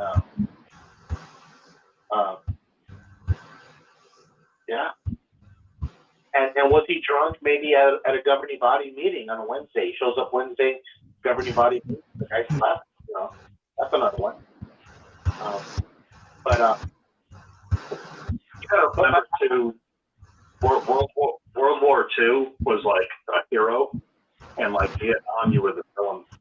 And they did a lot of things that were probably really immoral for what the government told them to do to the people that were just defending their land. And from the way Tony Morris talks, it seems like he has PTSD. I actually don't blame the guy for drinking at all whatsoever. I don't care that he drinks. I really, really don't. I don't blame him that he drinks. I understand it from one alcoholic to another. However, I'm not disfellowshipping people for it, and I'm not judging people for it. I think that's the huge difference. But the difference is he drinking because of Vietnam or because of Watchtower knowledge? Yeah, and it could be all of it. He could have adapted one habit for another, just like because an alcoholic will basically eventually all happiness, or like there's a reason to celebrate to drink. There's a reason to drink because you're sad. There's always a reason. So like this might be another reason to add on to it, his alcoholism. Maybe it just started like a couple cocktails a night, and then it started to become a regular thing. Who knows? I know how it is, though. It takes one to know one. I'm not judging the guy. I don't think any of us do for that particular thing. It's more just the hypocrisy and. But also, if he's a believer, see, that's the other thing. You can't take that out because you have a war guy who's patriotic, and then he becomes a Jehovah's Witness, non-patriotic. I mean, so this guy's bouncing around everywhere. And then if he's really a believer in what the Watchtower teaches, and he's seeing things that are just like with the child sex abuse cases. I mean, alcoholism is the only escape, that he has, that because he's seeing too much, is what I'm trying to say. Could you imagine? I'm an empath. I feel energy, and like I take on other people's pain. And so, could you imagine someone like me, or if you feel that way too? Could you imagine seeing a helicopter crash with a bunch of dead corpses burned to crisp? I mean, it's got to desensitize you to hell, and it's got to do a lot to your mind. And you know what? I have a different. Jehovah's Witnesses always told us not to get involved and all that. Maybe there's some wisdom behind it, but I have more respect for our veterans more than ever, leaving this wicked organization. They're beautiful men and women that have served for our country and maybe they haven't been justifiable wars or whatever, but the heart was in the right place, and people have fought for our freedoms. No, I just what I'm saying. Like, you know, a police officer or a firefighter, they see a lot of things, and or ER nurse, ER doctors, and yeah, I can see why they're alcoholics. So then, that's what I was telling Linda, though, what we have here is that we have a cocktail, like a drink. So we have that, have him as a Jehovah's Witness governing body. We have him knowing about the CSA, knowing about the Australian Royal Commission, knowing the lies, and then he falls from grace. He goes from being Darth Vader to Darth Helmet. You know, like he's laughing. So you put all of this in a bottle and start shaking it. This guy is a powder keg waiting to blow up, in my opinion. Yeah, anything could happen. And what would be nice is if he got himself into some form of therapy that was legitimate therapy and did some reflection and some accountability and get to a place where he's not, in bondage of his situation, if he is in bondage. So, yeah, that would be good. But you know what the problem? Like, you're absolutely 100% right. But this is the problem, like with Michael Jackson, the problem with Elvis, is that Anthony Morris was always surrounded by yes men. So if Eric were to tell him what you just said when he was with him, you know, Anthony Morris has become tone deaf to the word no. Mm-hmm. Elvis Presley was tone deaf to no. Michael Jackson, look what they got them. They got them to an early death. Anthony Morris used to say jump, and everybody said how high in fear, and now no one's listening to him. Right. Yeah, he's probably not listening to him. This guy is in bad shape. You know, you're right. He needs professional help. It's just you're talking to a guy who's never had no for an answer in his later years. Exactly. Yeah. Wow. I don't think I can help him. He's above my pay grade. Right. So, time will tell, and hopefully it's not an ugly, horrifying burn and crash. Yeah. And you know what? Yeah. We are meeting people today in their 70s and 80s. I'm seeing it in comments under videos and on YouTube that are leaving New York and they're waking up. Yeah. It is possible. It seems highly unlikely with him, but it is possible. So there's that. Yeah. The only thing that kind of makes me happy is like the Apostle Paul. Jesus was like, "There's no way we're going to wake this guy up. I have to intervene."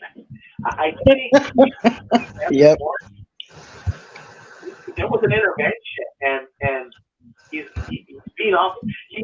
Anthony Morris, I think, in my opinion, has the golden goose, the opportunity, because Anthony, you don't have that many more years of life. It's over, man. It's like John Rickles would say, it's over. You know, it is. It's over, Anthony. You only got days. You got minutes. But you can go out with a bang. You could just go out with a bang, and it all gets erased. You get a clean slate. But I don't think he can make that leap of faith. Right. He really is in a very. I think Anthony Morris in a Las Vegas casino. He has all the chips. He has all of the. The ball's in his court, but I don't think he's going to deliver. It doesn't seem like it, but if he did, for instance, wake up and expose things, he will go out in a blaze of glory, and his kind of personality would totally dig it. You know? Yeah, he would be there with. He would be like, remember in Star Wars where Obi-Wan Kenobi dies, and then at the end of the movie, he's there with Yoda. And the Empire, Return of the Jedi, yeah, and they're reunited. You know, they're the image. They're like those, and that was it. So like, if Anthony Morris would go out in a blaze of glory, you could see him and Raymond Friends,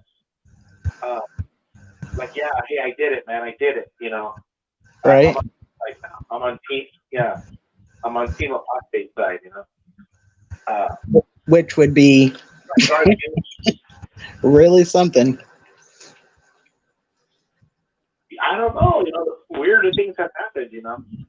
The thing is right now he has time to reflect. And when you have time to reflect, things start to, you know, the stuff you've shelved for all these years, you know, you pick it up, you look at it. I don't want to deal with that one. Maybe look at this one. That's how a lot of people have woken up during this pandemic time. They weren't going to meetings as often. They weren't going out door to door as often. There was reflection, time to reflect and research. And people were waking up. So this is definitely possible for him as well. It seems highly unlikely. I believe highly unlikely, but goodness gracious, if he could, wow. Oh, Talking about we've never mentioned his wife. There's a woman in this picture. yes, yes, Wow. there is. That's another rabbit hole. Yeah, and if they're using the kids against him, how you all feel about it, but I personally plan on doing a letter campaign for at least for myself, and I already have their address, and I'm going to send them a lot of letters. And the first one's going to be about my pain and my story, and because I know it anymore, so I'm going to see if I can get him to remember me. And it was about 1999, 2000 when he was a district overseer at the time. So I'm going to see if he remembers me. He'll remember because it was the last talk of the Friday sermon, and he was so fucking boring that I fell asleep during his sermon, and he woke me up and read the next paragraph, and he embarrassed me because I had no idea where we were. oh, that's right. You've told us about that. Yeah. Wow. I'd like to remind him of that, and I'd like to remind him that I worked in his car and tell him what Watchtower did for me over the years, and how after nine collective reinstatement letters that we've not been allowed back in. And I even if because you mentioned the wife, and even if he was having to read it, I want it to start to. I think we should all write letters to him. I think we should bombard the guy.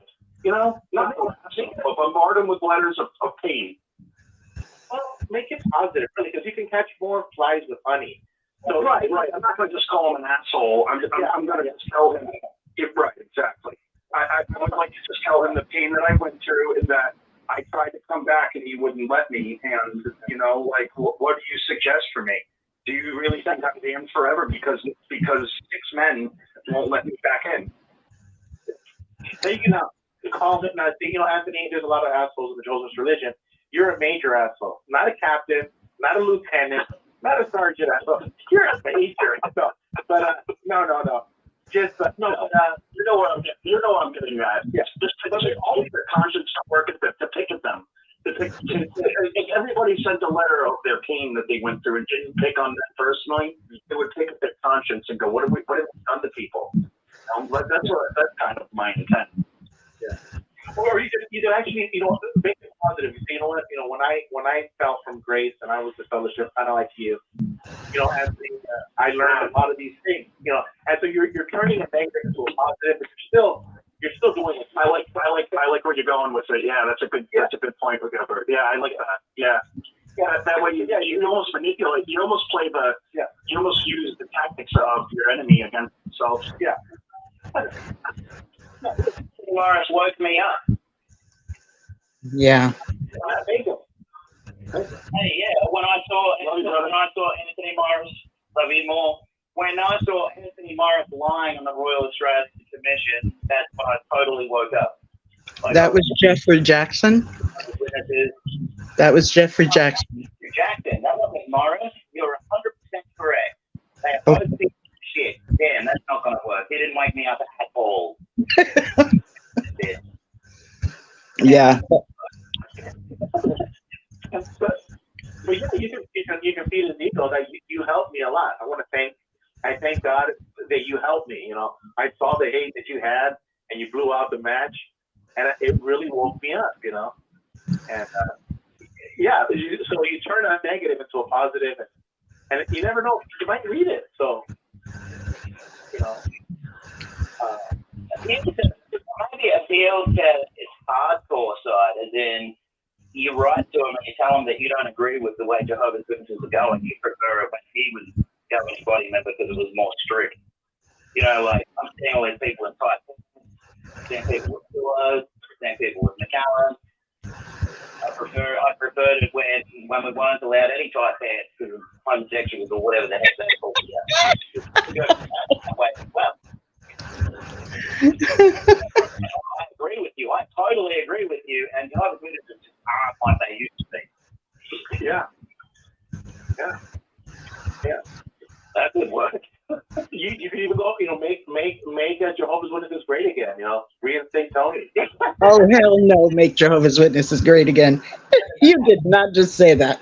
Oh, my God, no. Please don't say that. I'm make a t-shirt.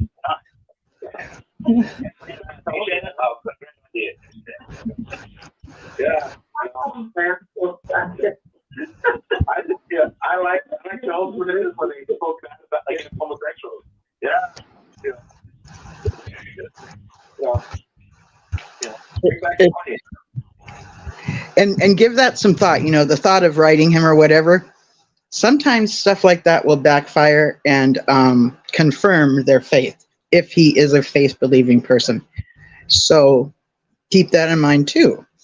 But there's another thing I'm concerned about, and that is when people leave the organization, there's this self-sabotaging thing that goes on in the head.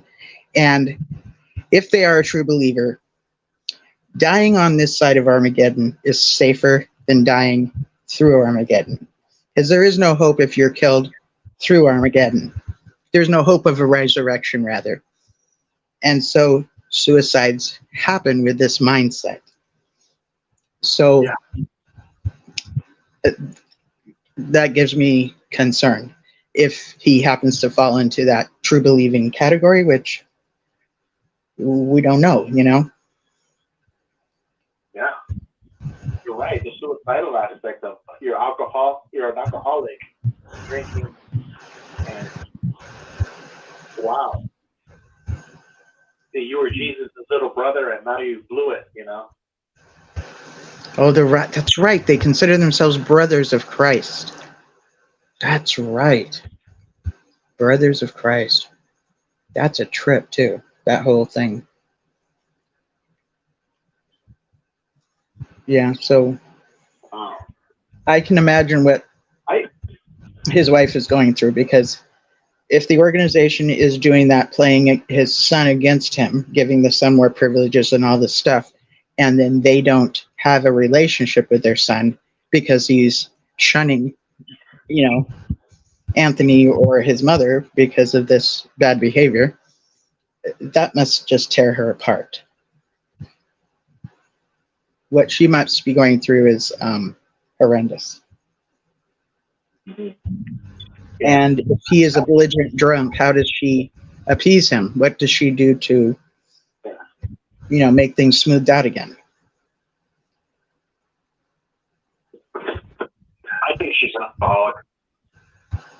You think what?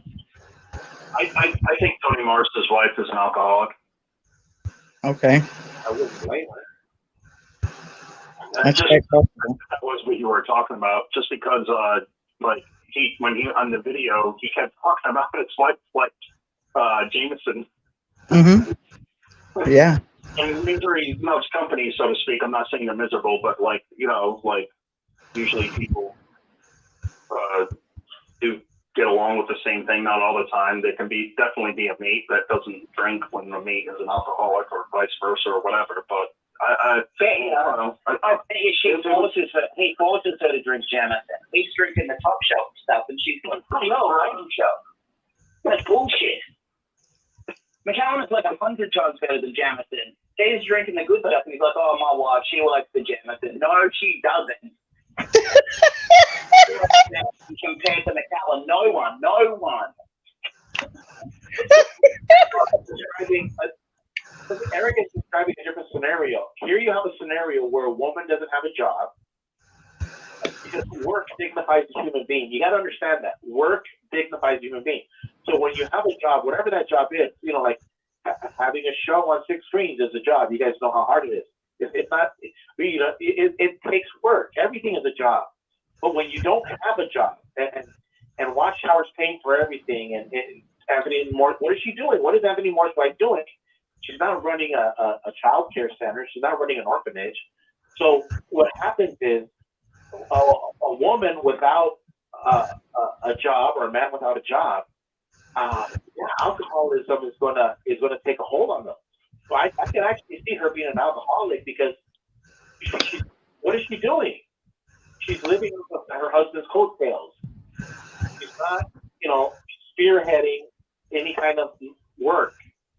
You know, you're 100% right. I 100% agree with you. And on top of that, she's in a cult. I'm sorry, but Jehovah's Witnesses by themselves. My father's an alcoholic. My mother, more of a social drinker. Not really. She don't drink for pain. But like a lot of men in Rhode Island, men and women I know are alcoholics. In the organization. In fact, it became a problem at one point where a presiding overseer in our congregation, I guess the Kobe, he banned alcohol from the gatherings. So the witnesses were just putting it, they were like teenagers putting it in the red plastic cups, you know, or a ginger ale can, dumping the thing out and putting the beer in there instead. I mean, we were acting like we were 16 again. Wow. Alcoholism is on the rise in the organization. I just wanted to, like, you know, bring that up. But that, like, it's a part of the culture. Well, I don't have the Devil's Workshop.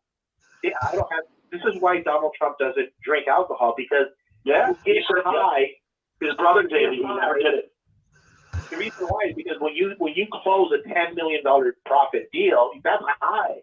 You don't need alcohol. You're on the high.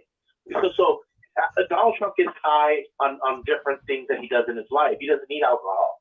But when Donald Trump also said that he watched alcohol destroy his brother, and that's what made him not want to drink. Yeah. Correct. But also he was busy working. So he didn't really need it.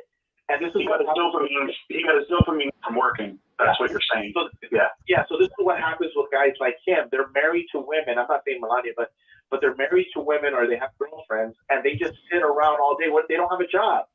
And so these guys have these women that are alcoholics, not because they're bad women. It's because they're not doing anything with their lives. And I think that's what you have with Anthony Morris and the governing body's wives. What are they doing with their extra time? And that's where people fall into these vices. It's idle hands are the devil's workshop.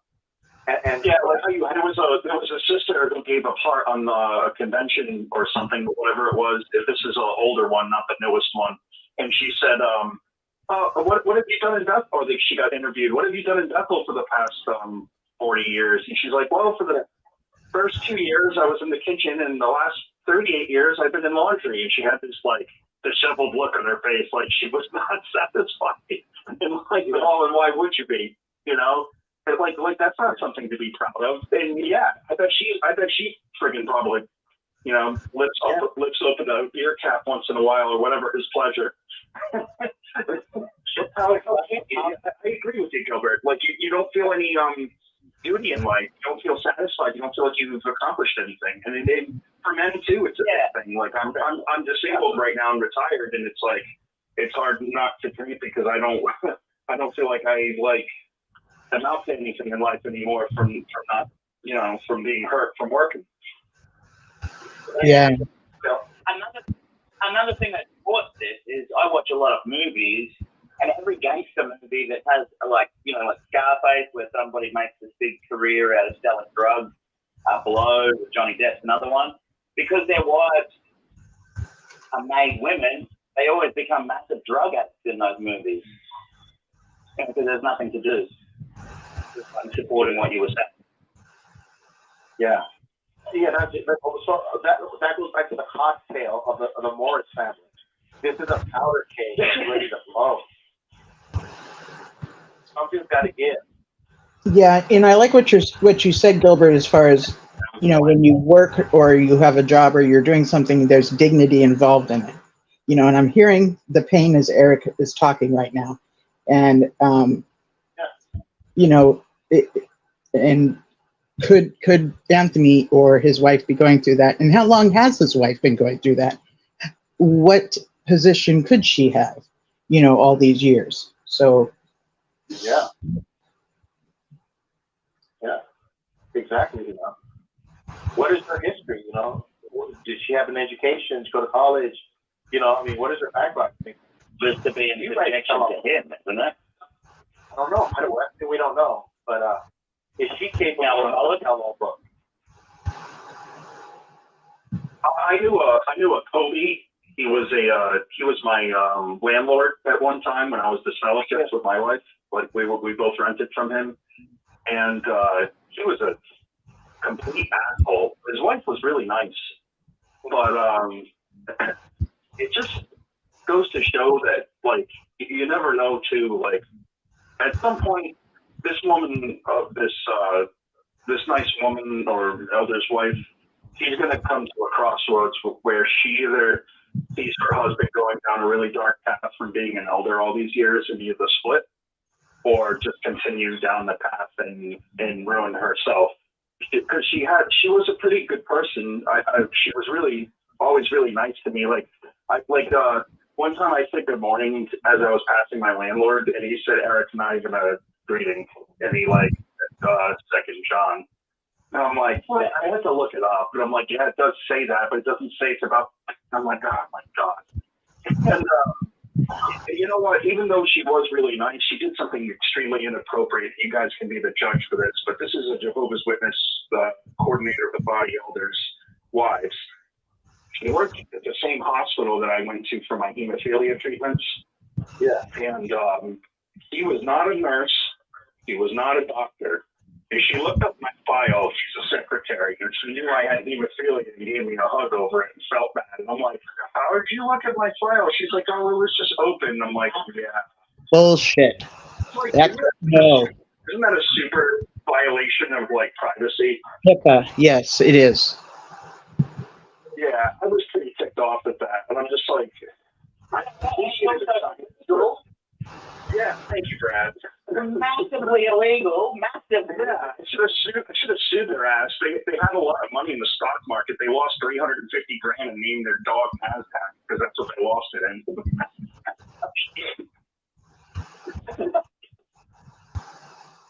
in. That's one of those things where is somebody talking right now? That's one of those things where the end justifies the means. So it doesn't matter what is done, whether we break the law or not, just as long as the end result gets somebody accountable or back in the truth or whatever, then it's okay. So I suspect she looked at your file to see if you had had a blood transfusion. Would that have been the case? Eric? I'm sorry? I'm assuming she looked at your file to see if you have ever had a blood transfusion. Would that have been the case? I only had blood fractions, which was legal, so she wouldn't have found anything suspicious in my file. Still creepy because, you know, like, I never told the doctors I smoked weed, but what if I did and that came up in my file and then she saw that I could have got disfellowship? Well, no, I was already disfellowshipped at that point, so it wouldn't have mattered. Never mind. But no, you know what I mean? That could happen to anybody else, though. I've heard that on Reddit of people giving stories where people invaded their medical thing and found out they had drugs in their system, you know? And it's like, oh my God. Like, and like everybody in Reddit in the comment section on this particular person was like, yeah, play ball because like you can literally take her job from her. She can take your religion. You can take her career. Yeah, that's true. And Jehovah's Witnesses, they think that they can do whatever they want. And I'll tell you this quick story of like an elder of this. It was not an elder. It's a friend of mine who told me about an elder. And this guy was a really good buddy of mine at the time. And I trusted and believed him. And he said that there was an elder in his old congregation where when he became an elder, his wife, Donna, his name was Rick, Donna would ran the household. She was a tough woman who was full of testosterone. She said, I want to know everything about the judicial committees. And she became a hidden elder in the congregation. She makes all the decisions whether someone gets reinstated or disfellowshipped. Really? Oh my God. And she, my buddy personally knows this because she was giving his brother a hard time. My buddy's brother a hard time trying to get reinstated. It was coming from her, and I don't remember how he personally found out this information, but I thought this is something else that is happening, that women take over their men, and so you don't even know. You have no idea when you're being judged in that room who even you're being judged from. Wow. Wow. From what I understand, by the time there's a judicial committee, usually the elders have decided. And you just get to be informed. Usually, but sometimes you'll get a second meeting. I've usually had 1 strike, 2 strike, you're out. My dad had 3 strikes, he was out. So, sometimes you re-meet. And also, if the woman knows that she's in on all the judicial committees, then he's going to tell that so-called sister, well, who are you meeting with tonight? Oh, I don't like him or her. Don't. However it goes, see, you know what I mean? She completely controls it. Wow. Wow. Wow. Wow. See, this is an example of an abusive spouse. I have full faith in the brothers. Well, a successful man is a good woman, they say. Eric, I think in my head, Eric, is with regards to Anthony Morris's wife, is she going to be like Abigail? Remember Abigail? She was married to a guy named Nabal, and King David. She married David eventually because she was kind. She had an act of kindness. Yep. So she had wisdom. She was very wise. She was wise. She fed him and apologized for her husband's reproach upon him. Is that correct? Well, basically what she did, she saved everybody's life from slaughter. Yeah, she did. A beautiful woman. Yeah. So is Anthony Morris married to Abigail? Is she willing to take this situation and help her? We'll find out. Or is she just going to drink, or if she an alcoholic, is she going to drink herself to oblivion? We're going to find out. We'll find out. Maybe both. Yeah. Maybe she'll drink herself and wake up. She could be both. God has used alcoholics in the past. He's using drunkards. You guys, Lot and Abraham. Hello? Hey. Hello? Hey. Hi. This is Hitley's Hitley's in the house. It's going to get good now. Anthony Morris, yeah. I have a question, guys, if that's the case. Do you think that any of the, not to get off that part of the subject, but do you think any of the governing body has mistresses, called side pieces? Well, Rutherford mistresses. I know he's an expired one, but he was known to be a womanizer. Russell supposedly was kind of as well, but more down low. As far as the other guys, I wouldn't know how to answer that. I'll leave that to everyone else. That's why they have bunkers.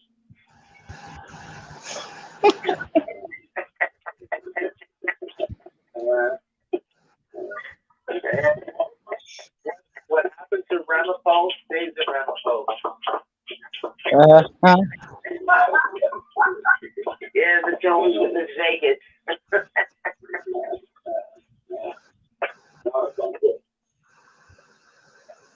And who knows, she might be the one who ends up doing the research and waking up first. My goodness, wouldn't that be something? And I'm speaking of Morris' wife. They wife swapped, right? Ooh, what? But wife swapped, Barbara Anderson says. Yeah, back in the 70s, it was a thing, yeah.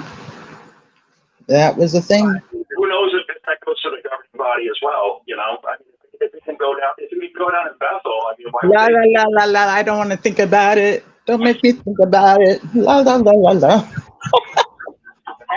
plugging my ears. Choice of words. And the wrong choice of words, you know, if it goes down, it's death. Yeah. It's still another good question. I'm just being silly. Yeah. He could have used other words, you know, instead of that. It sounds good.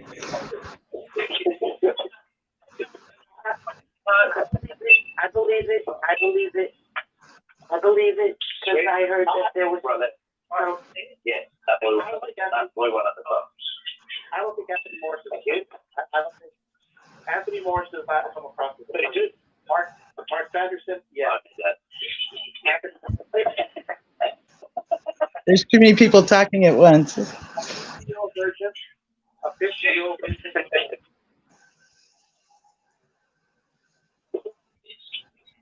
Listen, you could be a 50-year-old virgin. You could be a 50-year-old virgin. You're a 50-year-old person playing ball in the background. Brad. Sounds like someone's playing t-ball or something. Think about this for a second. Just think about this. You're 50-year-old. You're 50 years old and you're working minimum wage. You're a 50-year-old virgin. Okay, we understand that. But here we have Mark Sanderson, a 50-year-old man who's traveling all around the world on the company credit cards with an expense account. He's going to Russia. He's going to France. He's going to the Bahamas. He goes to Chile. You mean to tell me the guy's still a virgin? Now, I think he might be because he's getting bigger and bigger and fatter. But he's a virgin. That dude has never seen pussy. Sorry. I did not hear that. Oh, who's sorry? Oh yeah, he's totally gay. No, he's totally gay, but he's never. But he knows that. Well, yeah, that's different though. I don't think virgins like that. Listen, no, hold on a second. If this guy was a virgin and he's a spiritual man, you would think he would be like in deep meditation and he would be super intelligent when he speaks. I could totally respect that. He could be like the Dalai Lama. Okay, I understand that. But he doesn't come across as a very spiritual man dedicated to fasting and prayer. See, if a man comes across as like fasting or in prayer, and he's 50 years old and virgin, I can totally respect that. But he doesn't fit the mold, is what I'm saying. Mark Sanderson doesn't fit the mold. But neither does Anthony Morris fit the mold of a pedophile or a sexual deviant. Nah, I don't think so either. So I don't think Anthony Morris is in that department. I just think Anthony Morris truly hates worldly people. He hates them. We're all Latin, So is it possible that Anthony Morris actually doesn't even need that house? That they just did that to appease him because his father is in the tobacco industry, and when I had a conversation with him when we went out in service together, because he actually does like going out in service, it's true. I worked with him door to door. And he actually does enjoy it.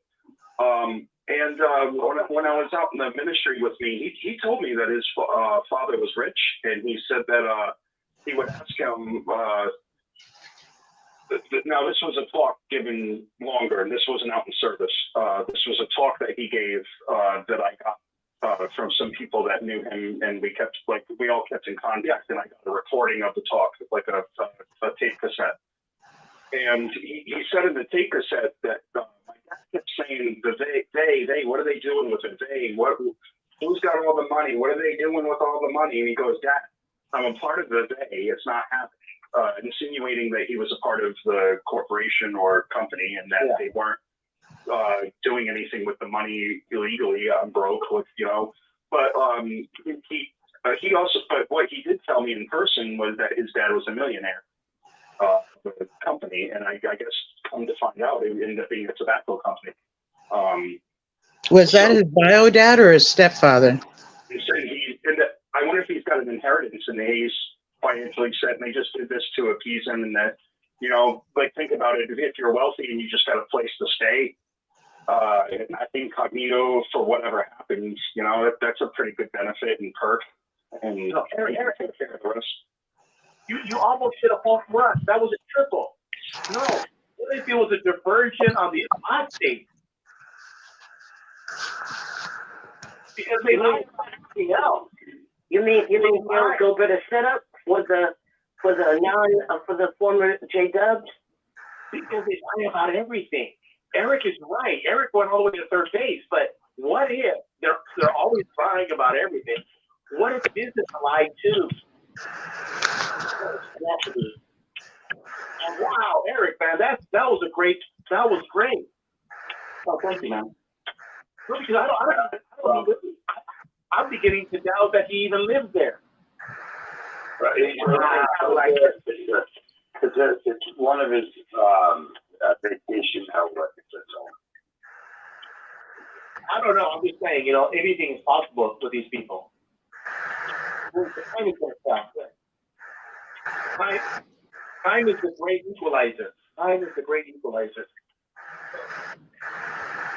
So, Eric, was he talking about his bio father or his stepfather? It's not my show. Oh no, I said Linda's show. I don't want to hog Linda's show, but I was just going to say to Gilbert before I go that I joined your show today, your YouTube channel, and watched the video and just let the thumbs up on it. But I like to support everybody who's connected to the show, and good job. And I'll be. Eric, you could stay, right, Linda? Yeah. Yeah. But Eric, I've asked you a question. Can you hear me, Eric? Yeah, I can hear you just fine. Okay, you said that Anthony Morris claimed that his father's rich or a millionaire. I'm asking if that was his bio father or his stepfather. I have no clue. I didn't know he had two of them, so. Morris Tobacco Company. But like you're right. I'm assuming he was talking about Morris Company, the tobacco company. Like I was assuming, but that what happens when you assume, you make an ass out of you. I mean, but I don't know. Yeah. Oh, well, that means that he probably has stocks and everything else and a nice mistake someplace else that nobody knows. Yeah, but what do you think that shitty little house for? Right. It is a condo or a duplex. Yeah, what do you think that crappy little house if you're gonna inherit, $1 billion? Yeah. So the Blue Envelope has done a few stories on governing body members, and when he's done one on Anthony Morris in the past, see if you can find it and look through it. I never got the impression that Anthony Morris was part of the Morris cigarettes, but that's also been a story we've heard through the XJW community that he is. So I'm not real clear on that.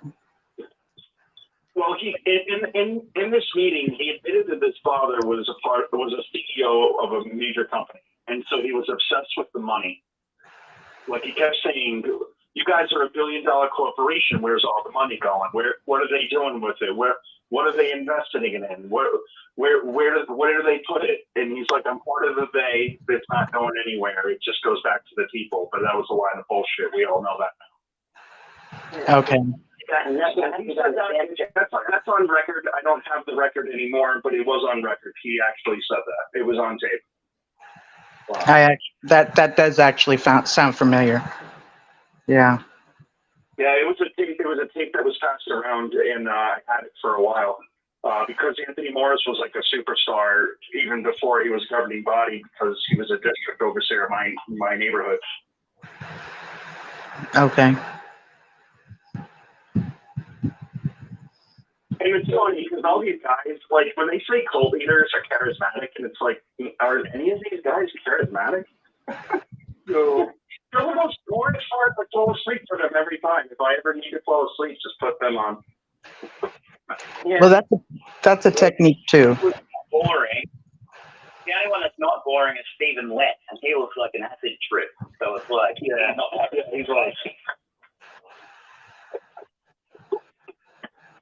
Good one, Brian. Good one. Bisnick was charismatic. Bisnick was very charismatic. Was he? Okay. You're right. two charismatic ones, but and heard is you could go to sleep. You could say, oh, I heard it through the grapevine. You could go to sleep on it.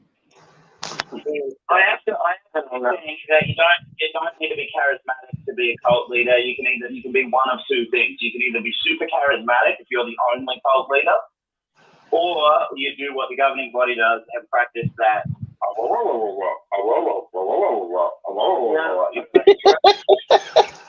You just tune out and go do whatever you're saying. I'll accept. Just get me the hell out of here or let me sleep. And then all of a sudden That's technically true. Yeah. You're like, what?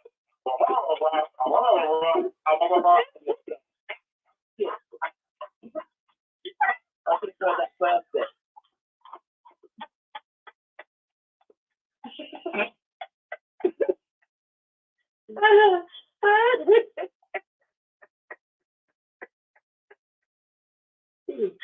Oh my God. You guys. Oh. Don't you think also if Anthony Morris went to a Kingdom Hall, somebody would have stamped a picture of him going to a Kingdom Hall, him and his wife? I mean, let's say there's 70 people in the Kingdom Hall, you don't think somebody's going to stamp a picture? Because they're basically famous. I agree with you. Yeah, they're going to. I actually mean this in the most pure way, but like, and I'm not instigating anything at all whatsoever. But I actually like, I don't want to see the guy burn completely. I think he should be in a gated community. If this is really where he lives, he needs security. Because I think someone talked about this, maybe Gilbert, but like, this guy's pissed off so many people. And all right, if you got somebody that's pissed off enough to go to Hamburg, Germany, or in Hamburg, Germany, and has a gun permit, and picks up a gun and shoots up a Kingdom Hall, you mean to tell me they're not going to go specifically after the cult member? And I'm not giving anyone any ideas. I'm actually concerned for his safety. I don't want him to die.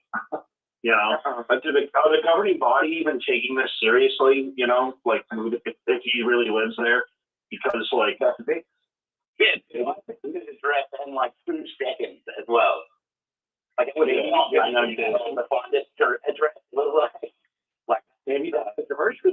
Maybe that's the diversion. Maybe that's there just to say, hey, you know, this is where he lives. And, you know, he's really in the Bahamas or something. You know, I don't know. Just filled with. Yeah, I would put Anthony Morris Desert Isle. in the middle of nowhere. Yeah, Charles Desert Isle. Like Gilligan. Yeah, he's probably over there. Yeah. I bet he spends a lot of time in New Hampshire because we have no taxes on our alcohol. So that would then become, forget his McAllen's. So he probably has a place up here, like near, I don't know, Hampton Beach or something. You're just saying. Maybe that's where he gets his mail, you know, I don't know. No, yeah. If I lived in Lumberton, North Carolina, like, and I was a neighbor to him, even if it was an hour away, I'd pay like I don't know, like maybe once or twice a mailbox baseball visit. Just every state around comes to New Hampshire for their alcohol because there is zero taxes on the alcohol. Wow. And New Hampshire, I used to live in Rhode Island, and anytime we were in New Hampshire, we go to the New Hampshire State Liquor Store and stock up on booze because we went to a cabin in Vermont, and the New Hampshire State Liquor Store, boom. Dude, it's the only time that we would have a grocery cart full of booze because it was cheap. Like our families, my mom and dad, all of their friends, and us too. Like when I became of age, I would go snowboarding up there, so the moment I got to the state line, it's like the Hampshire State Liquor Store, boom. So that's why I'm feeling he probably has a chat yet. What about the neighbor? What the neighbor? Anthony Morris has a neighbor in a duplex. So what is that, right? Exactly. When is the neighbor going to say, "Hey, why are all these cars parked in front of my house?" Maybe Stephen Lett's coming to join them, right? They got rid of, they got 9, and maybe they're going to come back down to 8 and get somebody else out. He's already the oldest. What's happening? He's on his last leg. He's kind of has one foot in the grave, not the other. So, they're waiting for him, like looking at the watch. At this watch, we need reapers looking at the watch, like, okay, when is the event? No, but think about this. You live in a house, it's a duplex, and next thing you know, Joel Osteen is living next door to you. You're like, hey, aren't you Joel Osteen? Yeah, they kicked me out of the church. That's what you got here. So who is the neighbor? I don't know who the neighbor is. Unless it's another witness, unless it's another witness watching over him and his wife. Does Watchtower own the other apartment? Do they own both? We probably own all 3. They own all 3. They own 3 of them? Oh, no, they probably own the whole street. But the street.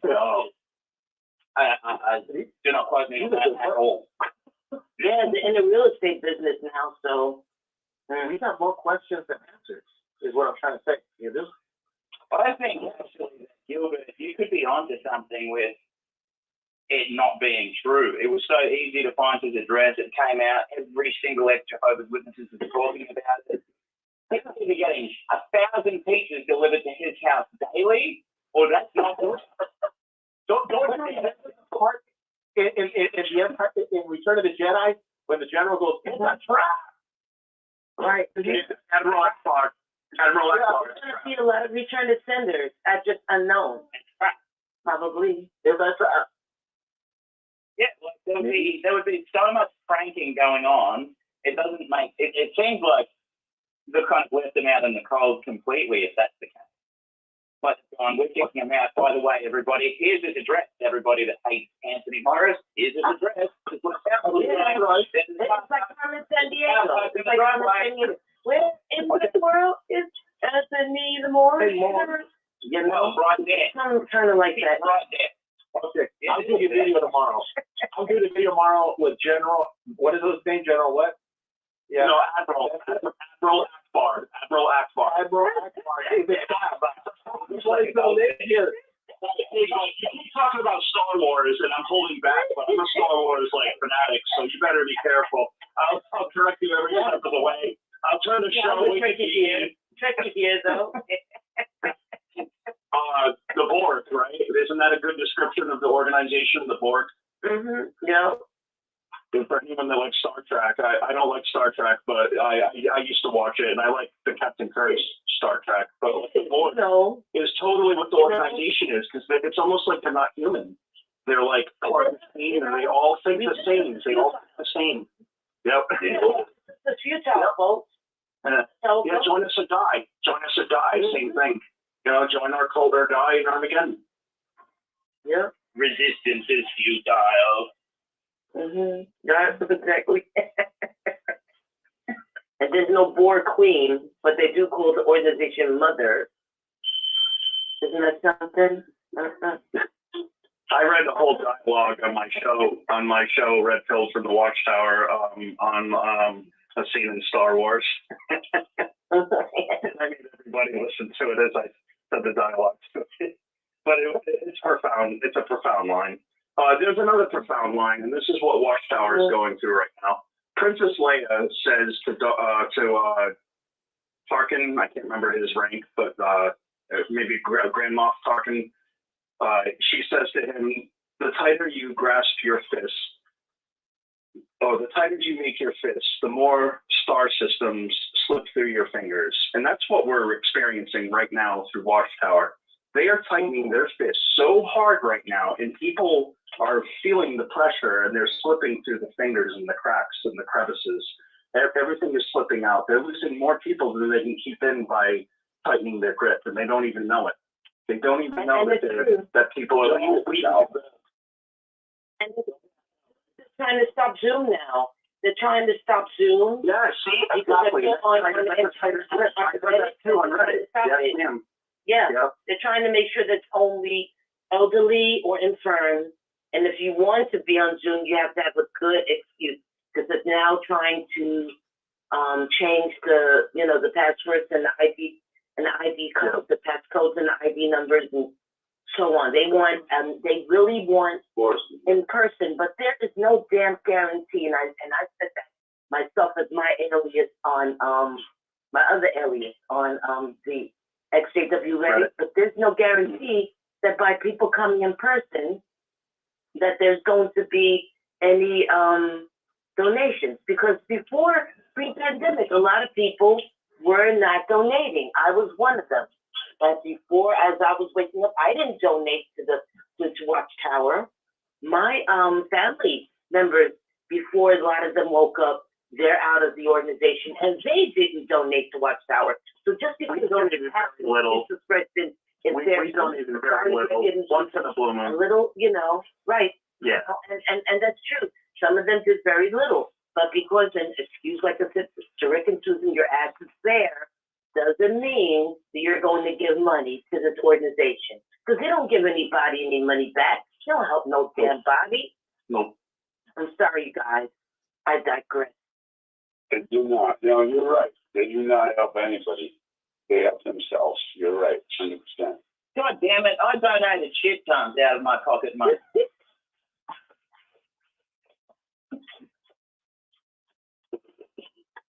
Okay. Anytime I pocket money, straight to the donation thing. Here's half, Jehovah. Have fun buying candy that I'm not going to get to buy with it. Right. Well, I donated my labor, which is more expensive than to me, because I made at one point anywhere from $25 to $35 an hour. So for me to work for free for Watchtower to spray cabinets or doors was ridiculous. I would rather just give a donation than 6 hours labor. On your taxes. Nah, because I don't pay taxes. Never paid tax. I don't pay taxes. I mean, I pay taxes, but I haven't done a tax return since 2012. But yeah. Well, it's a constitutional right. But you got to get a lawyer if you do that. Yeah. You don't have to pay taxes on. You're not supposed to pay taxes on your W-2, like on your wages. You're not supposed to pay taxes on it. So it's not a constitution. We pay taxes literally for everything else in our life. Like every transaction is a tax. Yeah, well, when it comes to income tax, you need to. I have a special thing. I'm disabled as well, so.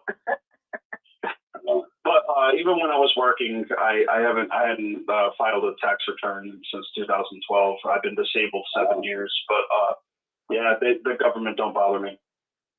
I'm not saying they never will, but what are they going to take now at this point? I'm just disabled. It might work in your favor, though, if you kept track of all that, and then you could. Yeah, I would never suggest anybody to cheat the government. Give us the money back. So cheating the government, they want their 5-0. Oh, they cheat the government big time because they don't trust. They only profit. They don't. They're not charitable. These people aren't charitable. No. And there was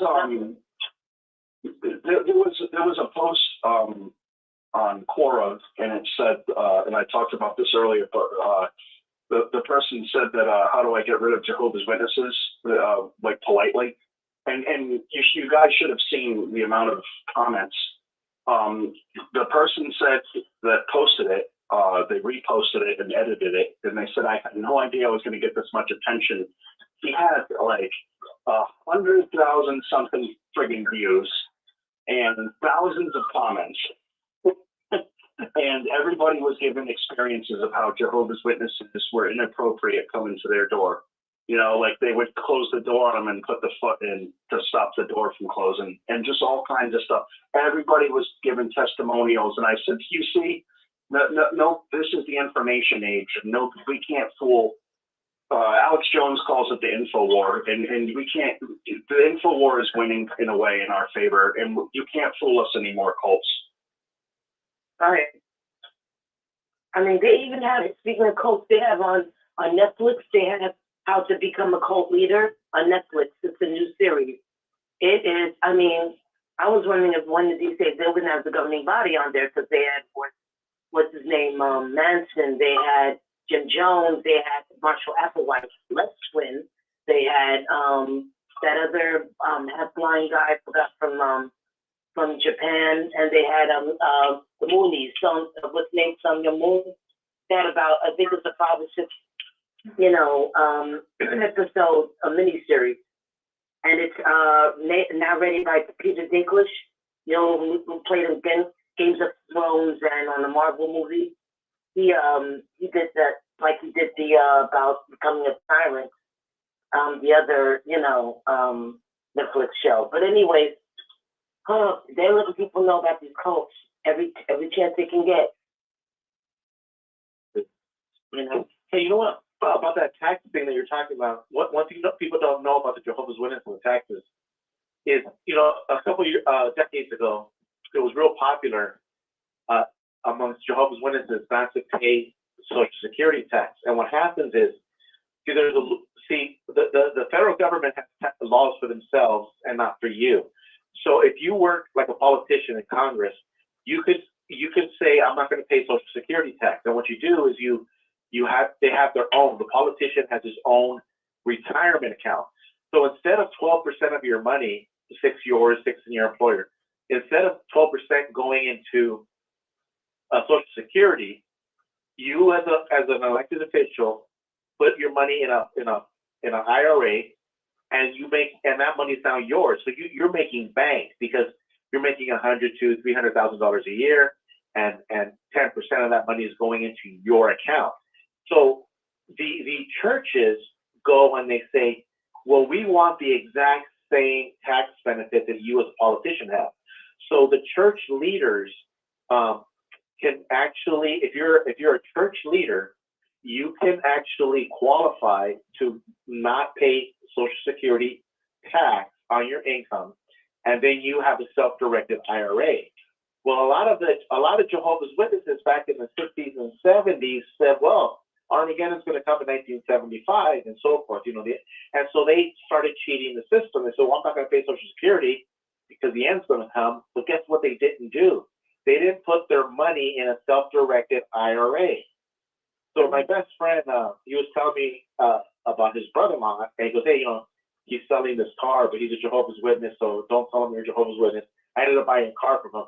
But the point was this. He goes, my brother-in-law stopped paying Social Security like 3 decades ago because the end of the world was going to come.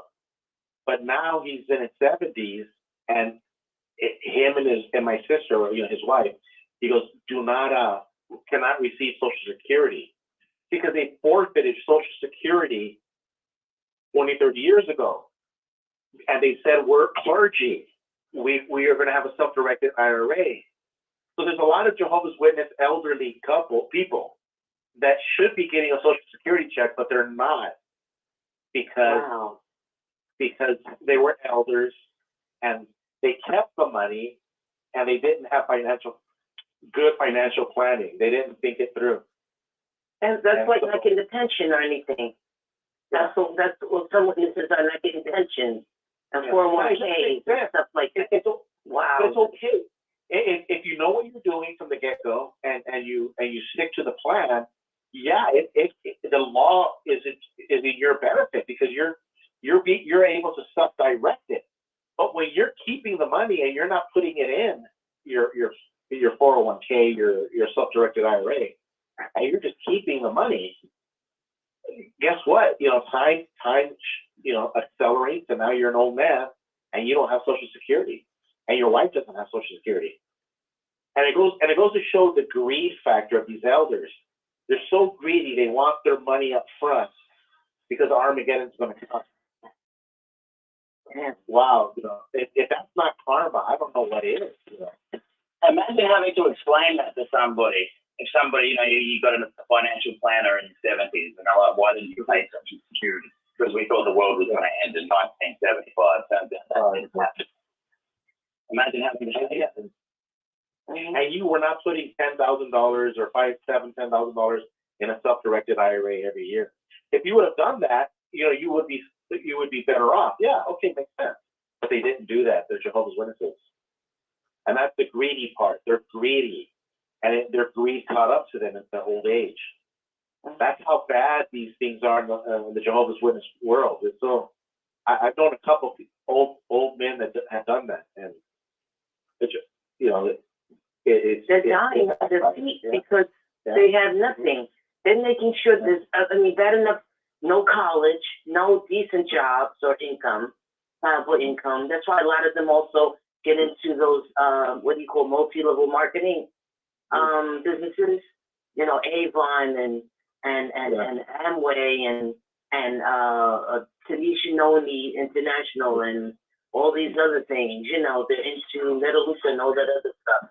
They're into all that stuff, and then yet and still, you know, a lot of them don't have even enough education. I mean, nothing wrong with being home, children being homeschooled, but they're pulling their kids out from even going to high school and early. You know, then wanting them to like end their public school education so they could pioneer. I've never heard so much. It's like they're going against the grain towards Caesar. No public education, no this, no that, no. And then when these other ones they get into their 40s and their 50s, they have nothing to show for. They're like, they have to go right straight back to Caesar to get, you know, government subsidies or SNAP. And that some of them don't even know if they're going to get part of that. And SNAP is not plentiful. I know that from some relatives. So it's sad. They're setting them up for trying to climb the corporate ladder. When you think a corporation is supposed to be giving you money as you climb the ladder, it's supposed to give you a salary as you climb the ladder. When they ain't got sugar, honey, iced tea to show for. I'm done, Coach. Yeah, that's Watchtower. Yeah. And these people will tell you that, you know, you find out through the grapevine. So that old Jehovah's Witness, when he was preaching to me, he didn't tell me about his fight, why he's in his late 70s still working full time. It was his brother-in-law who told me, you know, he was my friend, my best friend, and he told me that this is the situation we have. Like my sister doesn't get Social Security, she doesn't have this or that. And it's because she's a Jehovah's Witness. And then they signed away their Social Security under the auspice of clergy privilege. And now the family takes care, you know, has to pitch in to take care of her basic needs, you know. Pretty sad. You know, they become a burden on other people, yeah.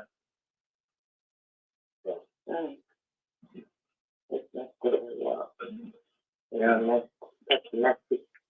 That's so messy. Yeah. So much garbage, you know, a fucking pipe dream. Yeah. You know, I get pissed off when I hear more about it because it's like you can't like the Mormons and the Scientologists and then let them have. This is what really, really forced my cookies, folks. They tell them to be po, as they say in the hood and whatnot, po. You know, P-O apostrophe, which is poor. And they tell them that to be that, because you'll have riches, righteous riches in the new world, you know. And then, but then they still want you from your that check, from whatever itty bitty money that somebody gives you, or let's just say there's a witness that was saving pennies, a roll of pennies and stuff, to give that to the organization or the corporation, you know, to give that little bit of from maybe if they have a little retirement, to give some of that, to give that, donate that every month to the organization, you know. Hey. A little itty bitty scraps you have, like and that drama that was on the convention about in the African country, the refugees, they're still giving money to the organization. I'm like, for God's sake. When I was growing up, okay, I was told that I would never graduate high school. I graduated high school in 1986, but I was told I never would. I was going to quit school when I was 16, but if I did, I would have had to get a job and pay rent. So I stayed in high school, and thank God I graduated. But I was told that I would never graduate high school. And my adult relatives were told that they would never retire. And they never saved a dime. I never planned anything past my graduation because I wasn't supposed to graduate. So when I did graduate, it was like, okay, so everything was on borrowed time. And when I finally left the cult, I didn't care what I did. I skydived, I jumped off cliffs, I did everything because it didn't matter if I died because I'm going to die tomorrow. And I am not part of this organization, so I will die at Armageddon. So I never planned for my future ever, either. And none of my family did, and the people that stayed the witnesses didn't, because those bastards lied to us and made everybody believe that that it was the truth. It was the truth. We were not going to make it. Then the goddamn the generation that saw 1914 was not going to live. And so 2014, you better believe that ain't going to happen. But in 1994, that's their 80. So a generation was 70 and 80 is mighty. But 94 was our mark when we were kids, when I was growing up. And yeah, so, and my relatives that stayed witnesses, they didn't do anything, and they're all struggling today. Thankfully, I signed up, and I do have a retirement coming. I'm really close to retiring. I have a very scant retirement, but it's better than what I would have had if I had kept listening to them. But I'm just saying, I quit a job and I cashed in on my retirement because I still was physically out, but mentally in, and I knew this world's going to end, this world's going to end, no saving for your retirement. But that's what they did to us. So that's earlier in the show, we talked about, I'll address what you just said. Earlier in the show, I was telling Linda how this is what they purposely don't teach you these things at church, and they take these Bible stories and they don't really teach you the lesson. So if you take the religious aspect out of the Bible story, just take the religion out, the theology, all that crazy stuff, just throw it away. Now you understand the story of Joseph and Egypt. He had 7 years of great a bounty, of harvest, but then came 7 years of famine. And in those 7 years of famine, because those people did not save, Joseph saved. In the 7 years, Joseph was saving the bounty, but the other people were not saving the bounty. And guess what happened? In the 7 years, they became slaves and they became ownership of the state. The state now owned these people. Like we own cars, we own dogs, we own property. So they became property. And so see, that's what Watchtower is telling you, these stories, but they're not telling you, like Paul Harvey said, the rest of the story. The rest of the story is that Watchtower wants to own you. Like, yeah, and slave. That's why they keep saying, good for nothing slave. Yeah, they want to own you.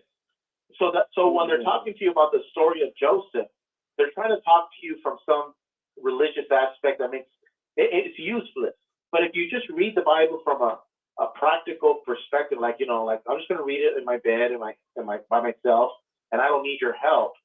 Then you come to realize, oh my God, I see what they're doing. The government, Joseph, is saving money, saving everything, and everybody else is not saving. And when the famine comes, he buys you like a slave, just like Watchtower. They have these people where they want them. The state has you where they want you. And that's the story of mankind, and Watchtower set everybody up for failure. It set everybody up for failure. Yeah.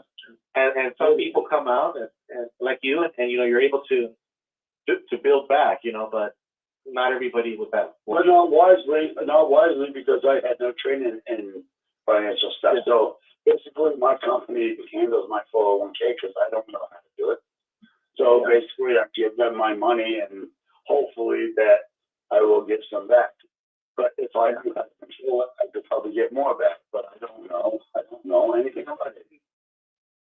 Because I was never encouraged to learn any of it. It was selfish, and that's just. But at least I have a fighting chance. But a lot. Yeah. My relatives. They don't even have that. Witnesses have nothing.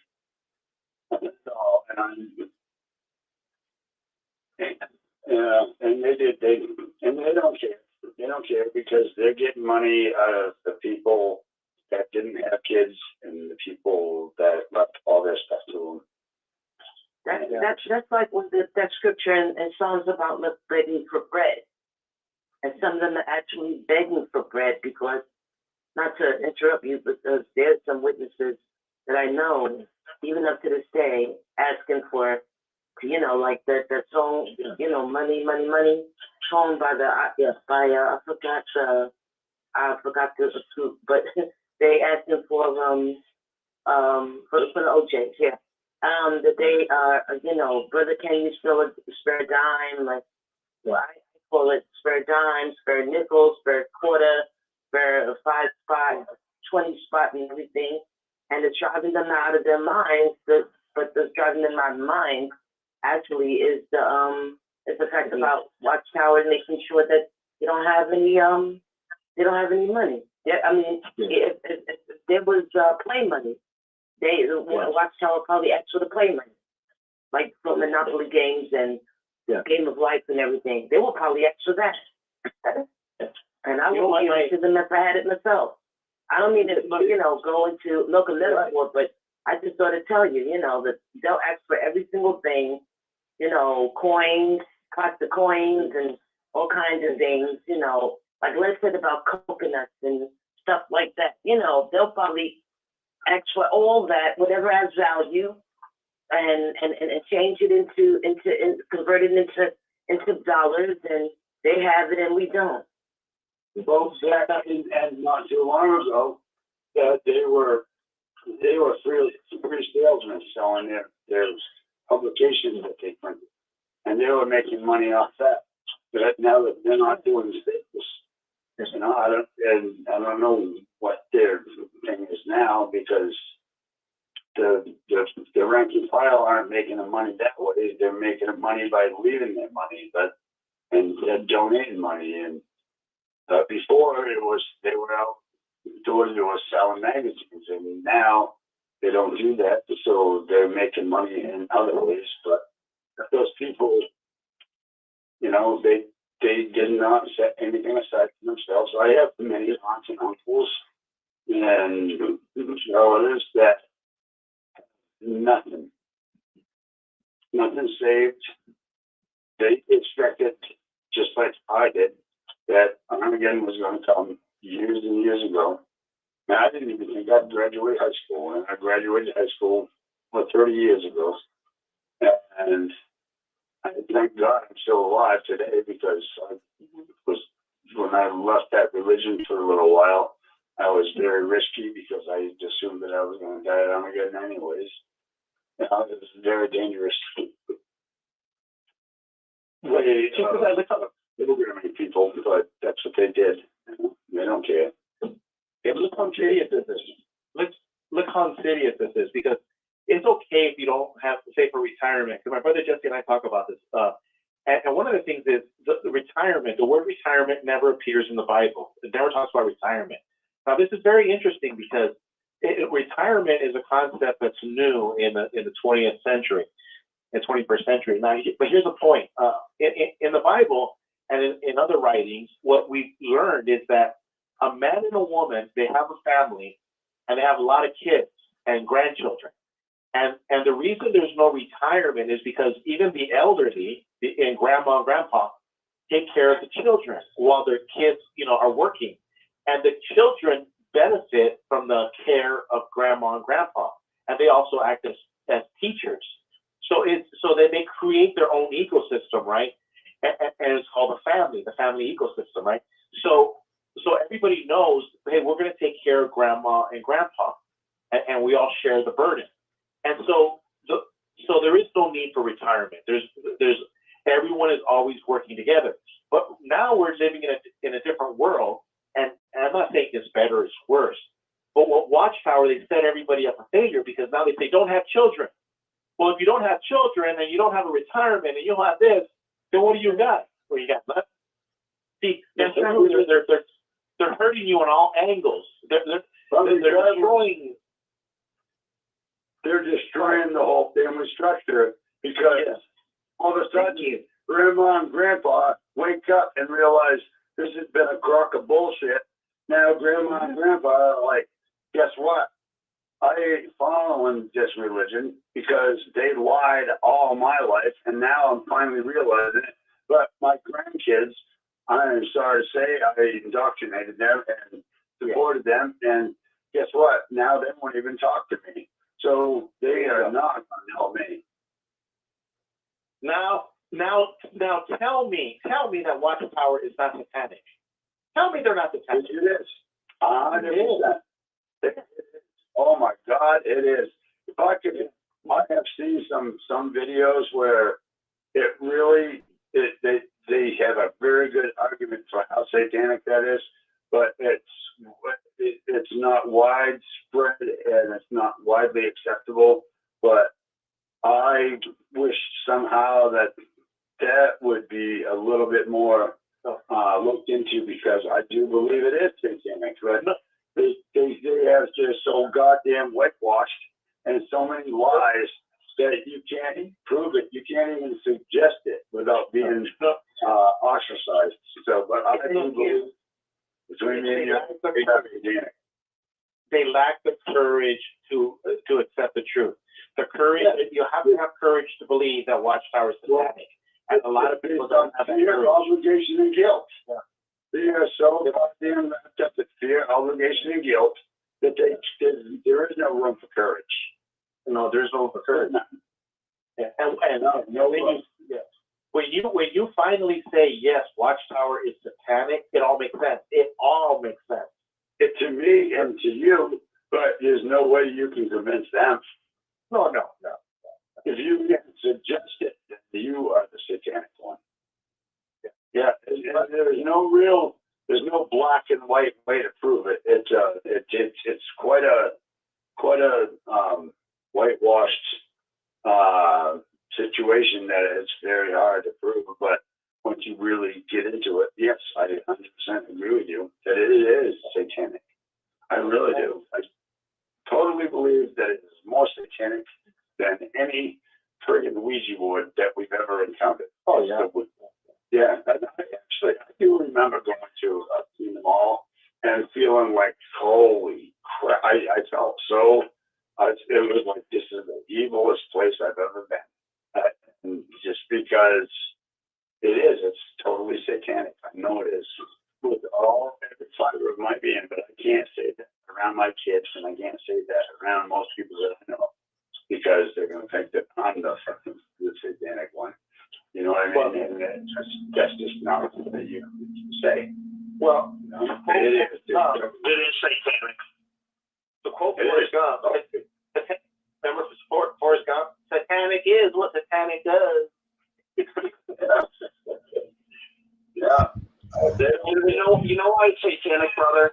Why you hit the nail on the head, and I'll tell you why. Because because I watched my friends and my family diminish as good. Like, there were some good people in my life, some good people, not most of my family, but some of them, and some good friends, and some good elders, some.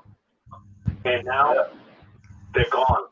They're gone. There's nothing left. The diminished self.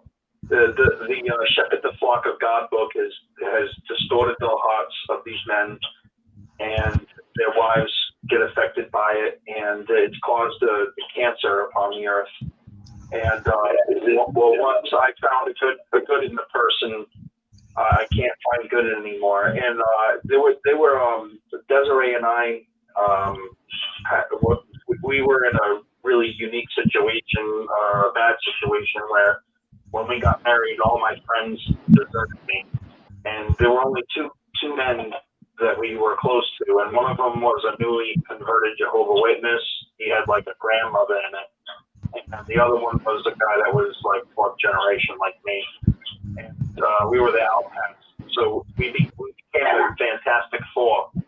We literally did. Like, that was our nickname, and literally every personality of the Fantastic Four comic book fit with each person, and my wife and I and the two friends. Wow. And they're now elders, and my wife and I are like, fuck, they'll never, sorry for swearing, they'll never be the same. Like these men, now that they're elders, they're never going to be our sweet old friends that we had, like our little bonds, because like they've been corrupted by that Shepherd the Flock of God book, and just the bad spirit of a congregation that claims to be with God when they're with the devil. Yeah, it's like Stepford. It's like being Stepford. Stepford wives, husband, kids, everything. They don't have any. It's like a body. You know, they don't have any real emotion, or they don't really show any. You know, like individuality or creativity. You know, individuality is demonized in that religion. Individuality is demonized. You have to be part of the collective, or else you are selfish. If you are individual and you are selfish, and that is a unique thing to them. You know, that is crazy. Yeah, it's terrible. Yeah, I agree with you. Go on and on. There's so many ways to twist it. You know, right now what we're talking about makes perfect sense. But you know what? There's 20 other ways to twist it that makes perfect sense also. And there is no answer. There's no answer to waking anybody up. You know, I don't know how to do it. You know, honestly, we're all at a loss because we want our loved ones to wake up. We want them to see what we see. We see the bullshit. We see the corruption. We see the Satanism that is involved, because it is satanic, just like you said, but you can't say that to them. But we want to save them, but we don't know how. Nobody actually knows how, because they have twisted the whole thing, and they just keep twisting it. And it's like the governing body is on a mission to just twist the screws enough so that nobody can get through to their followers, and they just keep. I don't even understand it. It's beyond, because I'm not an evil person. I can't see it. Honestly, I can't. I'm not an evil person. If I was like a police detective, you have to be able to see. You have to think like a criminal. Okay. Well, and this is the same thing. So to think as a criminal is not in my nature. So to totally understand how they are actually doing this to our loved ones, we know what they did to us, and we were able to get out on our own way. But to see what they are actually doing to our loved ones is beyond us, because we're not detectives. We are not miracle workers. We cannot save them. We want to, but if there was a goddamn ingredient or a fucking recipe that would work, then we would all be doing it, and we would be saving our loved ones from this goddamn destructive evil cult. But we don't know how, and we're victims just as they are victims. We're victims because we are losing our loved ones, and our loved ones are losing us, and they're losing what they could have for a real life. And it's not. I wish there was a way that we could fix it. If somebody ever comes up with it, please let me know. Please, what is you're going to be a millionaire? I will pay money. I want to know. You can't fix it, but it's real simple. You can't fix it because we can't control other people. But Jesus answered this question. He says, "I praise you, Father, because you have hidden these things from the intellectuals and you revealed them to the babes." It's real simple. What happens is Jesus is the light, so it's real simple. This is how it works. When you're Jehovah's Witness, no. Trust me. When the government, trust me. The Jehovah's Witnesses say that they give you spiritual food, so they're constantly feeding you a diet of anger, hate, and fear, anger, and hate. And so what happens is every time you fill your heart with "I hate Christmas, I hate birthdays, I hate 4th of July," and you just hate. What happens is the light in your brain, because the brain is a light with a synapses. So the light in your brain goes dark because you're always turning off the light because of your anger and your hate. But the moment you're like an Alcoholics Anonymous, the moment you have an epiphany and you say, "Oh my God," you say, "Father, heaven, I'm a liar. I'm hateful. I'm angry." The light turns on in your brain. And then if you start saying it again, "Father, I didn't know I did this wrong." And the moment you keep repeating to yourself, you start confessing everything, and you start calling the spade a spade. You say, "I was a liar. I went door to door. I lied." The light turns on in your brain, and that's the answer. The answer is that you have to openly confess your sin, and that's the light switch in your brain. But as a Jehovah's Witness, they're spiritually fed a dark spirit of anger and hate. Look, when you're a Jehovah's Witness, what do? "I hate Christmas. I hate birthdays. I hate anniversaries. I hate piñatas." They're a hateful religion, and their brain goes dark. And the only way for the brain to go light is for a full open confession. Kind of like they call it a come to Jesus moment. They call it what do they call it when somebody's an epiphany? Yeah, when somebody's a drug addict and everybody goes to them. Intervention? Yeah, An intervention? Yeah, they're light bulbs. The light has to turn on in your brain. And when you have a personal Armageddon and you personally experience Armageddon, that's a light bulb. So now Jesus answered that question. "Father, I praise you because God has hidden the light because you have been consuming hate. You have been consuming anger. And the only way a Jehovah's Witness can get out of the darkness is he needs to start confessing. He needs to open up and admit. And that's how the light turns back onto the brain." I have to make an announcement real quick. So we're at 5 hours and 58 minutes, which means like in a minute or so, the phones might turn off, they might not. But if they do, I just want to say thank you, everybody, for being here. If Rick doesn't come turn back the phone on for YouTube, I will meet you guys in the phone. I will call through, but keep going. I'm just wanting to let everybody know that YouTube might shut off, and I just wanted to let everybody know that I'm glad I'm here. You can meet me on the phone call. Listen to this phone call at 727-731-6701 and push *6 to join the conversation, okay? So it might not keep going on YouTube, but it can keep going through the phone, hopefully. But then again, the phone turns off in 6 hours, and we're at the 6 hour point, so I'm not quite sure what's going to happen next, okay? Did you like that answer, though? Well, the answer makes sense, but to me, I don't like to tell my kids that. I don't like to tell my loved ones that. I mean, they're never going to listen to a goddamn thing I have to say.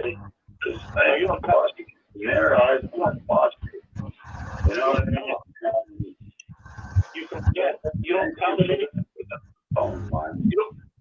don't tell your kids anything. Confess. Just say, you know what? I'm sorry. I never apologized when I was a Jehovah's Witness. I confess. I'm sorry. I lied. You confess. Because Jehovah's Witnesses, I confess to them. I confess to them. Keep confessing and show and because they never seen confession. Jehovah's Witnesses never heard of confession. They never That's thought because I'm so worried right now that we're going to lose our phone line that I'm not allowed to really. Actually, we're actually going past the 6 hours. I'm quite surprised. Keep going, people. No, I know. Yeah, every 6 hours. I know. Always that. You were saying, what do I tell them? No. Show them by your example, and don't point the finger at them. Point the finger at yourself. 3 fingers at you. Let them know all of the bad things that you did as a Jehovah's Witness. Like you look down on your neighbor. You look down on him because he was worldly. Says, I confess. I judged when Jesus didn't give me the job. Confess. I'm definitely going to think about that because this has been a thorn in my side that I feel helpless about. It's like even though I know I don't know how to help them because I know that they're so goddamn programmed that they're not going to listen to anything I say. But me confessing, doing those things might help. That might be a new, different option. That really, thank you. You're not don't point the finger at them. Don't point the finger at them. Point the finger at yourself. Yeah, thank you. That's very wise. And I'm gonna put some thought to that, and then that's why I'm GG for GB.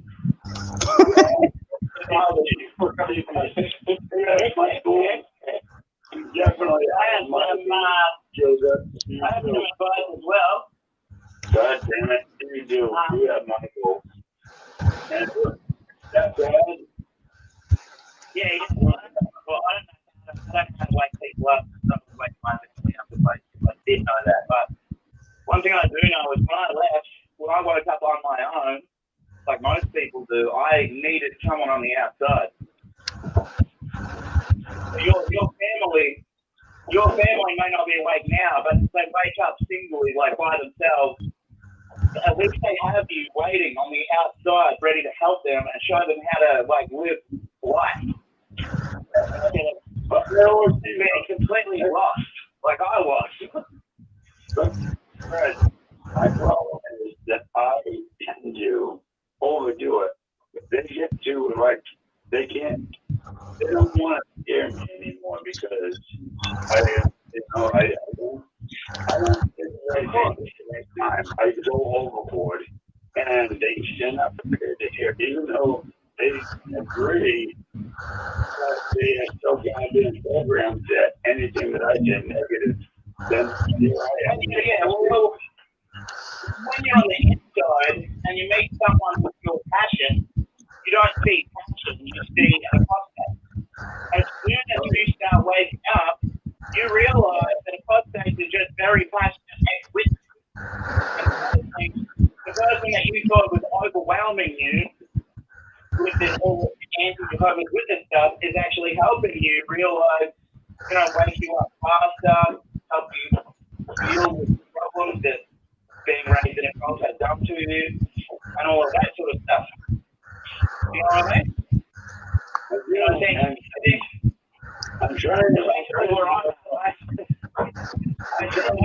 my house waiting for my family to wake up. That's what I do.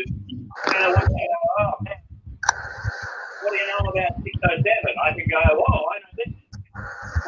That's it. And I've got all the info waiting, and that's sort of stuff. I'm like you. I feel completely lost. I don't feel like I can. Anytime I open my mouth, but you allow child sex abuse within this organisation. My mind is quite insecure about that. Exactly. it's a struggle. So I kind of like, I don't know. I just need to put a little more thought into it and stop running them out so much because I'm actually driving them away by talking too much. Yeah, well, one of the things that I had to learn was that not everything required a comment. Yeah. You know, I've got the personality where if I hear someone say something that I perceive as wrong, for some reason I have to fix it. I have to say something. I have to put my comment if I choose to. And one of the hardest lessons that I learned was nothing I say is going to fix it. Nothing I say is going to convince them otherwise. So what can I possibly say? You don't say something. How do you know when not to? Because if you don't, then I gotta know the truth. You never know.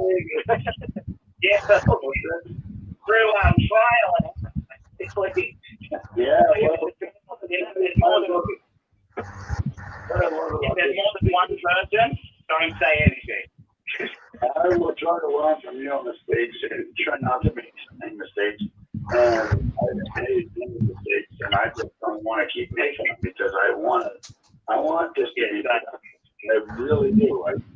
There's nothing more important to me than getting my family back to real everybody, you know.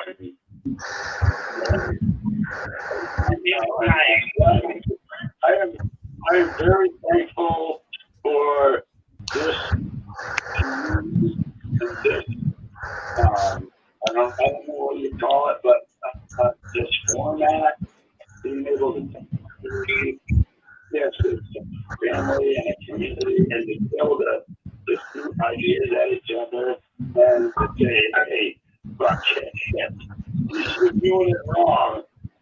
Try this, and that's what we need. And without this, a lot of us just give up.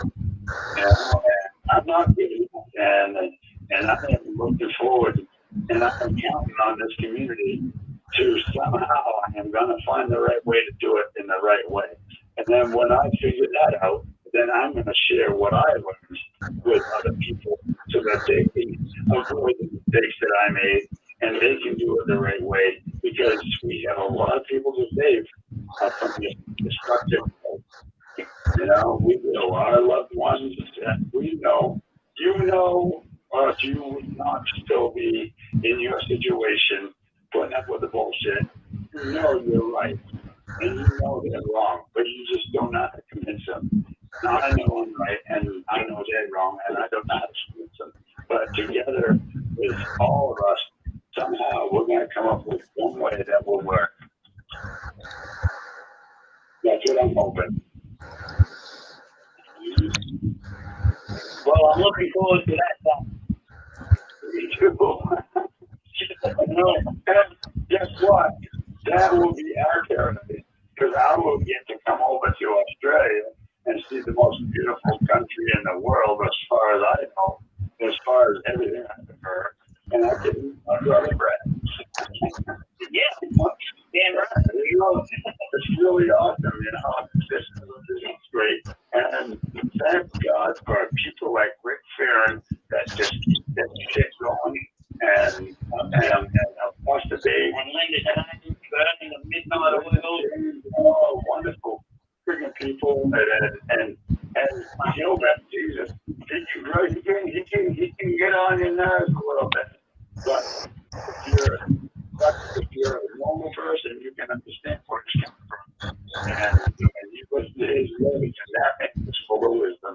I like him, and I just like the whole shebang. It's really great. I don't come on very often because I do, work a lot, and fall asleep. But I'm glad to be on tonight and talking to you all. And I'm looking forward to us coming up with the secret ingredient.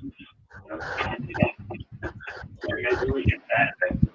The secret ingredient to waking up people? They're waking our family up, yes. Okay. Them off and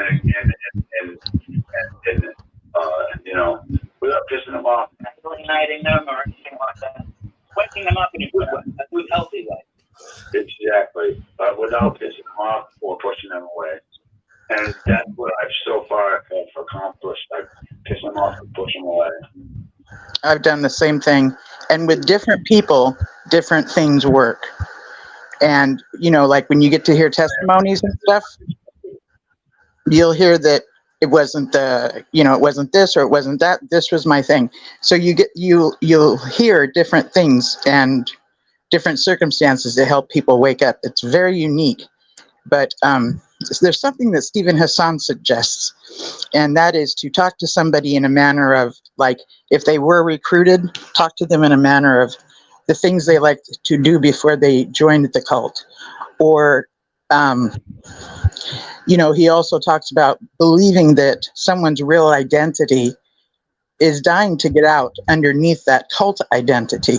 So he would encourage us to talk about, to those that we want to wake up, to encourage them and compliment them on things that are uniquely their personality, rather than, compliments on what a good Jehovah's Witness they are. And so this kind of pulls out their authentic self. And the more that gets praised, the more independent thinking they might do. Stuff like that. Does that make sense? It does. But you just said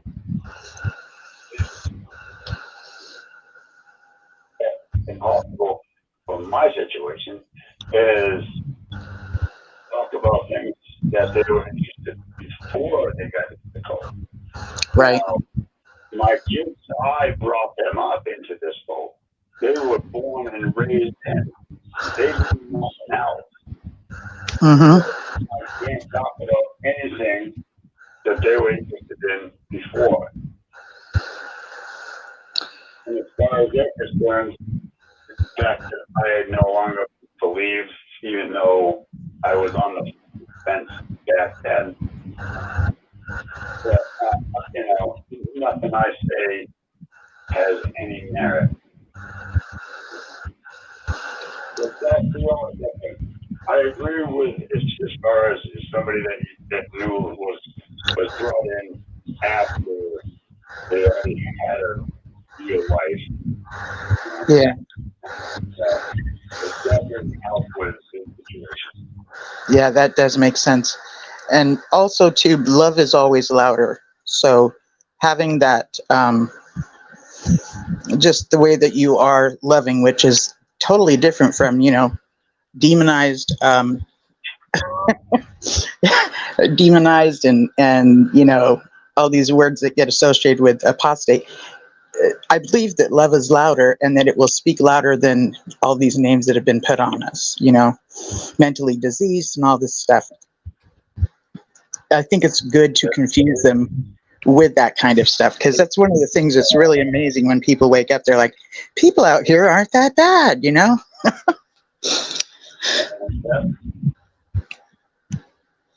Yeah. Even I have a daughter that did leave, but she still doesn't want to address anything about society. Right. She left because that's what she wanted to do, and she doesn't even want to contemplate the idea that she left because she didn't think it was true. Because she felt, all her life,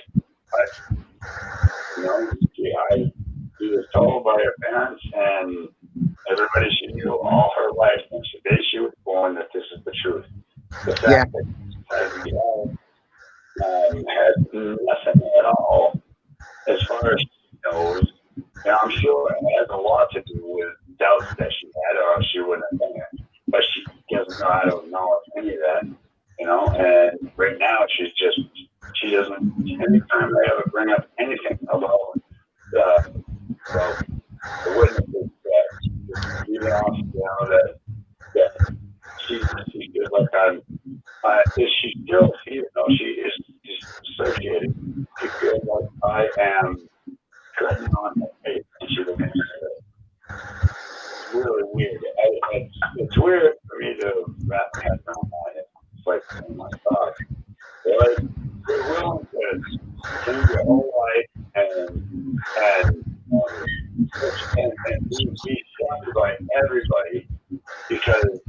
you don't believe that you want to live this way, but you don't want to acknowledge that it might not be the truth. You're just trying to convince yourself that you are just making bad decisions. I don't know how to deal with that. I haven't quite figured that out because I don't want her to feel that way. I don't want her to be friggin' down herself and making bad choices, even though, she knows she can't live that life, and for some reason it doesn't feel like the right way to live, and she just wants to be able to live that, but she doesn't want to hear anything negative about them. Really? You don't want to hear the truth? That truth? I can't say nothing. She just shuts me right off. Yeah, she's been Right off. And I don't understand that, but I do understand it. You know what I mean? right. So she's strong enough that she's willing to give her life and paradise up and to die at Armageddon to just live the life that she wants to live, but not acknowledge that they might be wrong. That, and I think that's probably happens to a lot of people. They don't understand why. They just make that decision because I was guilty of it. When I left, it was like I still felt that they were right, and I just couldn't do it. And Me too. Yeah, me too. Originally, when I was a teenager. But anyways, so I would like to be able to take that guilt away from her. But I know that it's definitely a cult, and it's wrong, and it's misled, and I am half guilty for that road. And I like to free that guilt, but I don't know how to do that either. And then the other one that hasn't left can't even. Like if he heard me saying what I'm saying right now, he probably never listened to me again or anything. Yeah, I hear what you're saying. I hear what you're saying. But it's still nice to be able to talk about it and to listen to everybody's ideas and opinions. And It is nice. An idea here and an idea there. And if we didn't have this ability to do this and have this one-on-one conversation like this, is miraculous. It's really cool.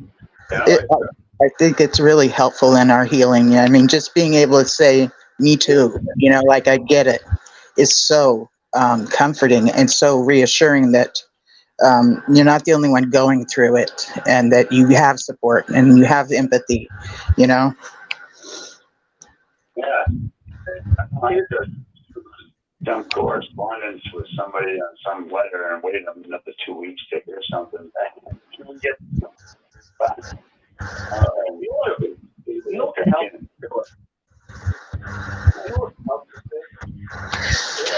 Can help you, and it's helped me is stop. I stop competing, and actually say it.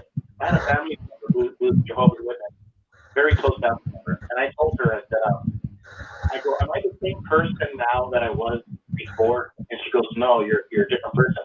I go, am I a better person or a worse person? She goes, no, you're a lot better person. I go, stop competing. I don't want to be right, and I don't want to tell you you're wrong, and I don't want to pretend to be right. And that's one thing I learned by leaving the Jehovah's Witness is I no longer want to compete over being right about anything, and I don't want to judge people. And when I was a Jehovah's Witness, I looked down on people that were worldly, but I admit it now. I go, and that's why you see the change in me. So the point I'm trying to make to you is when you talk to your family members, don't ever try to convince them of anything, and don't tell them that they're wrong and you're right, or vice versa. Always point the three fingers back at you. Always tell people what you did wrong, and be sincere about it. You were wrong as a Jehovah's Witness because you were trying to prove to people something that they didn't want to believe, or you looked down on them because they were worldly. And these are all bad traits, bad characteristics of bad character. But when you start admitting it, and I never want to do that again. I never want to make people feel that I know more than they do. You know, and so what happens is changes now, because now this Jehovah's Witness family member of mine, I didn't have to tell her that anything was Jehovah's Witnesses. She saw it in me individually as a person. I didn't tell her she was wrong. I just told her I was wrong. And I don't want to ever do that again. I don't ever want to hurt people by making them feel that I know more than they do. You know, I don't want to respect. I didn't respect other people's individual beliefs. You know, and I tell them about Cain and Abel. How Cain, he didn't learn to mind his own business, and he ended up killing his brother Abel. And as a Jehovah's Witness, I would not mind my business, and I destroyed relationships that should have never been destroyed. And see, so when you start pointing the fingers at yourself and you start confessing, and it's all about how you did wrong. Now it's different. Now they listen to you. Because people like listening to people that confess their sins. They don't like people telling them what they're doing wrong. But they don't have a problem listening to what you're doing wrong. So that would be my whole thing to you, and it does work. Always point the finger at you when you're talking to your relatives and how you're trying to be a better person. You know, and I apologize. Like, I'm sorry it took you to the Kingdom Hall when I could have taken you to the zoo. I'm sorry for taking you to the Kingdom Hall when I should have been at band practice with you. I should have been at the football game in high school with you. I'm sorry. Just keep apologizing. You need to learn how to apologize. You don't need a Bible study. You just need to learn how to apologize. I have had good success with apologizing to my kids. As a matter of fact, a lot of respect too. Because I'll say to them, I am so sorry that this is how things were, or whatever, you know, and tell them about my part. But what I was thinking at the time was this, but today I realized this, and I'm sorry for that, you know, and that's actually, they gain respect for me when I do that. So yeah. Yes. You're pointing the three fingers at Linda, not at your kids. Right. Right. I apologized to my oldest daughter like a week ago about this certain thing, and she's like, well, Mom, I've worked that through, you know, I knew you did that, and I've already gone through that in therapy. And I'm like, thank God. You know, so before I can even figure it out, she's working through it in her therapy. And, you know, I was just like so proud of her. So that would be my advice to him. Just constantly work on apologizing and listen to him. Don't point the fingers at Watchtower. Don't point the fingers at anybody. Always point the fingers at yourself, and tell them that you're striving to be a better person. You're striving, and that's what you like about being an Jehovah's Witness, an apostate. You're trying to become a better person, and the only way you know how is to openly confess all the stupid things you did when you were a JW, you know. And again, like leaving the Watchtower out of it, you know, you just can talk about a certain situation and go, with my hindsight today, I can see how that really didn't benefit you, and apologize for it. Or is there anything I can do to reverse that? Is there anything I can do today to reverse that? And see what they come up with, you know. And you don't even have to bring up Watchtower or whatever. Just taking responsibility of something. I don't know. I just think that's, I think they'll respect that. Another thing is, if someone is having a hard time with forgiveness, like, you know, the people say, you need to forgive, you need to forgive, you need to stop being angry, and you need to just forgive. Well, let me just say this. When somebody has to forgive something, it's important to go through some steps to get to that place of being able to forgive. So if you are upset, it's okay to have time to be upset. It's okay to have time to mourn and stuff like that. There's a process for you too before you can get to a place of forgiving somebody else. So when you're in a position where somebody demands you just forgive, and it's not settling well with your soul, look into what needs to be done to forgive. And the only reason to do it is not because they deserve it, whoever this is that you would forgive, but it's more for releasing the bondage that one has, because we're still stuck to that person that wronged us, if that makes sense. Yeah.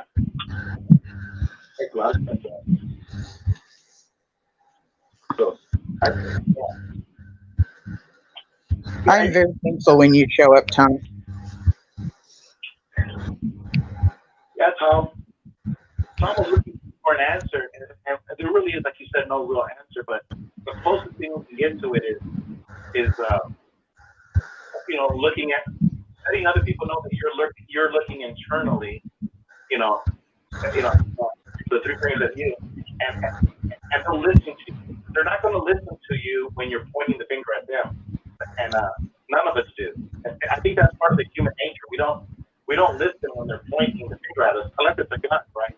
But yeah, we tune out when that happens, but we tune in when somebody's messing up. Yeah, I agree. We also tune in when something becomes a reality for us that we didn't know what it was. And I said this to Linda before, but like my mother is a narcissist, and she never says I'm sorry ever, and she always wants forgiveness.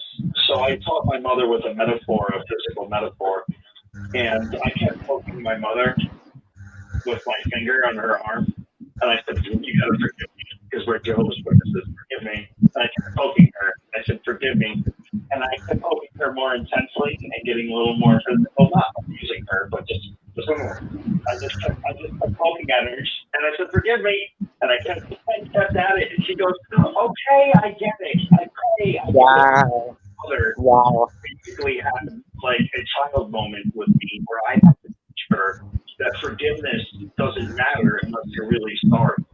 Like, do you know what I mean? I had to treat my mother like she was a 10-year-old, and she got it. And that's the most depressing part of it. It's like, this is what Jehovah's Witnesses have done. They have created a false reality for our parents, our children, right? If you're Ray and Fran,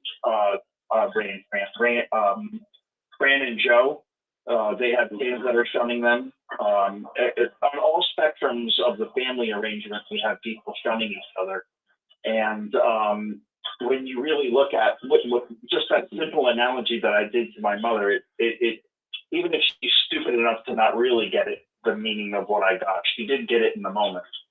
And that's all it takes to break down the walls of the stupidity that the organization has done, because they have taught you, as long as you're a baptized member of Jehovah's organization, you're good.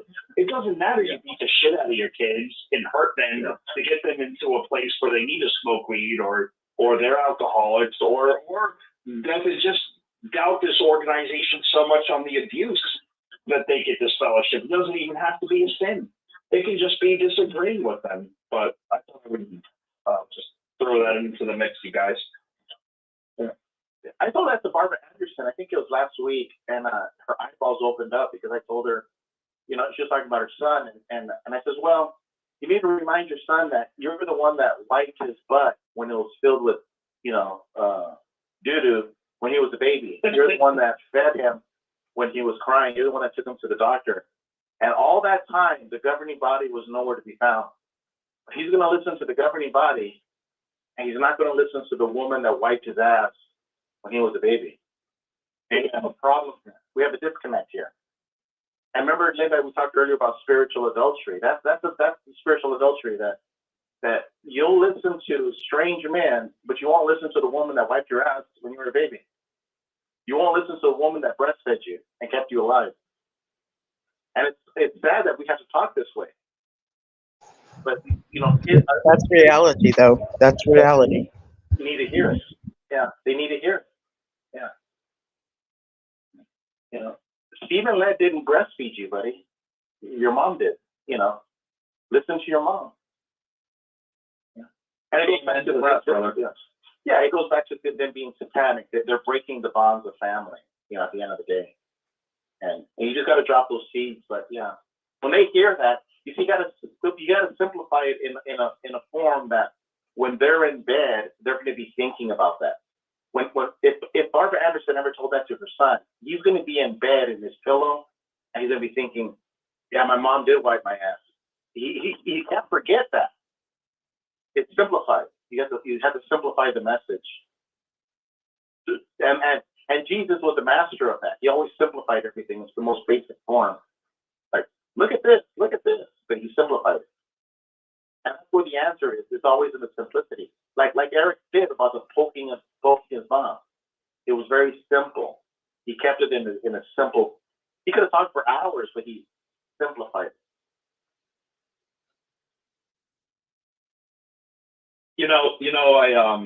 I tried to get it's a very sad situation what happened, but when Desiree and I challenged the governing body and the elders, my grandfather told me that he wanted the old Eric back, right? My name, Eric. And I said, which Eric is that? The one that was not in touch with his feelings and emotions and was violent to his wife at times and had hurt her and other people around him? You want that guy back? Because I have made changes since then. You want that guy back? That guy? Really? Because I was a self-harm cutter disorder, and I'm cured of it now, or I haven't done it in years, about 3 or 4 years, which I'm proud of. But I had some serious problems with the organization, and my grandfather was so ignorant to not, and my mother, my whole family really, to not have self-growth. They think as long as that they're in the organization that they're good with God, but that's not it.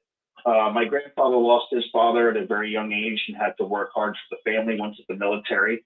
He had anger issues, and it passed down from generation to generation. And then I had it on the other side of my father's family, and he was on my father's side of the family, not my mother's. He was a converted Mormon to a Jehovah's Witness. So it was just anger to anger, one cult to another. Watchtower breeds anger in the organization. I'm proud to say that I have, yes, I still get angry, but it's more controlled than ever, and I'm proud to where I've come from, I think because I could still be in the same position as my mother. I could be in the same position as my dead grandfather. He was 89 years old when he passed away from Watchtower. He actually is the one that woke me up. He told me about 1975, and he told me straight up that they false prophesied. Should have known right then and there. He said that Jehovah was using this situation to weed out the good people from the bad. That's what his excuse was for 1975. Wow. Yeah, he had to make sense of it.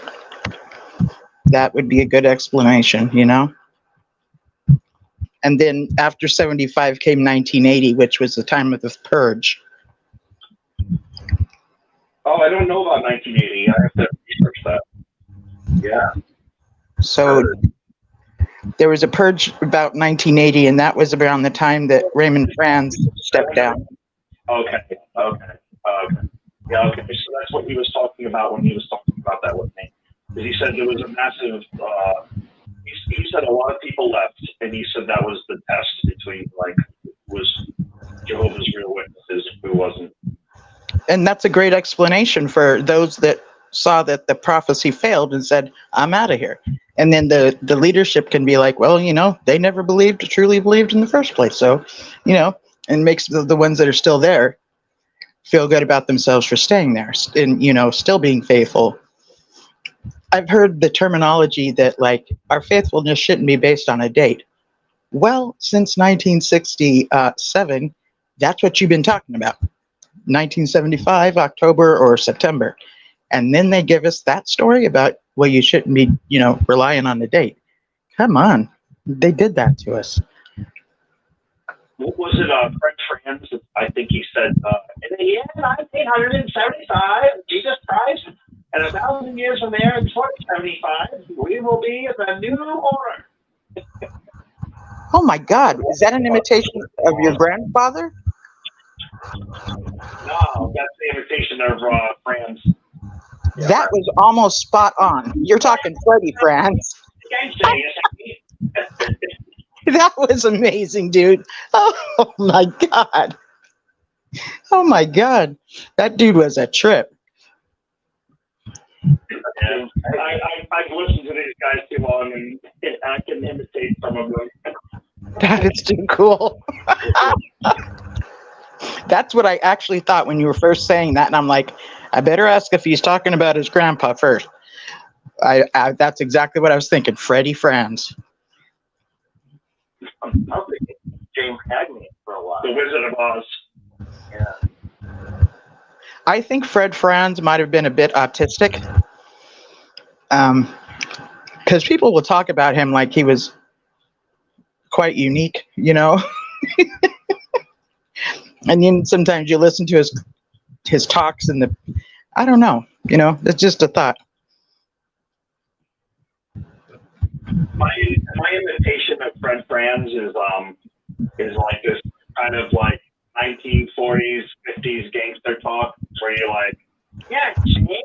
And 1975 will be the end of the Christmas day, Shane. Yeah. Uh-huh. I came up with that in my own. That's a trip. I love it. Good job.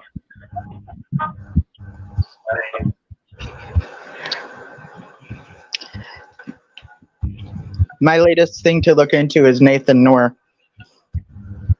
I haven't checked on Nathan Noor that much. He's a bit of an enigma to me right now.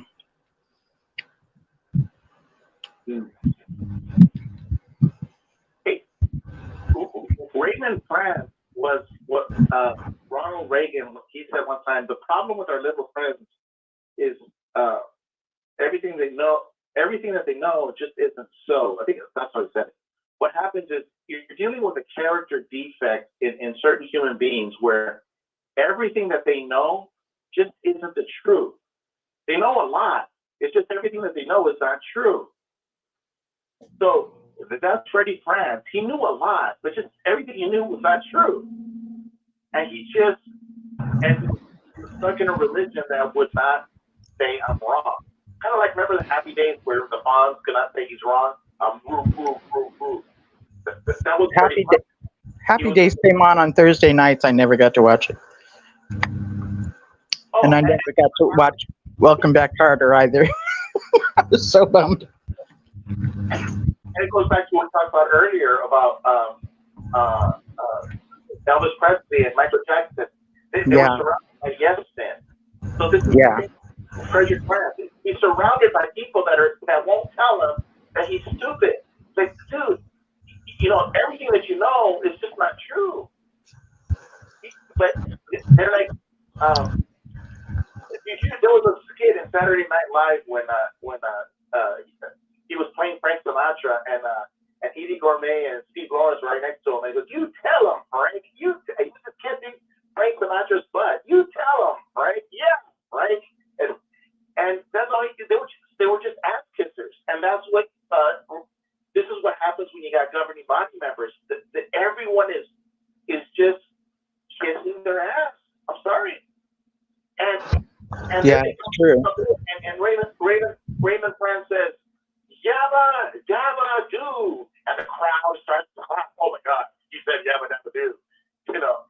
And then all of the elders are like, "Yabba dabba do, yabba dabba do, yabba dabba do," and this is the byproduct. They created a monster.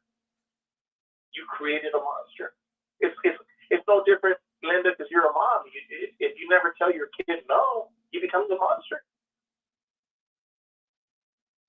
That's Raymond Franz. Nobody ever told him no.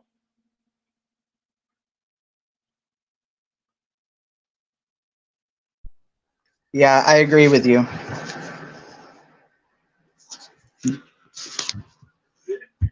Yeah, but Yabba dabba doo. Oh, I don't think the Ranger's gonna like this. like it happens with John Cedars. I heard my brother. I haven't seen it, but Jesse told me that John Cedars dyed his hair blonde. I heard. I don't even go there. It doesn't even pop up on my feed. So there's people that are just clapping, saying, "Oh my God, he dyed his hair, blonde. Oh yeah!" And they're clapping like those what are those sea otters or whatever. That he went to a salon, a hair salon. I guess. Yes. That is how we got his hair. It's like Hollywood. Yeah. But it's like Hollywood, it's so vain, everyone is just like, ooh, clapping like a seal, Yeah, kind of starch. Mm-hmm. Nobody's talking to you like an adult. Like, what are you doing? And real friends will call you on your stuff, and real friends will hold you accountable. Wait a minute, what you're doing now is not what you said you stand for. So what's up with this? But it has to be somebody that you welcome that from, and that truly has your back, and would be saying it because they care about you. Just anybody off the street can't say that to you, but you know what I'm saying? It's good to have friends that will do that. That's how you know you have good friends, because they're willing to do that. Yeah. Exactly. You guys are absolutely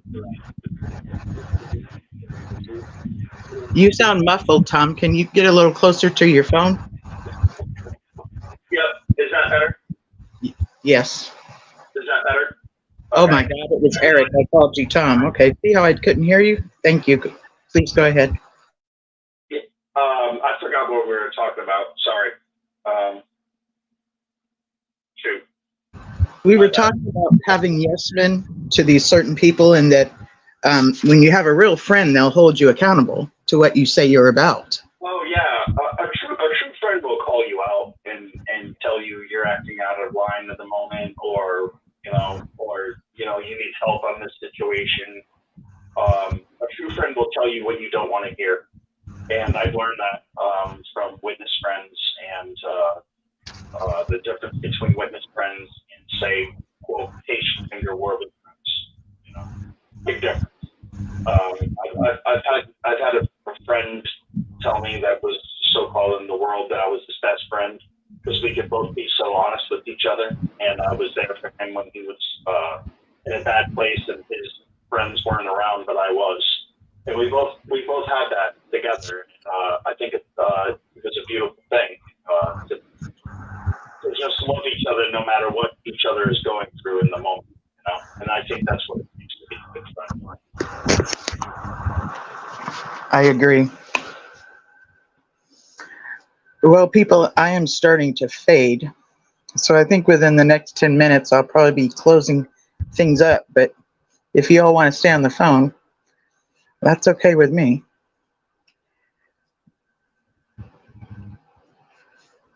I think tonight we've talked about a good amount of stuff.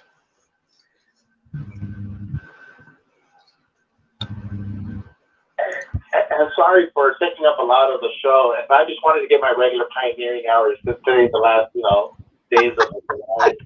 Right? And August is coming. This is the last month of the third.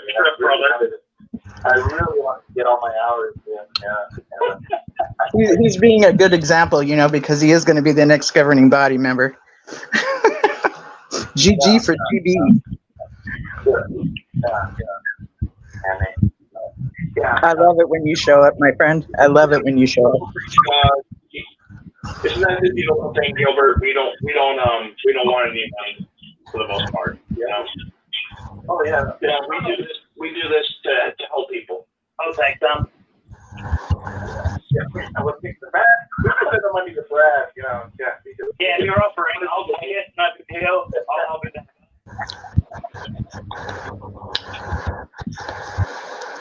You guys are awesome.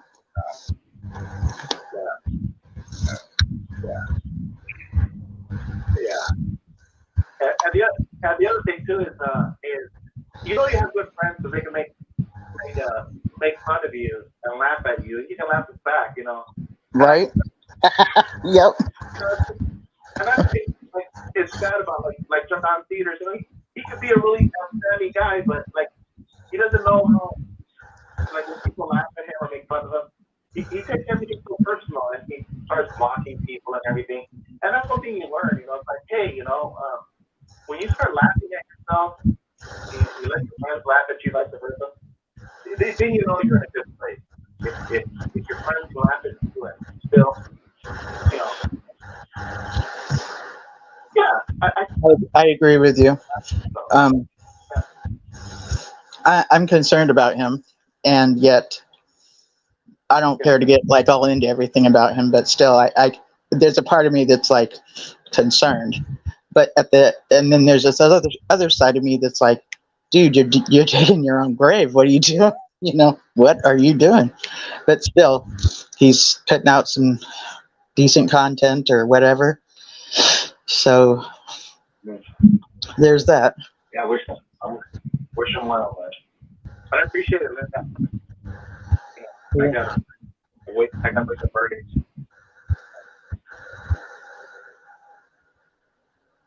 I got about 7, but I'll see you guys later.